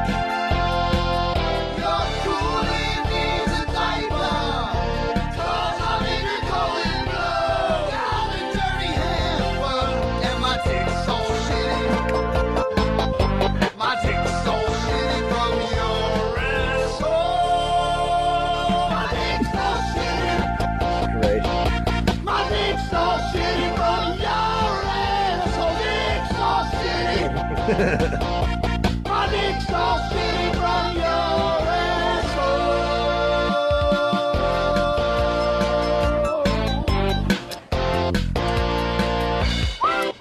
You know, we got a lot of shitty dick songs, but I think that one's my favorite. That is a good shitty dick song. Shit dick is a close second, but I like my dick song. Shitty, yeah. At this point, we got to say hi to Pat Duffy's lovely girlfriend, Lonnie. She's been on our show many times. We like to bring her into the studio when Pat's about to do one of these things for the radio show. How are you? I'm good. How are you? What do I... Should be on. Try again. What is that? Test 1, 2. Yeah. She just... Hit her right in her face. You just hit her in the I'm face. good. How are you? Maybe meet her halfway. Should she just use another microphone? Yeah, just come over here. Yeah, sit down on the couch. Get comfortable because you're going to be horrified. Oh. So you're working over at K-Rock and you get the phone call that Opie and Anthony need you, right? Yes. Did anyone tell you what was going on? E-Rock told me a little bit, but not really. Yeah, your lovely boyfriend, Pat. You see him leaned over a couch over there, right? Yes. Yeah, he's going to get a finger up his ass right in front of your eyes. Yeah. She's an awesome. Yeah. She's a keeper, man. She really is a keeper. She is. Thank you. You guys still in love? Everything's going well? Absolutely. Of course. Yeah. Yeah. All right, very good. All right, Anthony's working the Pal Talk cameras. I think we're ready for this. Yeah, we got a nice tight shot on Pat Duffy's face. Dr. Steve, is he mic'd over there? Because it's all about the face. Dr. Steve doing his radio show tomorrow, Weird Science on 202, Saturday night. Tomorrow night, of course, at 10:30. Or you could call it weird. Now, I don't like that mic at all. It's really, really driving me now, nuts. Pat Duffy, the important thing here, for our viewing audience, is that you look right into the camera at all times during this process, okay? You know what camera you're on. That one, right? Yeah, that one right there. There you go. Now, you're going to have to look into that camera at all time because that's the fun cam. That's it. Not so fun on this side. Oh, no, huh? Let's Dr. Steve test his mic. Hello. Yeah. That's good, right? Yeah. Yeah, that's good. Much better. Dr. Steve, is it the Joker? Hey, can you Good try. Thanks, kid. can you wiggle the finger around when it's in there or what? No. Well, he might have to because whatever you would normally do. Yeah. What we would normally do is you insert the finger, and then you sweep from left to right, and right to left, and then up and down to feel the whole process. Just give him a little extra is all I'm saying. Okay. Whatever will make the Give him the milky deluxe. stuff. Sure. Are we ready? We're hoping. Pat, face, don't put your head down, ever. It's only in shame. I'm sorry. No face down. Your face must remain up like that. Can you lift your head all the way with your hat on? What? Yeah. Is that hat interfering with your head? No. That's a good shot right there. We got it. As long as he looks at the camera and keeps his head up. Let him look cool, Jimmy. You know. Please. All right. Dr. Steve, we're hoping he makes cumsies in his pants. We know we're going to. Right. We have one problem, Pat. You still have your pants on. I know. Yeah. Pat. Must be awkward when you have to tell them to take their pants off. Drop trowel. Take him down. Sort of a And fundamental. Doc, I know you really want to get to it, but after he takes his pants down, let him get bent back over and in position. Yeah. Do I have to pull my pants all the way down? However, Dr. They Steve got to says. go to at least to your knees. I got to be able to get to the business section. So. All right. Oh my God, this is so This is hysterical. And you got the juicy lube in your hand there, Dr. got Steve? it. The wild cherry Got flavor? my glove on. Got the glove. All right. What suggestions do you my give ass. people to make it less uncomfortable, Doctor? Wow. There's really no way you can make this less I heard some people say that you're supposed to push like you're taking a shit. Wow. No, And huh? that's news to me. I guess clinching is bad. That's kind of like pushing back, right? Yeah, like I don't push think back. No, maybe my doctor's got a little. Yeah. Push. Pull out your dick. Anthony, here's a pillow. Could you put your face in this? How great would it be Both if hands on Dr. his Steve's not a shoulders. doctor? Just some listener that came for the walkover today said he was a doctor. We didn't even check your credentials, did we? Can I see a diploma? That's all right. All right. Now, no one stand in front of any of these cameras, or you will be shot. Got the lube on my finger. And no one talk either. And Assume the position. all right, he's assuming the position. Wait. And Doc, let us know. Hold on, Doc. You just don't go right in. Yeah. We got to milk this for another 10 minutes. 10 minutes. The lube is going to dry up. That's already. Now, Pat, you ready? No, Yeah. Pat, look into the camera. I saw you put your head down. Don't you put that head I'm down. sorry. I Now, can't help it. Doc, walk us through it. Let us know what you're doing. Yeah, take your time, please. First, I'm approaching the area, Okay. Well, he sure is. and I'm separating up. the buttocks, the Head up. gluteal region. I'm placing my finger on the rectum. Yeah. Head up. And now we are examining the prostate. Sweeping from left to right, up and down, feels normal. And we're done. Thank God. Is it all shitty? Yeah, Did you see his face, though? Can we see the finger on the Palto camera? Yeah, just throw it in front of one of those. Put it right where the mic. Wow. Doc, don't run around with it. He's got. Where is Put it it? where his face just was so we can see it. Exactly. Pat, move your head. Yeah, just it's not a move toothbrush, your Pat. head. That's my poop on there. And There it is. let me zoom in on this here. That is the Wait. finger. Get the finger on Yeah, Pal let's Talk. get it. Oh Appears boy. to be, I hate boy. this. It's Perfectly healthy feces. Hold on. Oh, there it is. Okay. Yeah, perfectly healthy feces. What did you wipe your ass with, Pat? A devil dog? Oh, God. Well, what do you think of his prostate there, Dr. Steve? Perfectly healthy. Yeah. The thing is that most 20-year-olds don't have prostate problems that are chronic. They may have some prostatitis. What would be better is if we did a testicular exam, because that's much more likely to detect something that a young man might have. Now, thanks. Pat, what do you think? I say test his bag. You can refuse. Yeah, I might as well. All right. I might as well. All right, back to camera 5. All right, we need more gloves. We're getting Pat all checked out here. How did it feel, Pat? Like I just took a really awful shit. He did on his finger. And let's go to Pat's girlfriend, Lonnie. Yes. What do you think? Nothing really. Would you do that while you're blowing me? Because that would be fun, probably. Jeez. Hey, Dr. Steve, can you maybe give her a little pointer on how to make Pat, ejaculate if his girlfriend did the same thing? Oh, yeah, absolutely. What does she I mean, have it's to do? just basically this technique. In, sweep, left and right, and from the top down. Are you paying attention? Got it. That's how the urologists do it, and it's an effective technique for expressing seminal fluid. Oh. And then you can look at it under the microscope. Also known as cumsies. Oh, wow. He made this evil face. This, like, you furrowed your brow and went like, oh!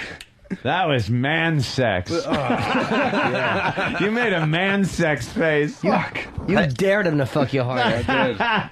What was Pal Talk's reaction? Oh, my God, they loved it. They liked that one? They loved it. All right, what are we doing now? Checking the ball bag? Yeah, sure, why not? Yeah, check it for ticks and stuff. Yeah. Ticks. How are we going to do this now? You show your balls and he squeezes them. Oh, all right. So, can I turn around at least? Yes. Yeah. Yeah, Okay. we don't need to see your ball You bag. want to check him out? No, I'm sure he's packing 5. And I'm going to get on my knees. Sam's Wow, Dr. Steve decided to get on his knees. All right, we got Pat's face. Pat, look into the camera, though, Pat. Now we're going to check for hernia first. Oh, Pat. This is on the right, no hernia. On the left, turn your head and cough. All right. And now, What? I'm going to check the testicular region for any kind of abnormalities. Oops. Oh, sorry, dude. Watch the dick. Watch the dick. Sorry, man. And, yeah, you're absolutely normal. Wow, that's nice. Normal, So we're good. delightful set of testicles. Delightful.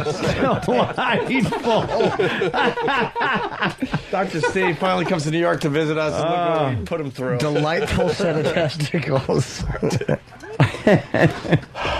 Oh, that's great. Someone got confused. Dog shit sniffer, you're usually good. Give her a little pointer. She don't have a prostate. I know that. It's when she shoves a finger up Pat Duffy's ass. Oh, exactly. Everyone Jeez. else got it.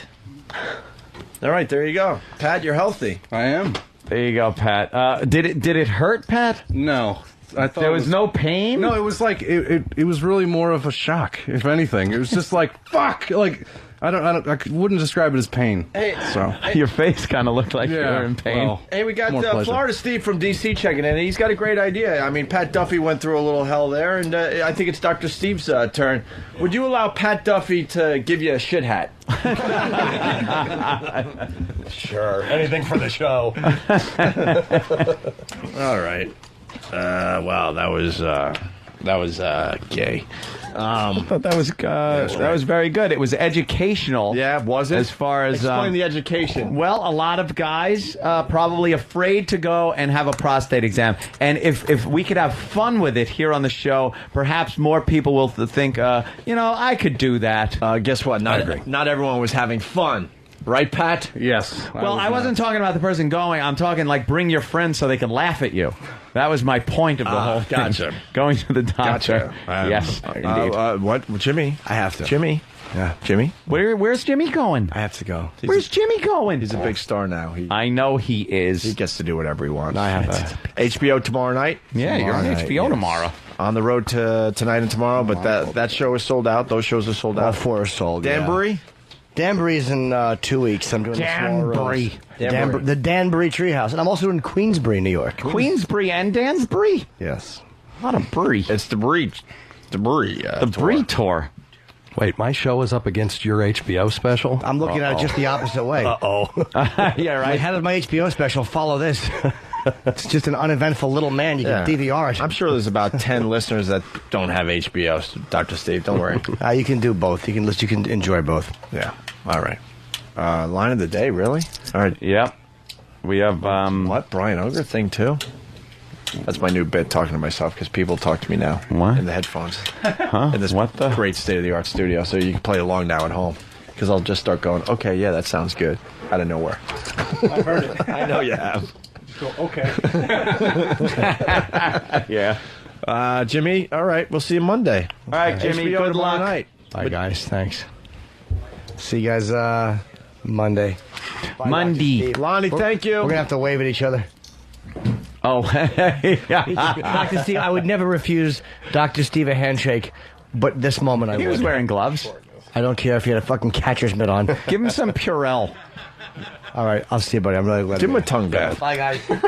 Smell his finger. Yeah, smell his finger, Jimmy. He's like, no. Oh, you thought, though, for a second. He thought about it for a second. I'm like, do I need anything plugged? No, show us all. All right.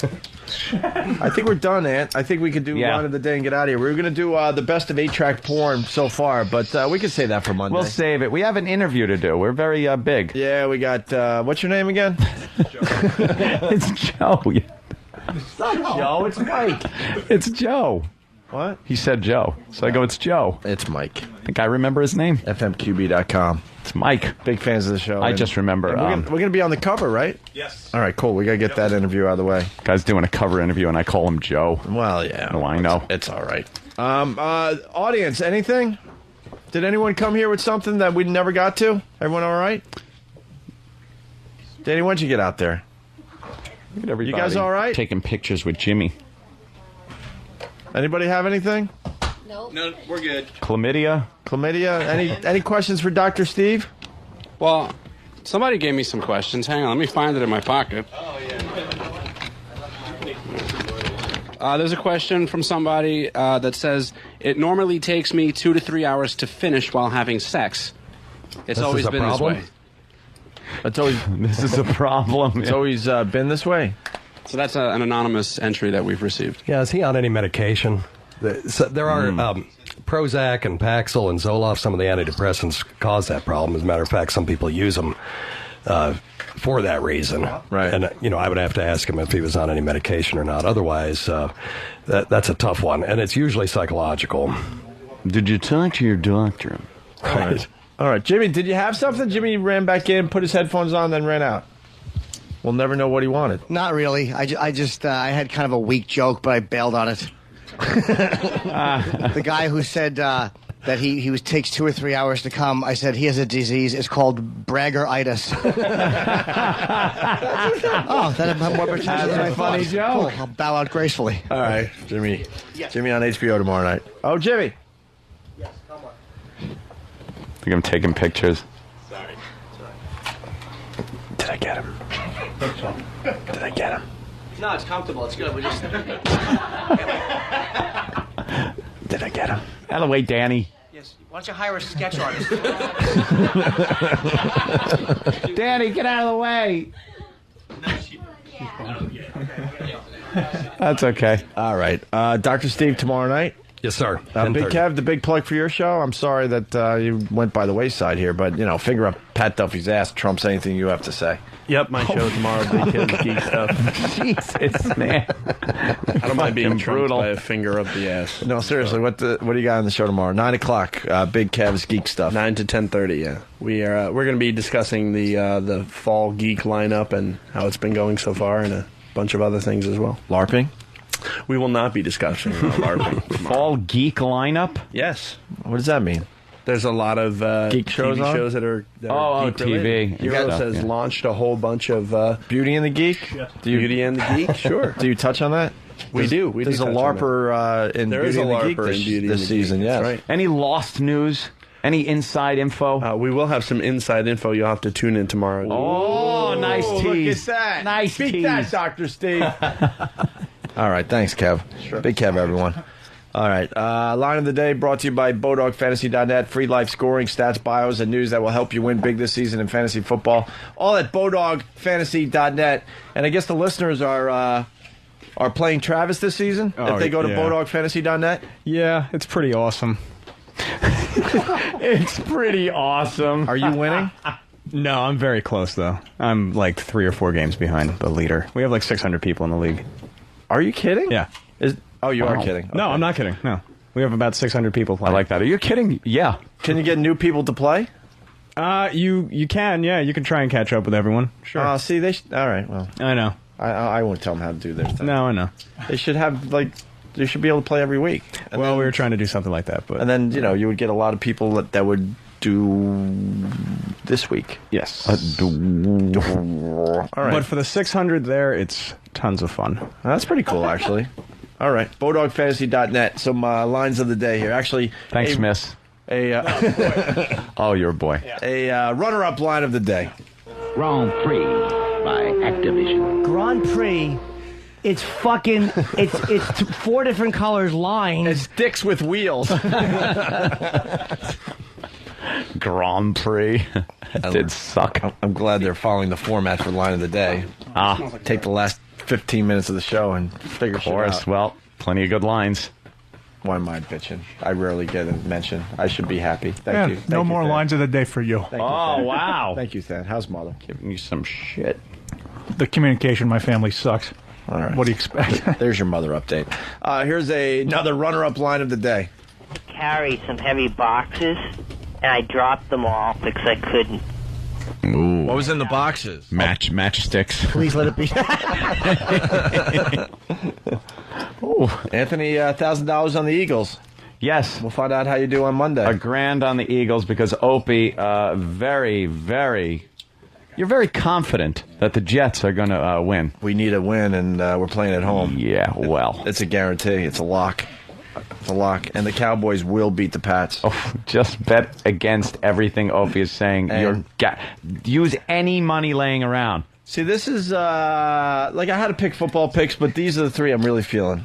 Jets over the Eagles, without a doubt. Cowboys over the Pats. You're saying without a doubt. Okay. And then the Red Sox, of course. Look, here's what I'm saying. If you have to even temporarily steal money, if you have to, steal money and then give it back, you'll be able to do it. Like, borrow money. That's what I'm talking about. Get a loan. Max out your credit cards on cash advance and bet. Because you will be able to pay it back, and you'll have extra because Opie says it's a lock. The Eagles. Bet on the Eagles. Another great game to bet on, Islanders-Flyers. Islanders all the way. Oh, Jesus. Okay. Spoiling that home opener for the Flyers. Opie is pretty much, what he's doing is he's giving out lottery numbers. You're giving out winning lotto numbers right now. It's what you're doing. People don't quite understand this. Look, my Islanders got their ass kicked last night by the Toronto Maple Leafs. The new home of Jason Blake, one of my favorite Islanders of the last 10 years. He'll break his legs. Well, actually, you know what is happening with Jason Blake? He's got a rare form of leukemia. Jesus Christ. You're laughing. I swear to God. Well, of course. And he's my favorite player of the last 10 years as far as Islander players go. Yeah. The Islanders couldn't keep him. He was a free agent. He went to the Toronto Maple Leafs. I'm not lying, dude. I love this guy, how he plays. And it was just reported that he has a rare form of leukemia, and he's taking some kind of medication so he can continue playing. Am I right, Mike? Yes, totally right. Yeah. Dude, I am fascinated with this curse. We got to talk about this because you have killed the Mets the last 2 years. Mm-hmm. And I sort of bought into it a little bit, but I have totally bought into this curse now. It's frightening at how accurate it is. It's not even, it's not one of these, well, sometimes he does this and that. It's just, it's a lock. It's weird. I mean, all kidding aside, it's gotten to the point it's really weird. Yeah, and last year we sort of had a deal that you weren't going to mention anything about the Sabres, but you did, and they lost. Well, no, what happened was, because I really am a huge hockey fan, and I spent a lot of time in Western New York, so when the Islanders were knocked out, I know Brother Weeze is a huge fan of the Sabres. He got me into them a little bit. I'm like, you know what? I would like to see the Sabres win it all. And they got don't say that again. Do not say that again. Yeah, it could just be in casual passing. He'll say that he wants a team to win, or a bet, or something like that. Whatever he says, whatever team he really truly wants to win or thinks is going to win, I think we need to take action. There needs to be an exorcism, a witch doctor. We need to do something here. No, I don't mind it at all because he's a Jets and a Mets and an Islander fan. So for me, I really don't care. Yeah, I'm a Mets and a Sabres fan. He kills my team both years. Yeah. And now Philadelphia. Now he's sharing between cities because now Philly's in with the curse. Yeah, I loved what he did to the Phillies. Oh, great. No one else could have achieved that except Opie. Yeah. No one could have taken the Phillies and made them just completely self-destruct like that. Except Opie. 3 and out. You're done with Opie's and they had rousing they had endorsement. a great year too, and a great comeback, and not just 3 and out, but embarrassing 3 and out. Of course, they had all the momentum, and this, I swear to God, the sports curse happens with big games because I can pick games every week and you wouldn't really notice it. I'm telling you, it's when I have to pick the Super Bowl winner. I mean, who's going to win the World Series? It's creepy. Well, I swear to God, I can't tell you the last time I picked a winner in a big game. You even jinxed your football brother. picks are whatever, but when it comes to the big game, I can't tell you the last time. And I pick winners. I pick games all the time. Your brother did great on the football picks last year. Look what happened this year. Yeah. Now he just. But I swear to God, Jason Blake was my favorite player on the Islanders of the past 10 years, and I was so bummed when he got traded. So I followed his career a little bit, and it turns out he's got a rare form of leukemia, and he's taking medication so he can play. Well, at some point soon, soon, Maple Leafs 8-1 last night. We're getting somebody up here to do something about this. All right. Well, got a shy audience. Well, your Flyers are fucked. Yeah, I don't like the Flyers. We are going to spoil your home opener. The Islanders, horrible loss last night. They're coming back strong and winning tonight. There you go. Tomorrow night. All about that. Where were we? Oh, line of the daytime? Yeah, I think it's the winner. BodogFantasy.net. Thank you, BodogFantasy.net. Here's your line of the day. Here comes the line of the day. Line of the day.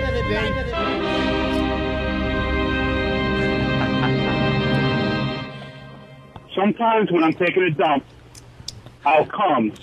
I'll ejaculate. I won't be hard or anything. Steam will come Excuse me, out. right there. Stop. No disrespect, sir. I don't even need the doctor. I know what your problem is. You're German.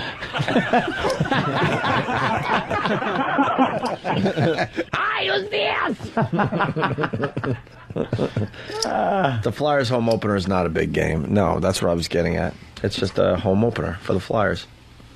Our listeners are shy. Yeah, what are you doing? Well, I'm just trying to show the Pal Talk audience some of the lovely fans because we get a lot of people think all our fans are just big fat guys. So I focused on a couple of lovely ladies that are in our audience, and one of them is a little shy. Yeah. Yeah.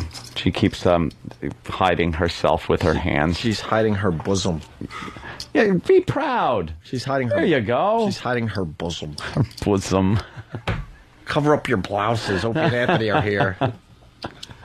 That's one of my favorite things of the past year. That stupid lady over at the old joint. Oh my God! Cover up your blouses, ladies. Opie and Anthony are here to visit. I know who that's Nora all we is. do in our fucking personal lives is just make girls uncomfortable about their bosoms.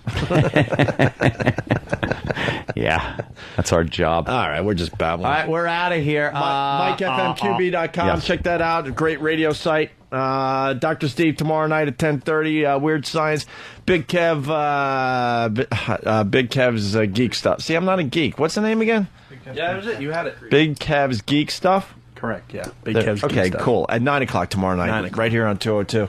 Guys, we had a lot of fun this week. Thanks so much for supporting the show. Thanks to the audience out there, and we'll see you guys Monday. Madam. You got the touch. You got the power.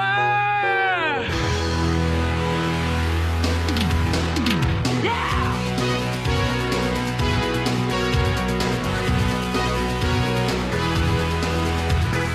After all is said and done, you never walk, you never run. You're a winner.